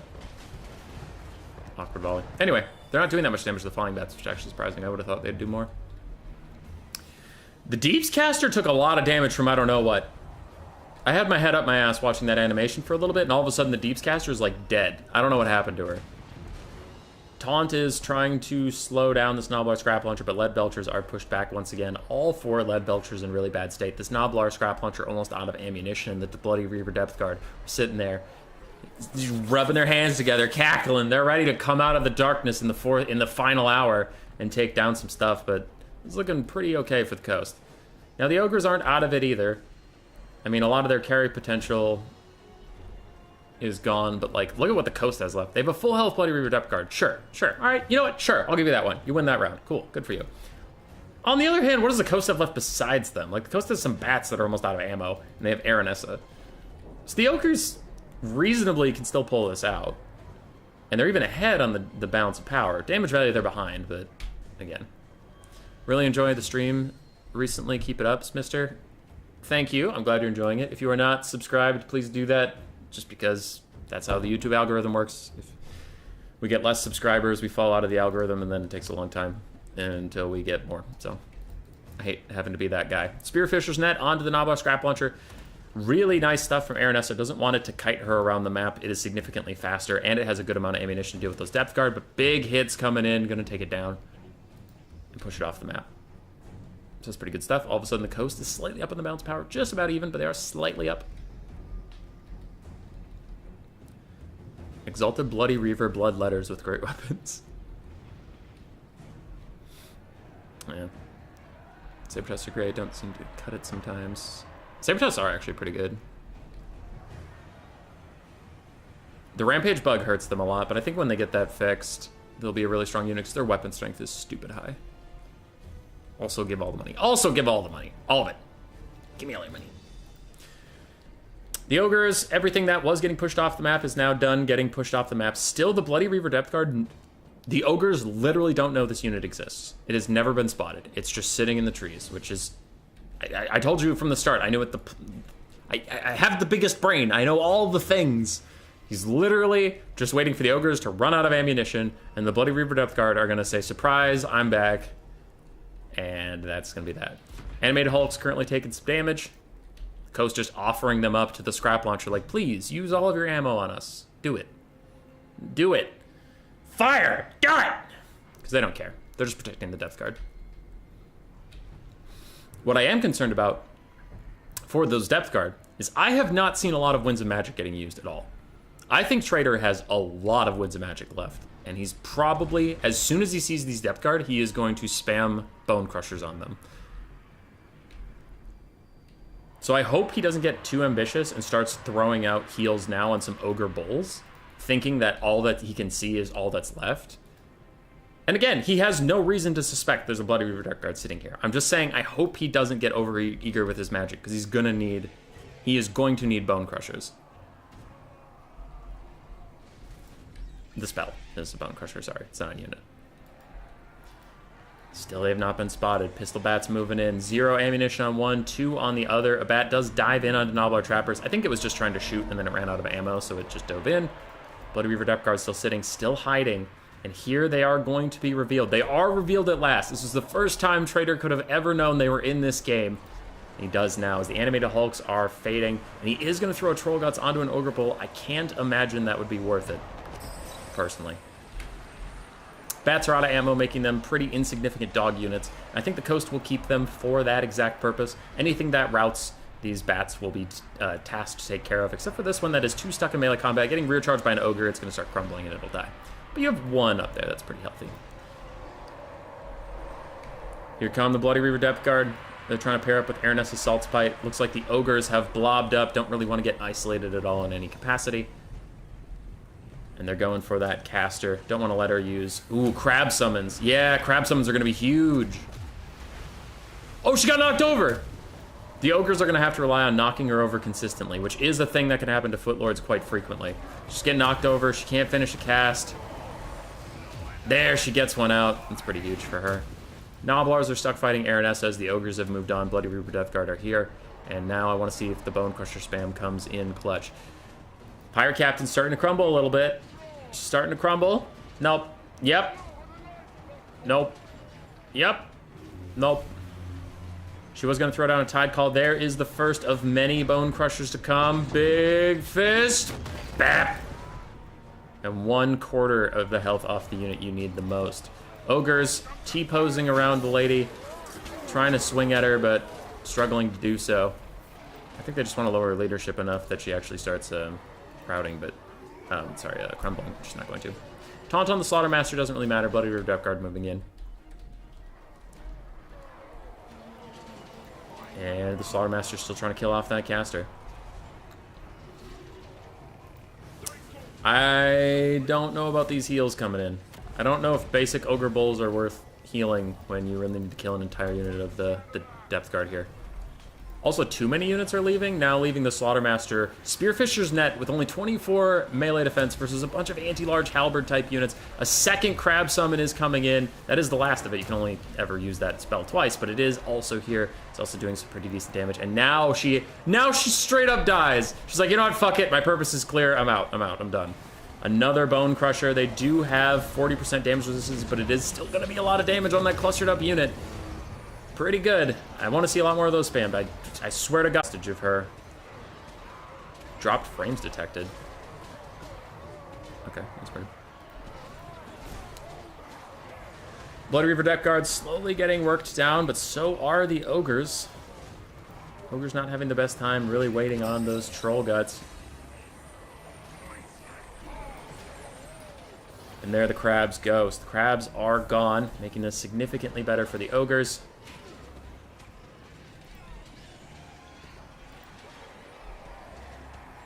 I just had to... Yeah, you gotta think that the Bone Crushers are more worth it than healing up Ogre Bulls, though. I don't know. I know I'm beating a dead horse here, but I'm just saying. These guys both saved a ton of toys for late game, yeah. Nalblow Trapper's coming back with a bit of ammunition. They might want to throw at those bats, though, because otherwise they're not going to make it back to the fight.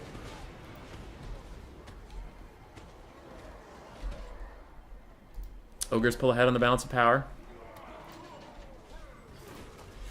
Yeah, it's definitely been off cooldown for a while. So it's all about the Ogres are out of Winds of Magic, and he's trying to slowly regen them with extra ingredients, but I gotta think that last Troll Guts was a mistake. I mean, both Troll Guts were a mistake, but especially the last one.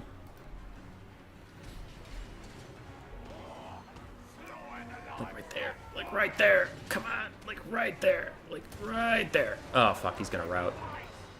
Slaughtermaster's trying to cling to his leadership, and he does. He gets out of there. Xenalbar Scrap Launcher comes back. Ogre Bulls rallying in the distance and rejoining the fight.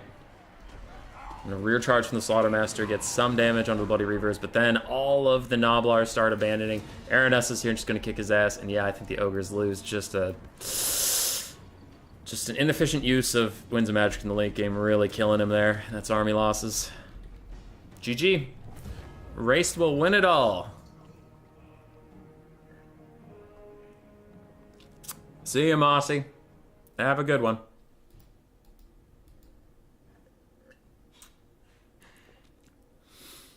Lead Belchers got shut down really heavily. Nobbler Scrap Launchers did okay. Ogre Bulls did they did pretty good. Nobbler Trappers did great, and Nobblers did fine. Man, what a series. That was a good series, Trader. I was shouting at you a lot. I don't know if you have the stream muted or not, but I was shouting at you a lot. So you'll have to rewatch that. Carronades did great. Deepscaster did fine. Bloody Griever Depth Guard did excellently. So did Aranessa. Almost 2,000 value on a foot non-caster character is quite insane. Dogs struggled to find a home, but the pistol bats were really cool tech. So a lot of cool mini tech pieces here from the coast. Well played from Raced. Trader, it was a cool build. But Slaughtermaster got stuck on infantry? Yeah. Slaughtermasters are very sticky. They're very sticky. So GG's to Raced. And Berserk is in the finals versus Hanadins.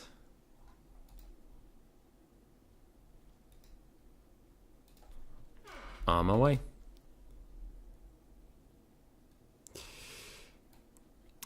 So that was the finals of the Clanrat and Skaven Slave tournament. We are now going on to the finals of the Grey Seer, Storm Vermin, Grey Seer, Chieftain. That stuff. So one best of 3 left. And they don't have a spec slot open for me. Those bastards. There it is.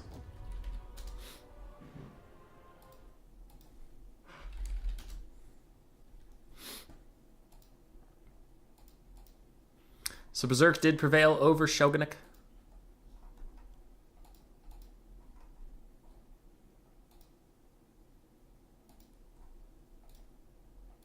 Hanadins prevailed over Blood Penguin. Shogunuk did defeat Sabus Regnum.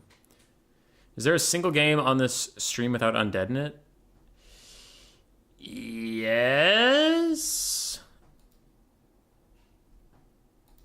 Yes. Time for another Iron Rat? No, never again.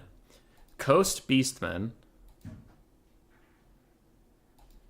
Cathay Tzeentch. Yeah, Cathay Tzeentch didn't have any undead in it. Cathay didn't have any undead in it. Dark Elves Ogre Kingdom didn't have any undead in it. Yeah, so there's plenty.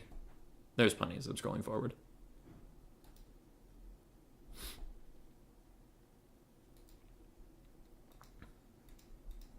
All right. Last best of 3 of the day. Of the day. VM Berserk versus ODM's Hanadins.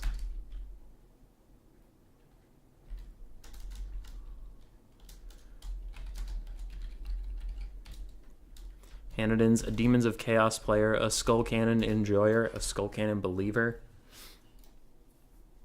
Berserk, I don't know. I think he just plays the good factions.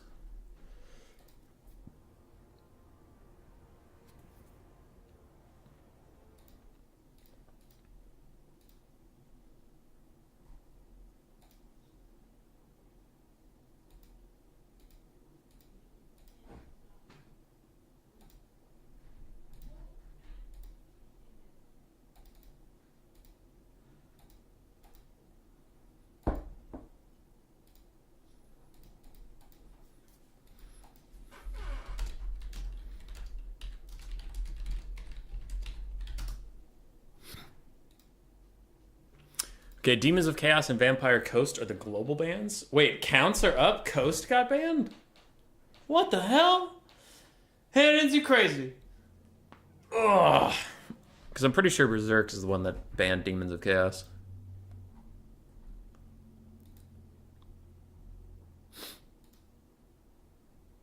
Demons of Chaos banned? Jesus Christ.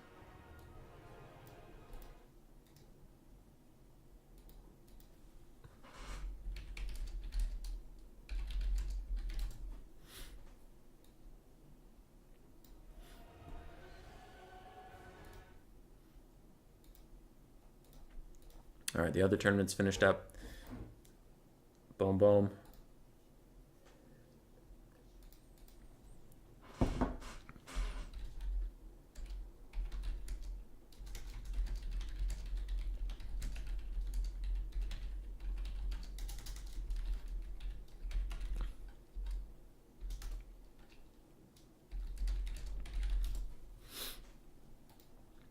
Been gone for 30 min. What did I miss? You missed the finals of the Skaven Slave Clan Rat tourney, which was actually pretty dope.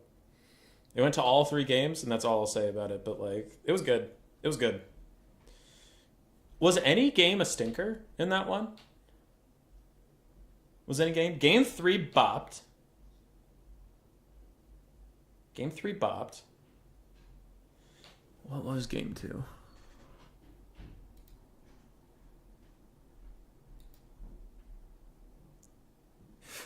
Game 2 wasn't a bop, but it was unexpected, so call it what you will there.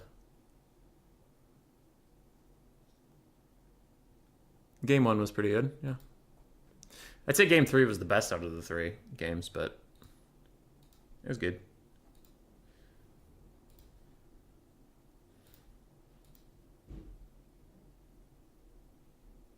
Bop equals balance of power. It's not what I meant. I meant it was lit on fleek.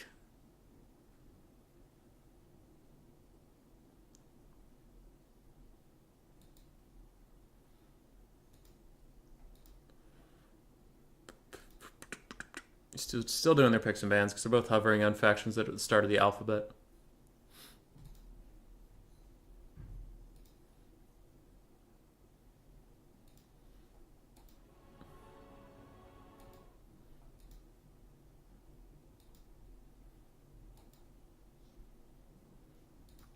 What are the maps? Shagout, Strand, River, Amexon, Tower of Hoeth. Okay. So a small map that's mostly flat, a small map with forests, and then a medium/large map with some forests. Okay. Now would be a good time to insert ads. Don't tell me what to do, YouTube. I'll insert ads when I feel like it, which is pretty much never. I won't click your cursed make money button. I refuse to make money.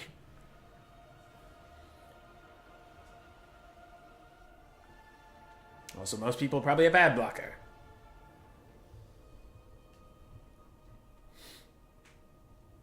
Stop! Who's first on this pick and ban? Is it Berserk? What's taking him so long? VC and Grand Cathay are unbanned. Just go VC, Grand Cathay, Warriors of Chaos, ban nothing, and then win. And then Hannons will be like, I'll pick Dwarves. And he'll be like, shit, I should have banned Dwarves. And then he loses, and then CA will come out and they're like, we're nerfing Dwarves, we're buffing Vampire Counts, because they're clearly underpowered.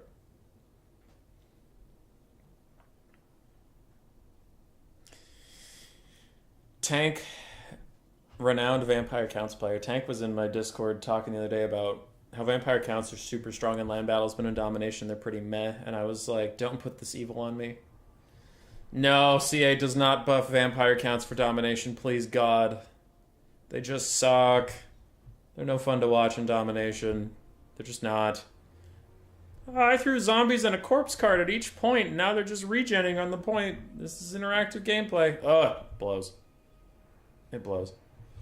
Domination isn't my favorite to watch, but Vampire Counts domination is an active pain in the dick. It sucks so bad.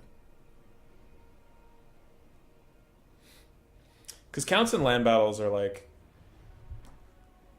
I don't want to say 50-50 percentage of games wise, but I meant like there are ways counts can play and be fun, and there are ways counts can play and be boring.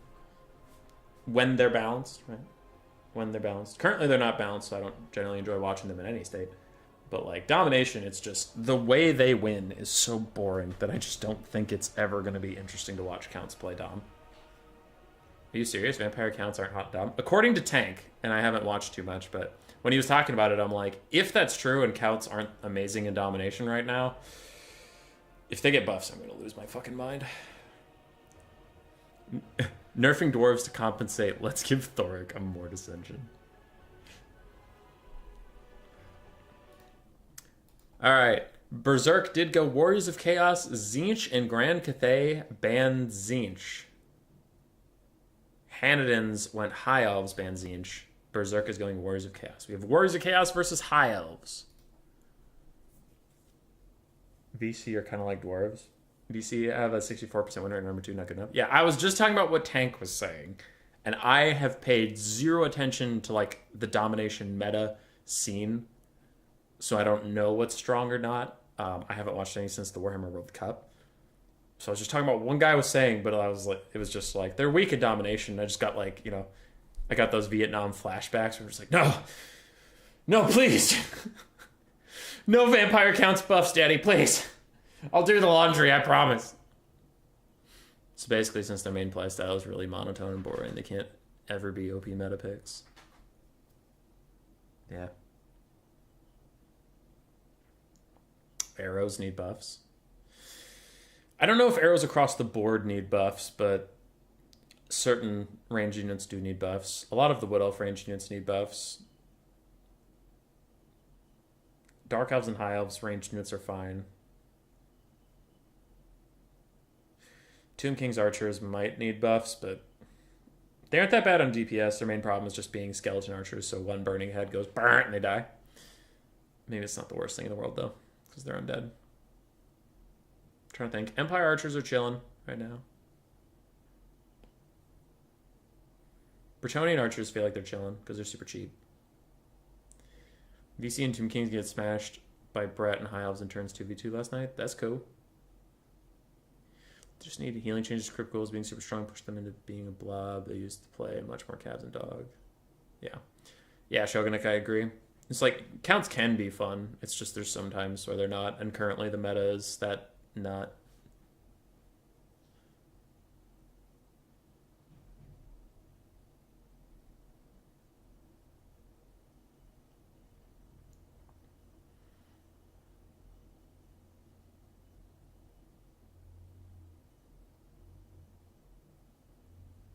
It's pretty fun, yeah.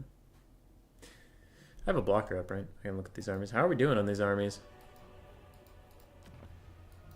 They're coming along.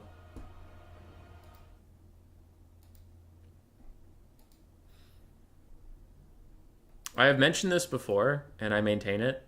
There's a parabola of build time. If you are a brand new player who doesn't know how to play the game, your build time is very long. If you are a super experienced player who plays way too much, your build time is very long. Anywhere in between, your build time gets shorter and shorter. Where, like, as you get more experience and know what units you want to take, your build time goes down.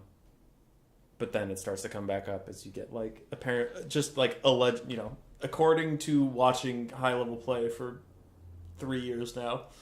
It's like the highest of levels takes forever, but then the mid tier is like, just bam, this is my build, let's go.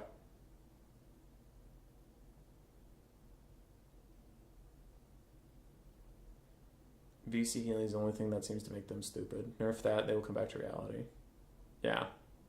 As far as I can see, CA has no other projects but bar Warhammer 3 Troy and 3 Kingdoms getting no more support. Why are DLC updates or hotfixes ridiculous slow?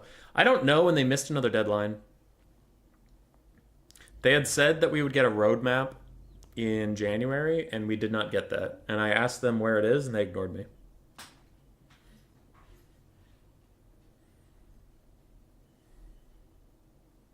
So I don't know. I have asked that question. I got pointedly ignored.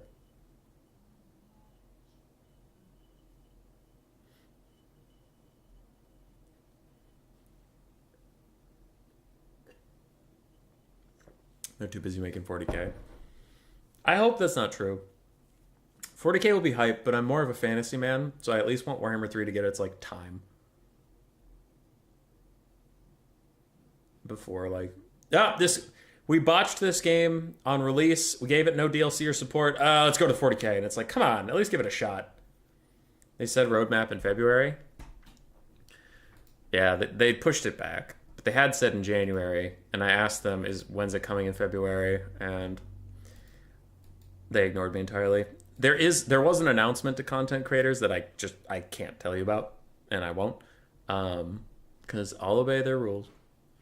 But there was a post that made me think we won't hear anything until later. Like, if we heard something next week, I would be shocked. But that's all I can say about it. I don't know. I was discouraged.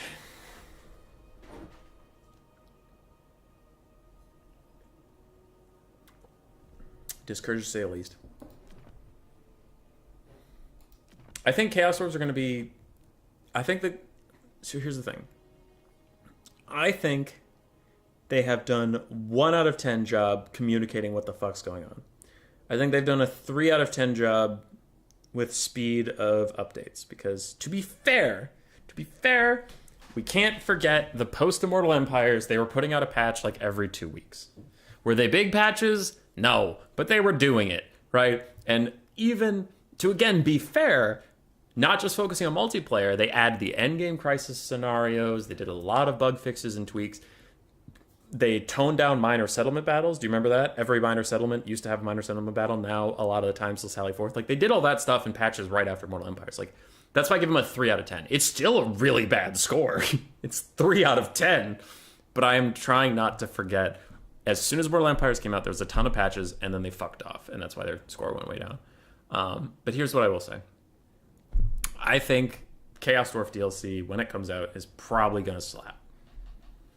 I think it's probably going to slap. From the multiplayer community, no idea. It could be unbalanced as shit. It could be terrible. But campaign, it's going to be great. There's a ton of awesome mechanics they could do for Chaos Dwarfs, and I think they're going to do them. They've generally been pretty good about army mechanics in the campaign. So I think Chaos Dwarf campaign is going to be super great whenever it comes out. So I'm not doubting that. The only problem I'm having with is how fucking long it's taking them to do anything or like communicate anything that's going on. So that's my issue. It's not the content, it's how long it's taking the content or the communication around the content. And it's disappointing because like this isn't a new thing. Like so many companies in the last 3 years have had issues with communication, and it feels like none of them are learning from each other. We're like League of Legends, North American League of Legends went from Saturday and Sunday to Thursday and Friday, and the company just said literally nothing about it. And then the entire community speculated it's because League of Legends is dying, and then they're trying to favor Valorant and giving Valorant slots. And then they had reasons according to the media I listened to, but then like Riot never said it. It was those media outlets that would be like, behind the scenes, Riot tells me this is the reason. I'm like, well, why don't they tell us what the fucking reason is? Or like Cyberpunk, you know, they released this game that literally didn't work on most things that came out, and everyone hated it, and Sega had to even offer refunds on their PlayStation, which they like never do, and they banned Cyberpunk from being sold on their platform. Well, what happened there? It was a failure of communication. It was saying this game's going to come out and then forcing it out when it wasn't ready instead of just properly communicating, hey, this game isn't ready yet. We're going to put it out in beta. But it's not ready yet. So if you play it in beta, it's going to be broken. Like over and over again, and yet somehow CA gets to this point in 2022, and they're like, let's just release Warhammer 3. Oh, it sucks? Radio silence. Immortal Empires is out in beta. When's it coming out of beta? Radio silence, 6 months. And I'm like, when has this ever worked for a company? How have you not seen this happen to so many other companies in the last few years, and you learned nothing?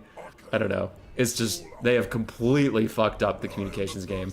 And it's like, there's making a mistake, that's fine, but making a mistake for a year straight, falling downstairs, and like you never learn, you just keep falling down the stairs. It's like, listen, I don't know what to tell you at some point. I was willing to maybe give you the benefit of the doubt when you tripped and fell, but when you kept doing it and saying, no, I'm not tripping, that's when I start to like, I can't defend you, where it's like, all right, you can't even admit you're making a mistake right now and you won't correct it. I don't know what your deal is. Anyway. All right. What do we got here? Be'lakor for the Warriors of Chaos and Berserk. Then we have Marauders with Great Weapons, Chaos Warriors according to dual weapons, Marauders with Great Weapons, Forsaken Spam. We do have 3 Skirmish Cav, one of which is Marauder Horsemen, the other 2 are Horse Masters. We have 2 Hellstriders off in the distance. That is it for Chaos. For the High Elves of Hanadins, we do have a Frostheart Phoenix. It does have an aura that reduces melee attack, reduces damage, and slows. We have Imric as well to do some good dueling in the skies. We have a Metal Mage with Plague of Rust and Searing Doom. We have a Life Mage with just Earthblood and some mana regen items. Spearman frontline, Silver Helms and Fireborn backline, and 2 Lothern Seaguard.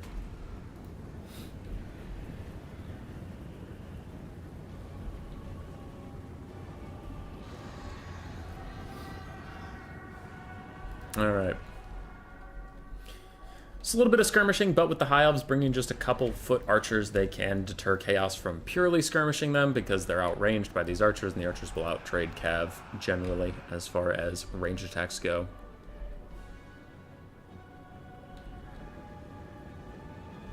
So it's just going to take a year to fix things. That's true, Coops. CA got a staff or money problem? Maybe. Communication, their player base is appalling. It's almost dead silence. CD had better slap. Chaos Force a better slap. Hard to agree. It is Demon Trains. I'll be happy, man. Demon Trains. Okay. Enough reading chat for now. I'll get back to you guys in a second. Hellstrider's trying to get a flank, but the Fireborn see them coming, and it looks like the Berserk is going to get intercepted here. Also, Lothern and Seaguard are no infants. They can hold their own against Hellstriders. So overall, I don't think those Hellstriders are going to get too much done. They are getting pushed off. Frostbite on them from the Frostheart Phoenix actually helps a little bit. But Imric, how did he get caught out here? What happened over there while I was talking about Hellstriders? What the hell? Imric's on the ground, and I don't know why. Looks like the Fireborn and the Frostheart Phoenix are all going to try and come bail him out, but we need a Searing Doom thrown down right here, and we need healing. Looks like we are getting the Searing Doom. Where's the Earthblood cast? Boom, that's a big Searing Doom. It's going to get a lot of damage. Frostheart Phoenix and the Fireborn trying to keep Be'lakor off of Imrik, and Imrik pulls away, but that was a costly mistake from the High Elves. Pit of Shades follow up from Be'lakor. I don't think it's going to do that much damage. Oh, there are Spearmen in here. Okay, I was going to say, most of the Fireborn are outside of it. So it'll do a little bit of damage to the Spearmen, but overall not a ton. Earthblood does hit Imrik, and it was Overcast. So he'll actually enjoy that quite a bit. The far side, Silverhelm's going to peel off the Hellstriders. Lothern Seaguard, overall still fine. Still happy to keep shooting. Imrik is in position to maybe get a breath attack off somewhere, and Forsaken are here. We've seen Forsaken slapping Cold One Knights and Cold One Dread Knights around. It looks like the Fireborn are also not immune to that treatment, as the Forsaken are just running them down. The Fireborn actually need to get out of here. Imrik is going to go get in a fight with Be'lakor, teaming up with his Frostheart Phoenix, but it looks like he's actually just going for a breath attack real quick, and he misses a good portion of it, as there's a ton of Skirmish Cav, that's the word, shooting at Imrik. He doesn't really want to commit to melee fight for now. He's just going to fuck off. Lothern Seaguard still trying to keep the Skirmish Cav honest. Heil frontline trying to hold against Chaos, but they will eventually lose it. And there are Silverhelms chasing around Hellstriders. Imrik's going to have to do something about this frontline fight, though, because he's running out of tools to keep these Forsaken at bay, and they're going to soon swarm over as a Lothern Seaguard. And without the ranged Lothern Seaguard, then the Skirmish Cav are free to just run around and make Imrik's life hell. Berserk keeps Be'lakor in the sky. He doesn't fall for the bait of Imrik trying to land him. And Chaos Warriors with dual weapons just walking single file through so they don't get caught up. And Fireborn are forced to keep them in line, while a pretty nice Searing Doom is also going to hit them. That'll be really good damage onto that Chaos Warrior unit. Great stuff there. Imrik and the Frostheart Phoenix taking a fight against Be'lakor. Be'lakor does not have Dark Master or anything to keep him safe right now, so he is going to run away. He's trying to land now. He's trying to drag them down into the melee with him, but they aren't going to fall for it. They will just keep moving back. Heil Spearman line is holding for now. Berserk is up about 1,000 damage value, as Imrik and the Frostheart Phoenix are just trying to peel the back line. One Lothern Seaguard unit is entirely mucked in Forsaken. Skirmish Cav are nearby. The other one is trying to stay safe, but the Fireborn will do their best to keep it alive. Be'lakor fighting with Imrik and the Frostheart Phoenix again, but doesn't look like he's taking that much damage just yet. More Forsaken are piling on. Something's happening here. That's going to be a big Pit of Shades. And an Overcast Searing Doom is going to hit these horsemen, taking care of both of them. Both sides trading very effective magic attacks. And Imrik's feeling the hurt, feeling the pain. If there's another Earthblood for him, it's got to come out now, because there's no regen or anything. So the health he gets is what he gets. Silverhelm's also charging in, trying to rear charge these Forsaken, get them out of here. Be'lakor is still just fighting. Both Lord of Dragons popped on him. His melee stats are underwhelming, but he still manages to hit Imrik. Really good RNG there. He's no bonus versus large one. He just keeps hitting him. I guess he is facing the wrong way, so Imrik does get less melee defense as a result. Be'lakor's trying to follow him out of the blob, but I think Imrik should be able to take off. No, he does this weird juke back for some reason that gets Be'lakor in range of him. He's been shot by a Marauder Horseman this whole time. High Elves are looking like they might be on death's door. I don't know if they can outgrind all of these Chaos infantry.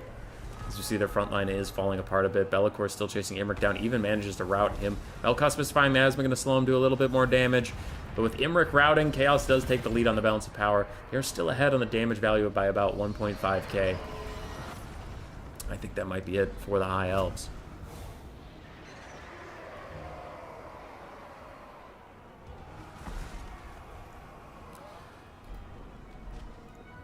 To be fair, communicating backfire for backfire a bunch of money, that's the issue. They can pretend the player base is non-existent. And quick Earthblood on to Imrik, trying to get him healthy enough that he'll rally, but with Fireborn dying to Hellstriders, it's a pretty even fight. I think the Fireborn will end up winning out, but nothing can stop Be'lakor from running Imrik off the map. And without Imrik, I don't know what's going to clear out all his infantry. I don't know what's going to do with Be'lakor. It looks like it might be over. Yeah, Greven.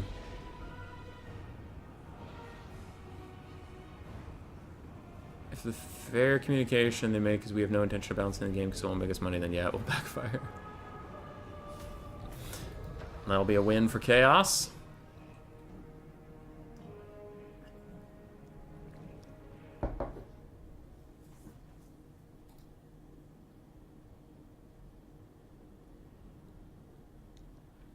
Probably just didn't sell enough on release.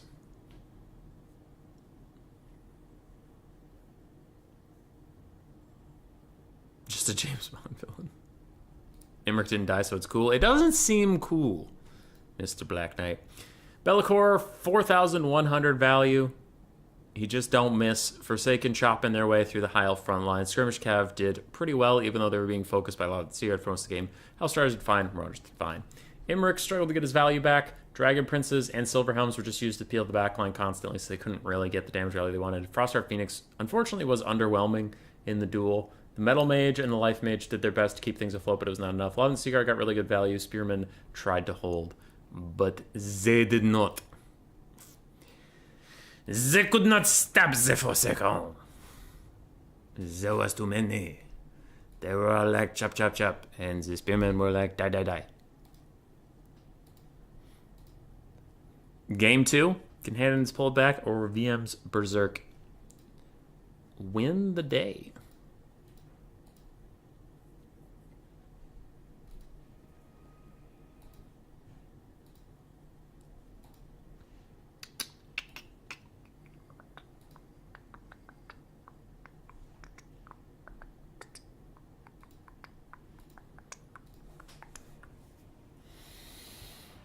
Oh!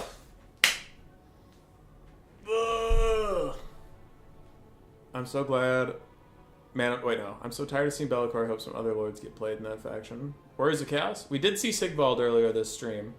We've seen a bit of Archaon here and there, but yeah. Be'lakor is a big, dumb, poopy head.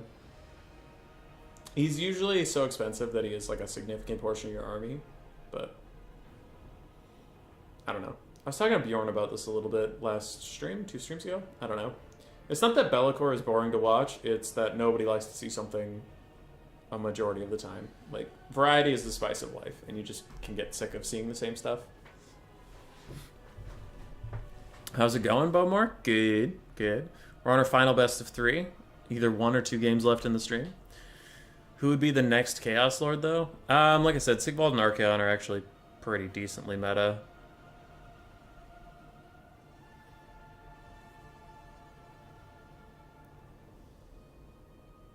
Sigvald beat Vampire Coast earlier today.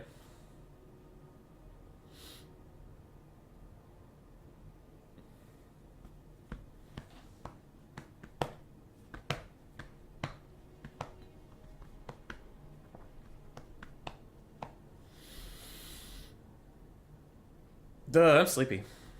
This hasn't even been that long of a stream. It's only been 4 hours. What the hell? What the hell? Ooh, I do have to go to work after this, though.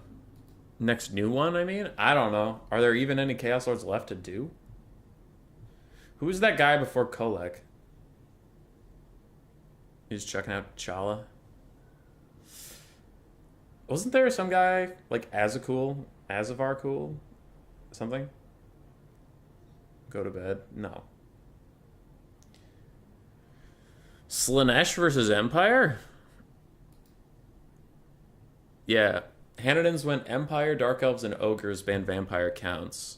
Berserk went Slaanesh, banned Dark Elves. So Slaanesh versus Ogres or Slaanesh versus Empire. Hanadins goes Empire. Cool, cool. Arbol.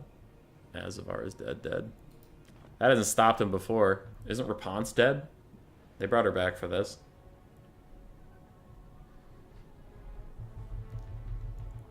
There might not be more Undivided Lords at all. Maybe Agram von Horseman. He's a big mage. Technically, there's someone that focuses some magic there. I really like the Chaos Dwarves and all, but I want to see a new Two Kings DLC, a new Legend Lord, and generic Cast Lord. Seeing Arc in every game is boring as fuck. Yeah, I hope they eventually take a second pass at the DLCs, because they did for Wood Elves and Beastmen, right? They brought in Sisters of Twilight and Torok's the Brass Bowl. But Coast, Tomb Kings, Norska, Ogres are all DLC races that could use a little love. Like, Coast are strong in the meta right now, but they don't have that many units. They have more units than most DLC factions, so they're probably like the last one on the list that I would give love to. But if you look at the Tomb Kings, like, their roster is actually pretty small.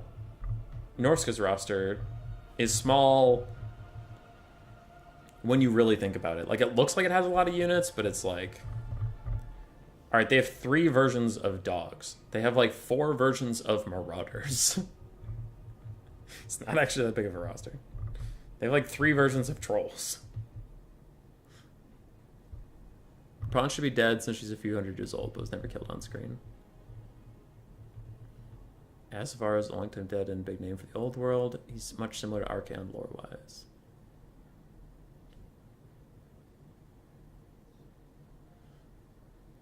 You only serve cringe tep. You only see cringe tep. Oh, you must be playing a lot of Sabres. Sabres takes a ton of Catep. Not really anybody else does.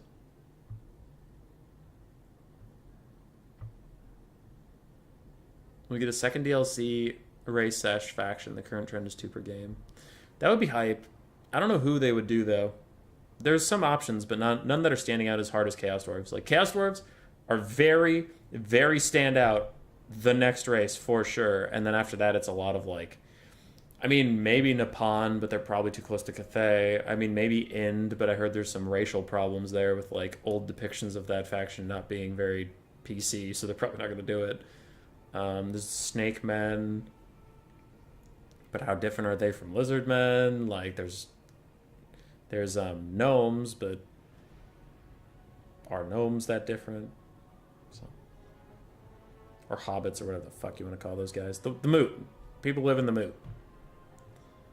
Fishmen could be cool.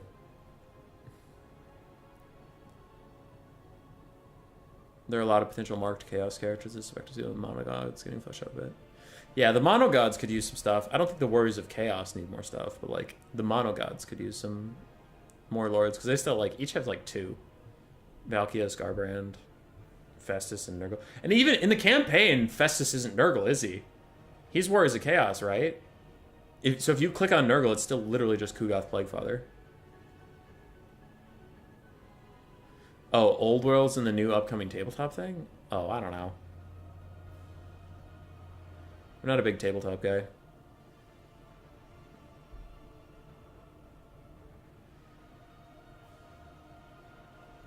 Gnomes and halflings? Oh, it's halflings. It's halflings. Yeah. That's what I was looking for. Thank you, Dan. But yeah, it's weird that like 4 out of the 7 races released with this game still are just Kugath.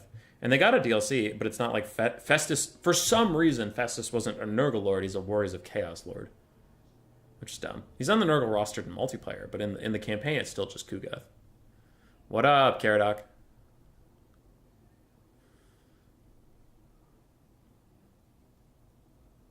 I wonder when they'll allow Khorne to take Torox. Is he dedicated to Khorne in the lore? I don't remember. I think he is. But Beastmen in general are kind of a weird chaos faction. Slaanesh versus the Empire.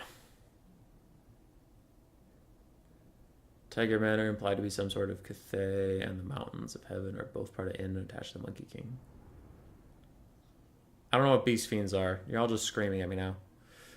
Slaanesh versus Empire.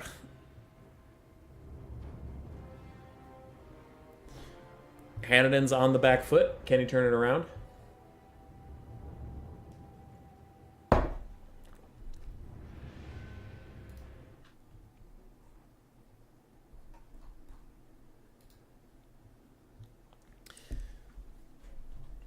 We do have the War Chore wagons. Triple War Wagon, a bunch of Spearmen and Swordsmen, and then Empire Knights and Pistoliers. So 2 Pistoliers, 4 Empire Knights, Boris Toddbringer, Amethyst Wizard with just Spirit Leech, and 3 War Wagons. On the other side, for Slaanesh, I don't know. Best of 5, best of 3. Best of 3. We have Forsaken of Slaanesh, the Exalted Demonettes, ROR, Bringers of Beguilement. They do bring Rampage. Then we have Devoted Marauders of Slaanesh. We have, it looks like 4 Hellstriders. No, just 2. Wow, just 2. Nope, they're in the Vanguards. Okay, 3 Hellstriders, 1 Chaos Fury. 4? Oh, this is why I try not to cast shit early. Okay, what the fuck? Where are all the Hellstriders? 1, 2, 3. Okay, there's 3 and a Chaos Fury. Got it. And then we have a Herald of Slaanesh. With, give me the unit I actually clicked on, not the random unit I don't give a shit about. Pavane of Slaanesh, the Rampage. We have Acquiescence and Lash of Slaanesh for the cheap stuff. A Portal Glyph, Summon that brings Furies, and yeah, that's the whole build. Forsaken, Marauders,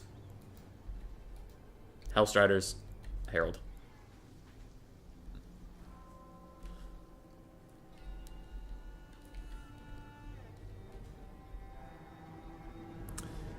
Those 4 seem frailty cases, given just the Heralds. Would they do Tarmakin, or what's his name for Nurgle with the frog dragon? I don't know. Alright, Acquiescence, lowering the speed of these Pistoliers and their melee defense is 0 as they get rear charged by Hellstriders. They're going to take a ton of damage, but Boris and the Empire Knights are nearby, able to peel them off as needed. Balance of power already? Yeah. No. It's a bit small in Empire. Hey, these guys picked their factions knowing the map. Boris is going to dive onto the Herald of Slaanesh, but this could be really risky if the Hellstriders turn around and just keep him in this forest here. I hate Forsaken so much that unit is cracked with no similar ones. Are Forsaken that great? We've seen them recently, been doing pretty well, but I didn't know they were like super OP. I haven't seen a lot of them recently. Herald of Slaanesh taking a good amount of damage from those war wagons. Meanwhile, Hellstriders trying to fight the Pistoliers, but Empire Knights fighting Hellstriders should win that overall, and Empire Knights are also going to charge Forsaken. The Pistoliers are going to get caught in the back by the Hellstriders, but that just means these other Empire Knights will get a rear charge as more Empire Knights charge in there. Pretty good stuff on the far side. So far, on the north end of the fight, Slaanesh is just trying to catch up the Empire, and the Empire is running away with their tail between their legs because they don't really want to fight with Slaanesh, away from their Empire Knights, away from Boris, away from the War Wagons, all that stuff. I live in a circle, there is no corner here. And this Wizard's running around. I think he has Spirit Leech back up soon. He could throw it onto the Herald of Slaanesh as Boris dives back onto her, doing a bit of damage. Acquiescence and Rampage on him from the Bringers of Beguilement. He has to get out of here, but he is going to Rampage, and he is going to take a shitload of damage over there. Hellstriders are pushed off by the Empire Knights. Good for them. Forsaken still around, still doing good.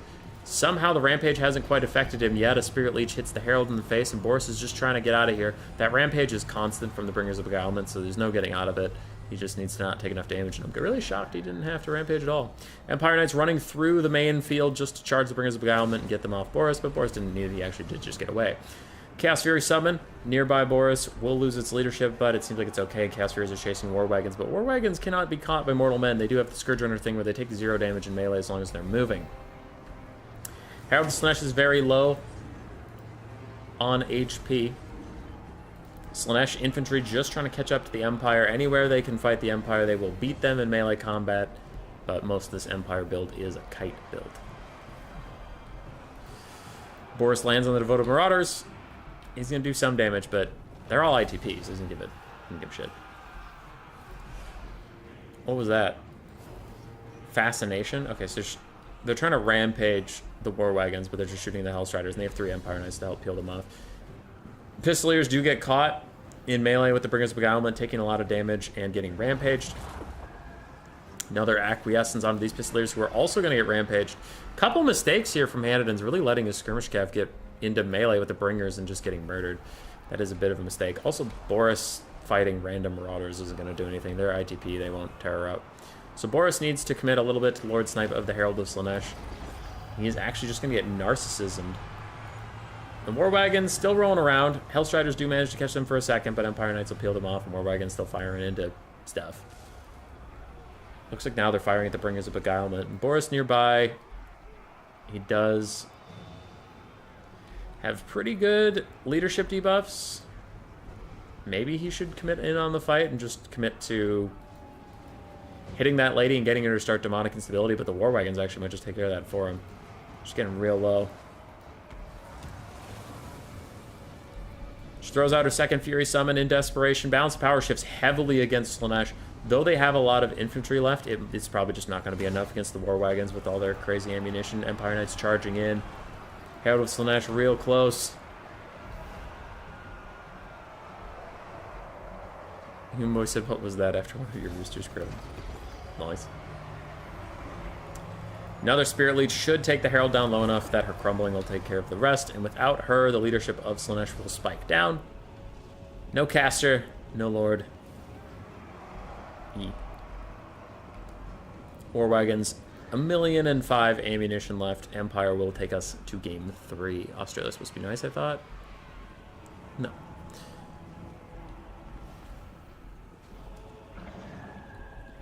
Second deepest is Ohio. Oh, Circles of Hell. I see what's going on. War Wagons still kiting around, doing their best. And all these healthy Slaanesh infantry just aren't going to get a fight. Not a proper one, anyway. Brings Beguilement getting Spirit Leeched. Empire rallying various vestiges of their humanity as a quick Fascination will rampage Empire Knights into Forsaken. That'll be a dead Empire Knight for sure, but I just don't think it's going to be enough.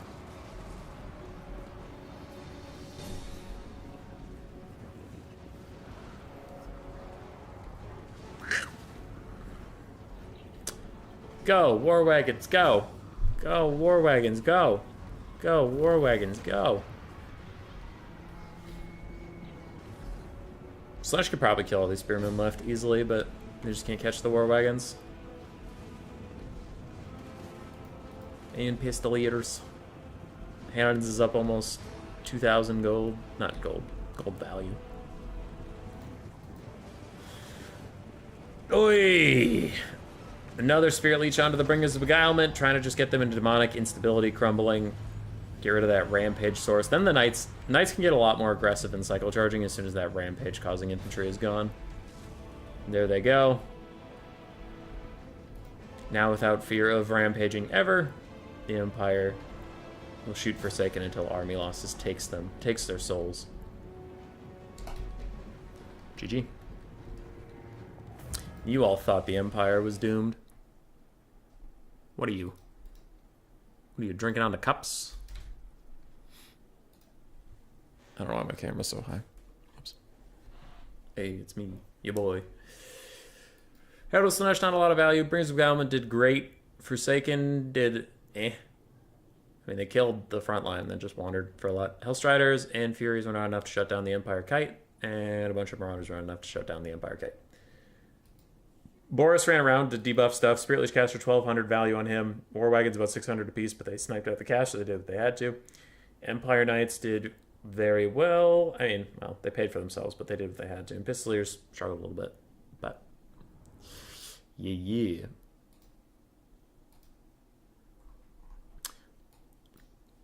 All right, last game of the day, no matter what. No matter how you feel about it, this is it. Game 3.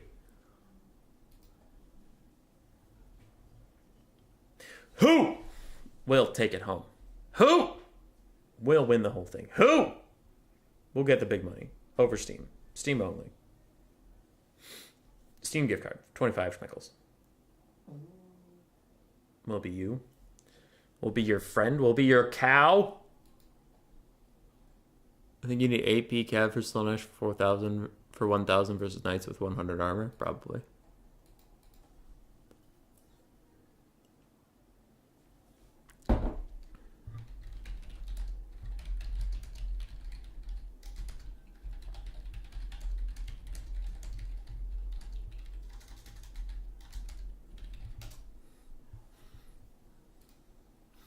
Sumo, you just joined? You can rewind.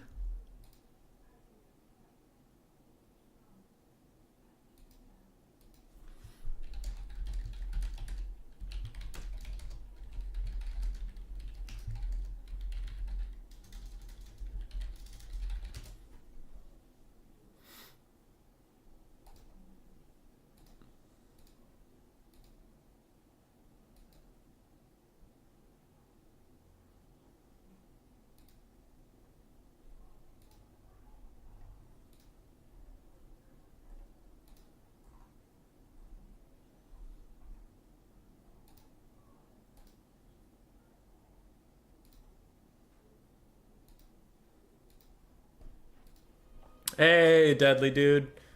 We're in the finals of the second tournament, so this is the last game no matter what. This is the last game no matter what. And then I'm done, and I gotta go to work.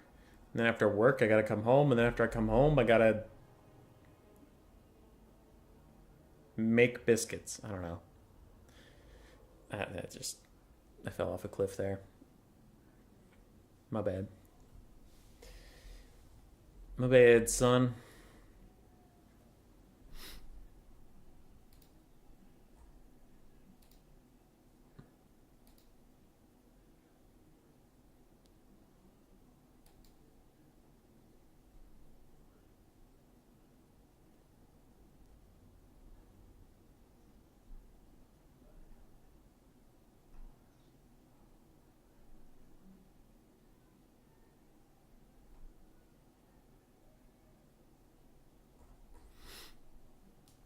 Okay. Let's go do their pick and bans. I'm gonna go to the bathroom. What if it's a draw? I don't think you can do that. I mean, no, you physically can because of a disconnect, but I don't think you can do that. Burb.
Oh, I have a message. What's this about? What happened?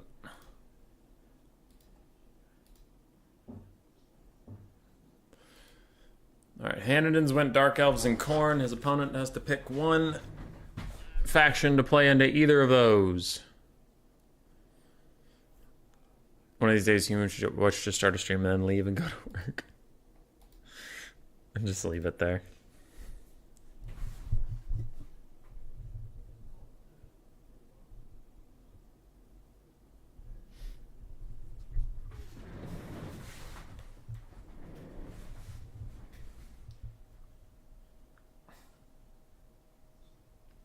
My energy bill is ready. Thanks.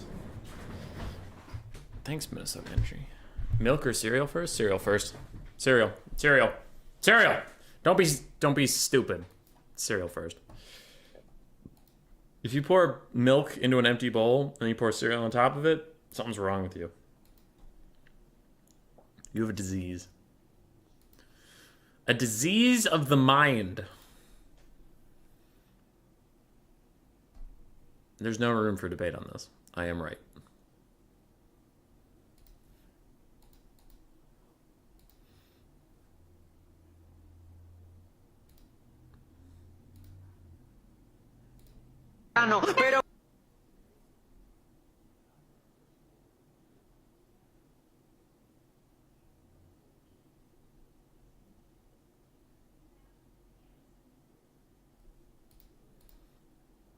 Cereal, then milk, of course, followed by bowl.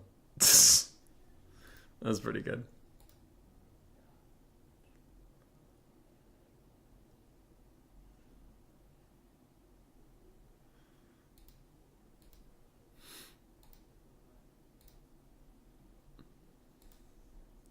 Alright, Berserk changed over to Ogre Kingdoms. What's he doing? What's he thinking?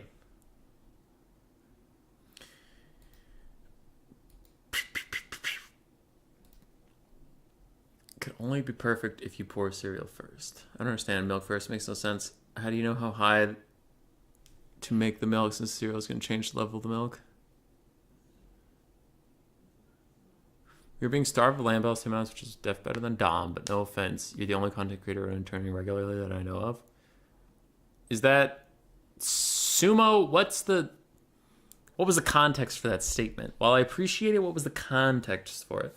Also, Sumo, if I'm the only land battle content creator and land battles is what you like, why aren't you subscribed?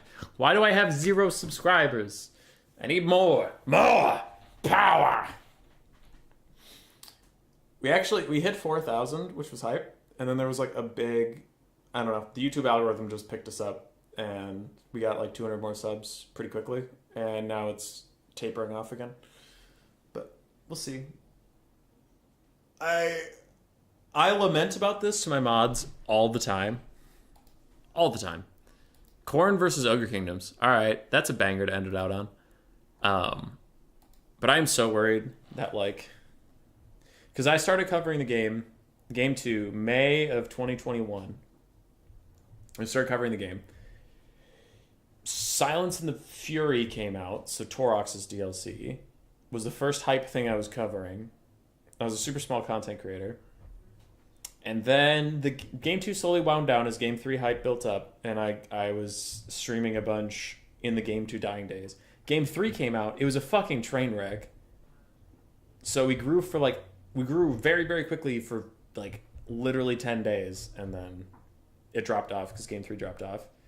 Covered Game 3 through the dark times. Immortal Empires came out, grew a bunch, and then it kind of dropped off a little bit. And then we've had slowly steady growth as we've been covering it, but like...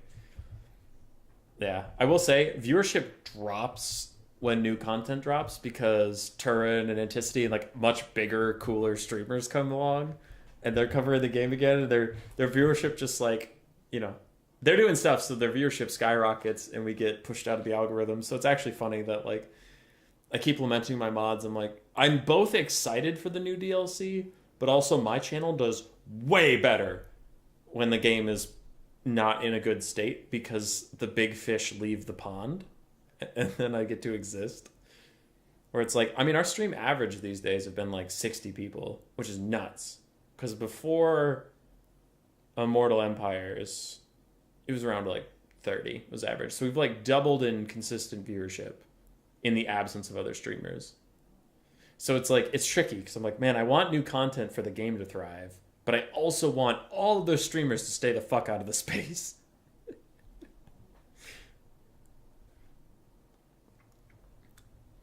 ODM runs a lot of them. Yeah, I think he means streams, though. Yeah, Loopy and Coops. ODM's hosting a lot of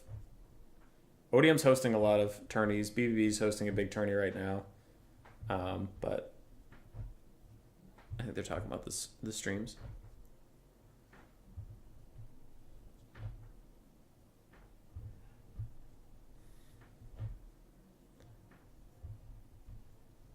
Can only be perfect if you pour your cereal first. Sumo, I don't think you subscribed. I don't think that's true.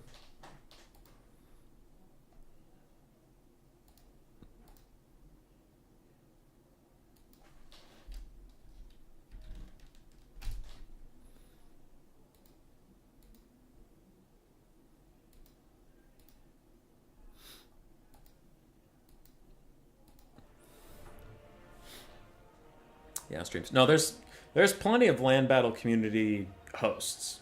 There's time of them. It's just we're currently starved for streamers. Tactical Itch occasionally will stream one. That's a bop. It's a bop. I know Gojira occasionally will stream one. But we lack consistency. We need more consistent streamers. Though, to be fair, and this is half question, half statement, I have, as I've mentioned multiple times during the stream, I'm not super plugged into the Dom scene. I haven't noticed a lot of Dom streams recently. Turin pops in for one every now and then, but he's usually on Age of Empires these days, right? Platypus was one of the big-time hosts. Like, Domination still has a lot of tournaments going around, but I don't see a lot of streams. So it feels like the whole space is really suffering for streamers right now. Meanwhile, you get streamers canceling streams because viewership dropped to a measly 1K. Lucinia, who did that? Who did that? And yeah, I don't know. I take what I can get. I've been doing this for almost 2 years, and a majority of that time was average under 20 viewers, so 60 to me is pretty fucking nuts. I'm pretty sure that Tobias is carrying the land battle community. You take that back, Jeremy. You take that back.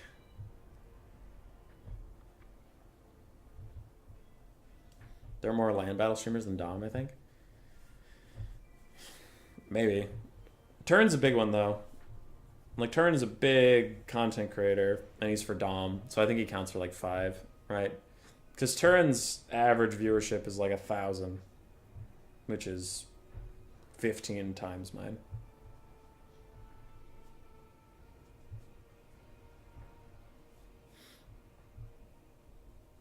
Berserk's thinking about his Ogre Kingdoms build. Hanadan's been ready for a bit. I suppose I can look at Hanadan's build so I know what I'm ready to talk about. God damn it, Hanadan's. Okay. Why? Why do you do this? I dislike Hanadan's deeply. He's my least favorite person on the planet. And yes, that's a joke.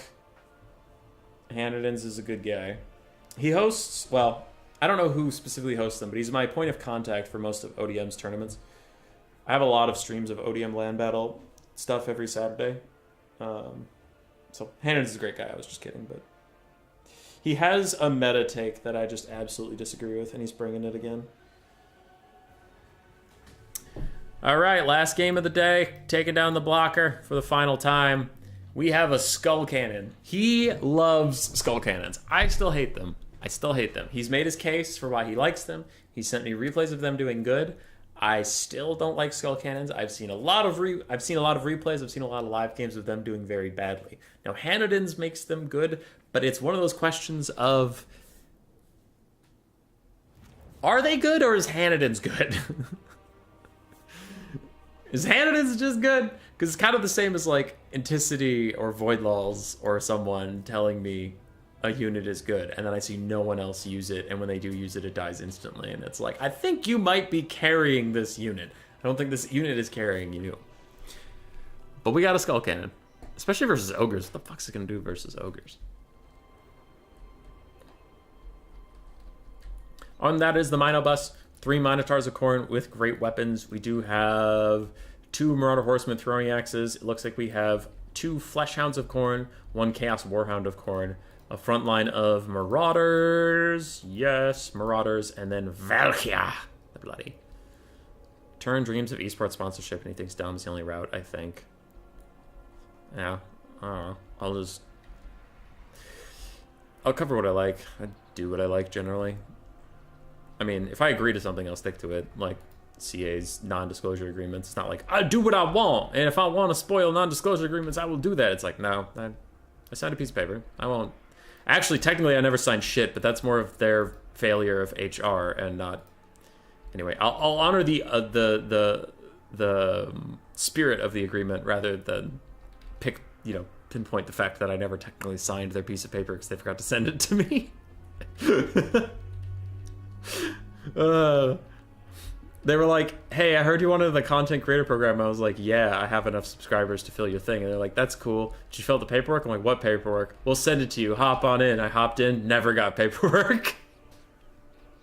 I am beholden to no man. No, but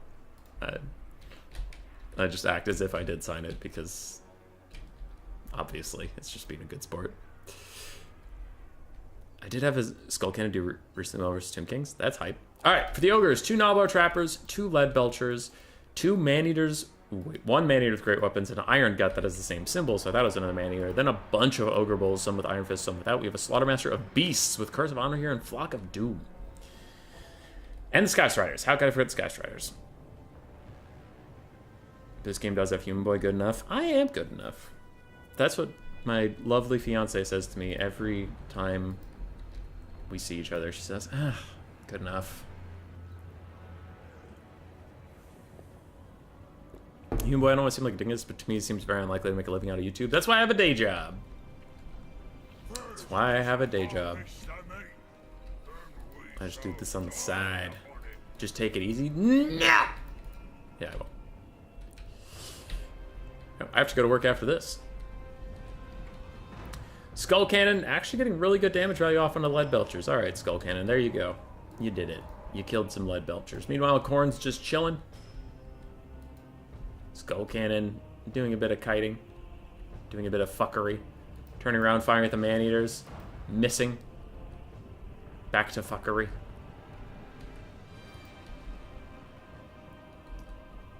Lead Belchers are going to fire at Marauders before the Marauders move out of range. Skull Cannon's just going to fuck around. Valkia dives in onto some Lead Belchers. Khorne is moving back up for a little bit, but now Valkia, she's gonna pop the Demon Shield to stay safe, but I don't know, if these Iron Guts move in or something, if they really wanted to surround Valkia, she could get the Khorne trailer all over again and just get stuck in melee combat for the rest of her years. Sky Striders take a shot from the Skull Cannon in the side, Lead Belcher's back here, pouring fire into the Marauders of Khorne, and Valkia is surrounded.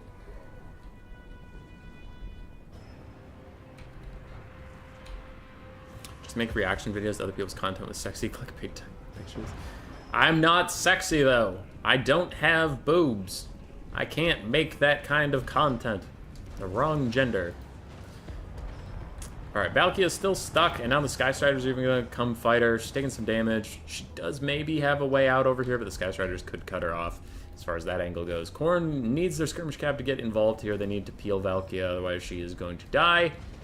Die, die, die, die, die, die. Sky Striders are actually just chilling. I'm kind of surprised they aren't committing to the Valkia fight.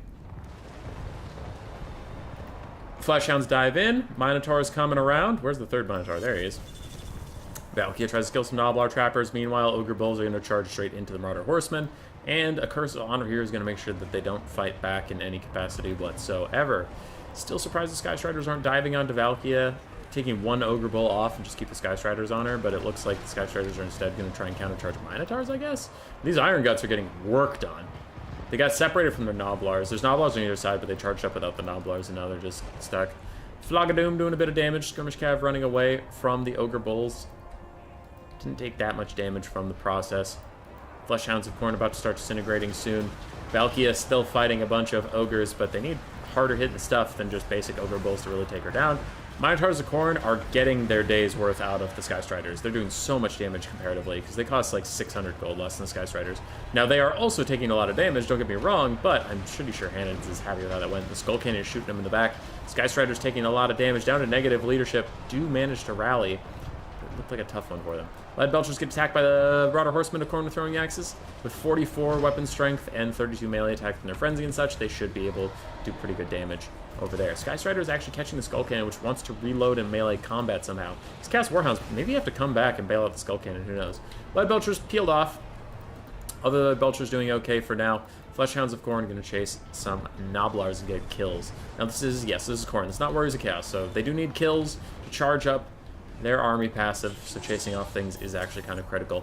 Valkia is going to throw out another Demon Shield, and now there are Minotaurs to help peel her out of these Ogre Bulls.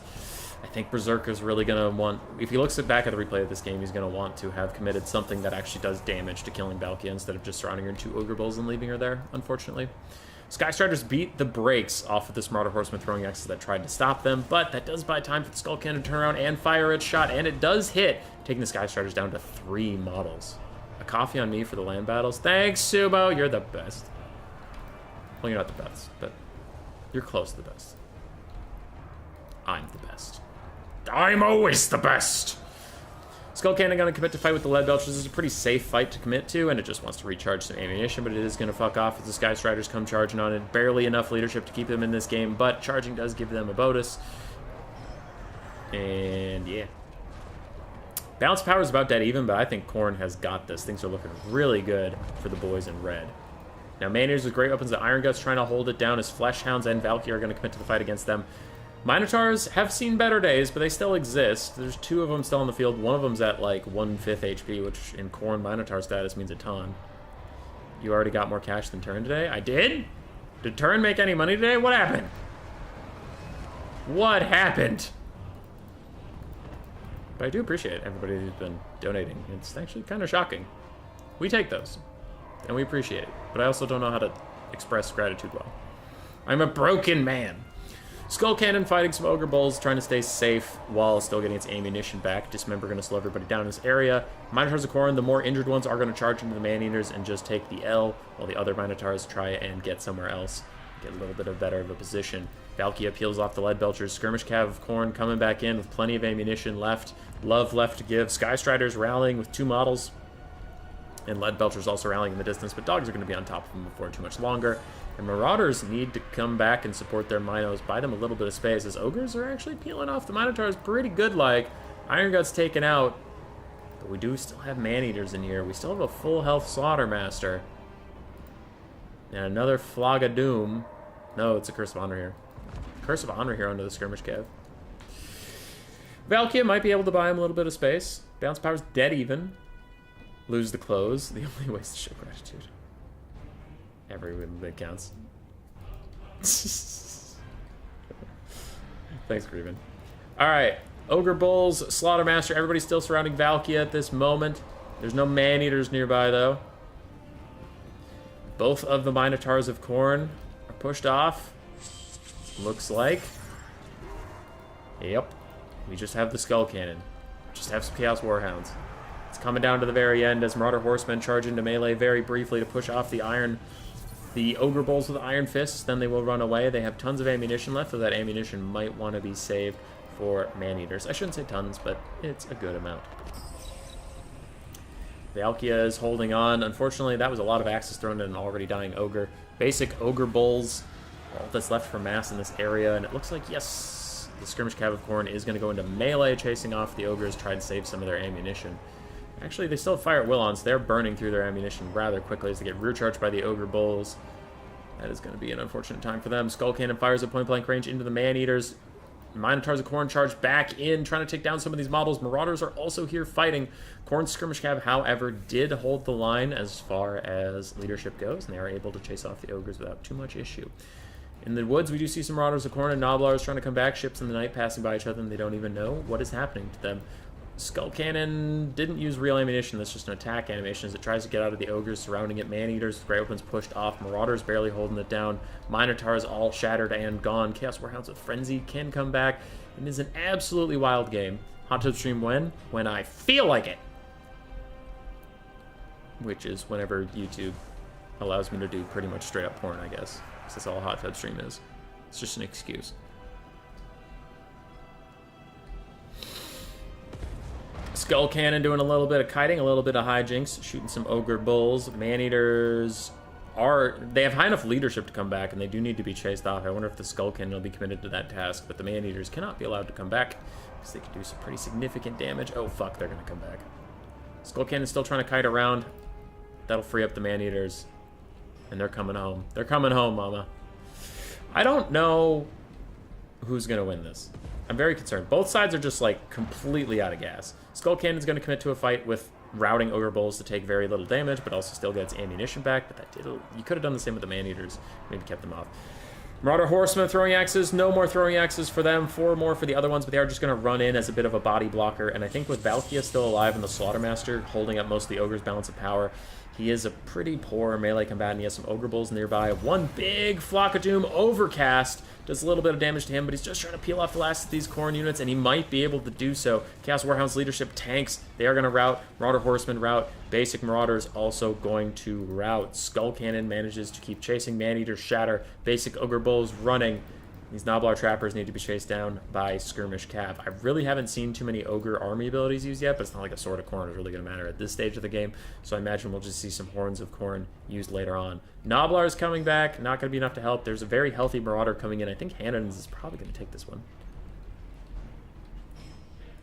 So I heard there's a chance. When you get rich, you can buy more than a coffee. Sumo, any is appreciated. You don't have to do anything you don't want to. Just watching the streams is enough. I love you guys. I love you so much. Slaughtermaster of the Great Maw. Well, actually, a beast is going to push off these Skirmish Cav, but full health Skull Cannon is coming home. Fires at the Slaughtermaster, hits a tree right in the face. Fuck that tree in particular. And a Flogadoom almost pushes off the Throwing Axe Cav. But yeah, I don't think a Slaughtermaster can beat Valkia and Marauder support. It's Ogre. It's all Ogre now.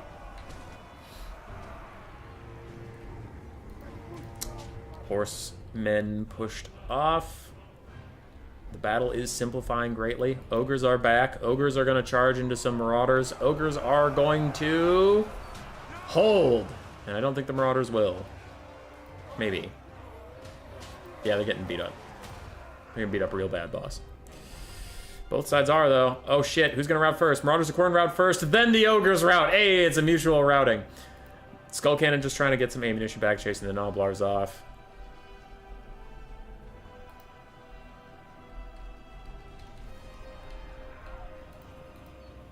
How are we doing with these Gnoblars? They shattered yet? Close. 3 shots on the Skull Cannon. Charging up. 1,800 value on him. Nice showing for the lad. Gnoblar Trappers are shattered. Slaughtermaster of Beasts trying to chase down the Skull Cannon. He is slower, but with his charge animation plus going through the trees, who knows what'll happen. Skull Cannon's going to find some Gnoblars coming out of the dusk.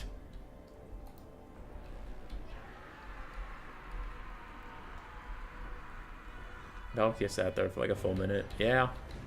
They beat the Marauders so badly they got scared of their own power. Valkia and the Marauders trying to commit to a fight with the Gnoblars, but the Gnoblars do fuck off. Now Valkia is going for the rear charge on the Slaughtermaster. She can't seem to decide how to land. She did pop a Demon Shield.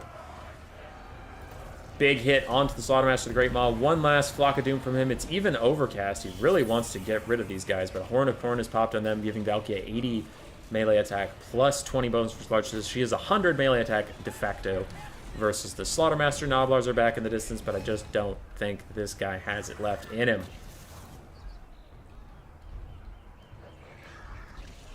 More Gnoblars rallying for the Ogres. That is not going to be enough to really change the outcome here.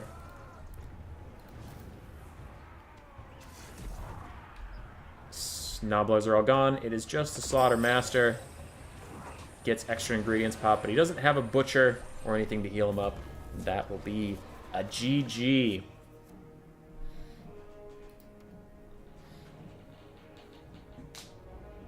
Skull Cannon carry. Let's go. Beastcaster did fine. Skystrider struggled a little bit. Maynard's Grey Opens did great. Leadbelcher struggled a little bit. Iron Guts honestly did well, considering they just ran out there with no Gnoblar support. Still did fine. Ogre Bulls did great. Gnoblars struggled a little bit. Valkia did fine. Skull Cannon did well. Minos of Great Weapons did not so great value-wise, but they were all right. Skirmish Cav with Throwing Axes did excellently. Dogs did well, and Marauders mixed. GG, well played to everybody who played in both tournaments today. I need to go off to work. I'm also tired of talking. It's been about a 5-hour stream. Cool. I do not have a stream planned for next week yet. I'll let you know when I do. But I don't know when I'll host again. I don't know.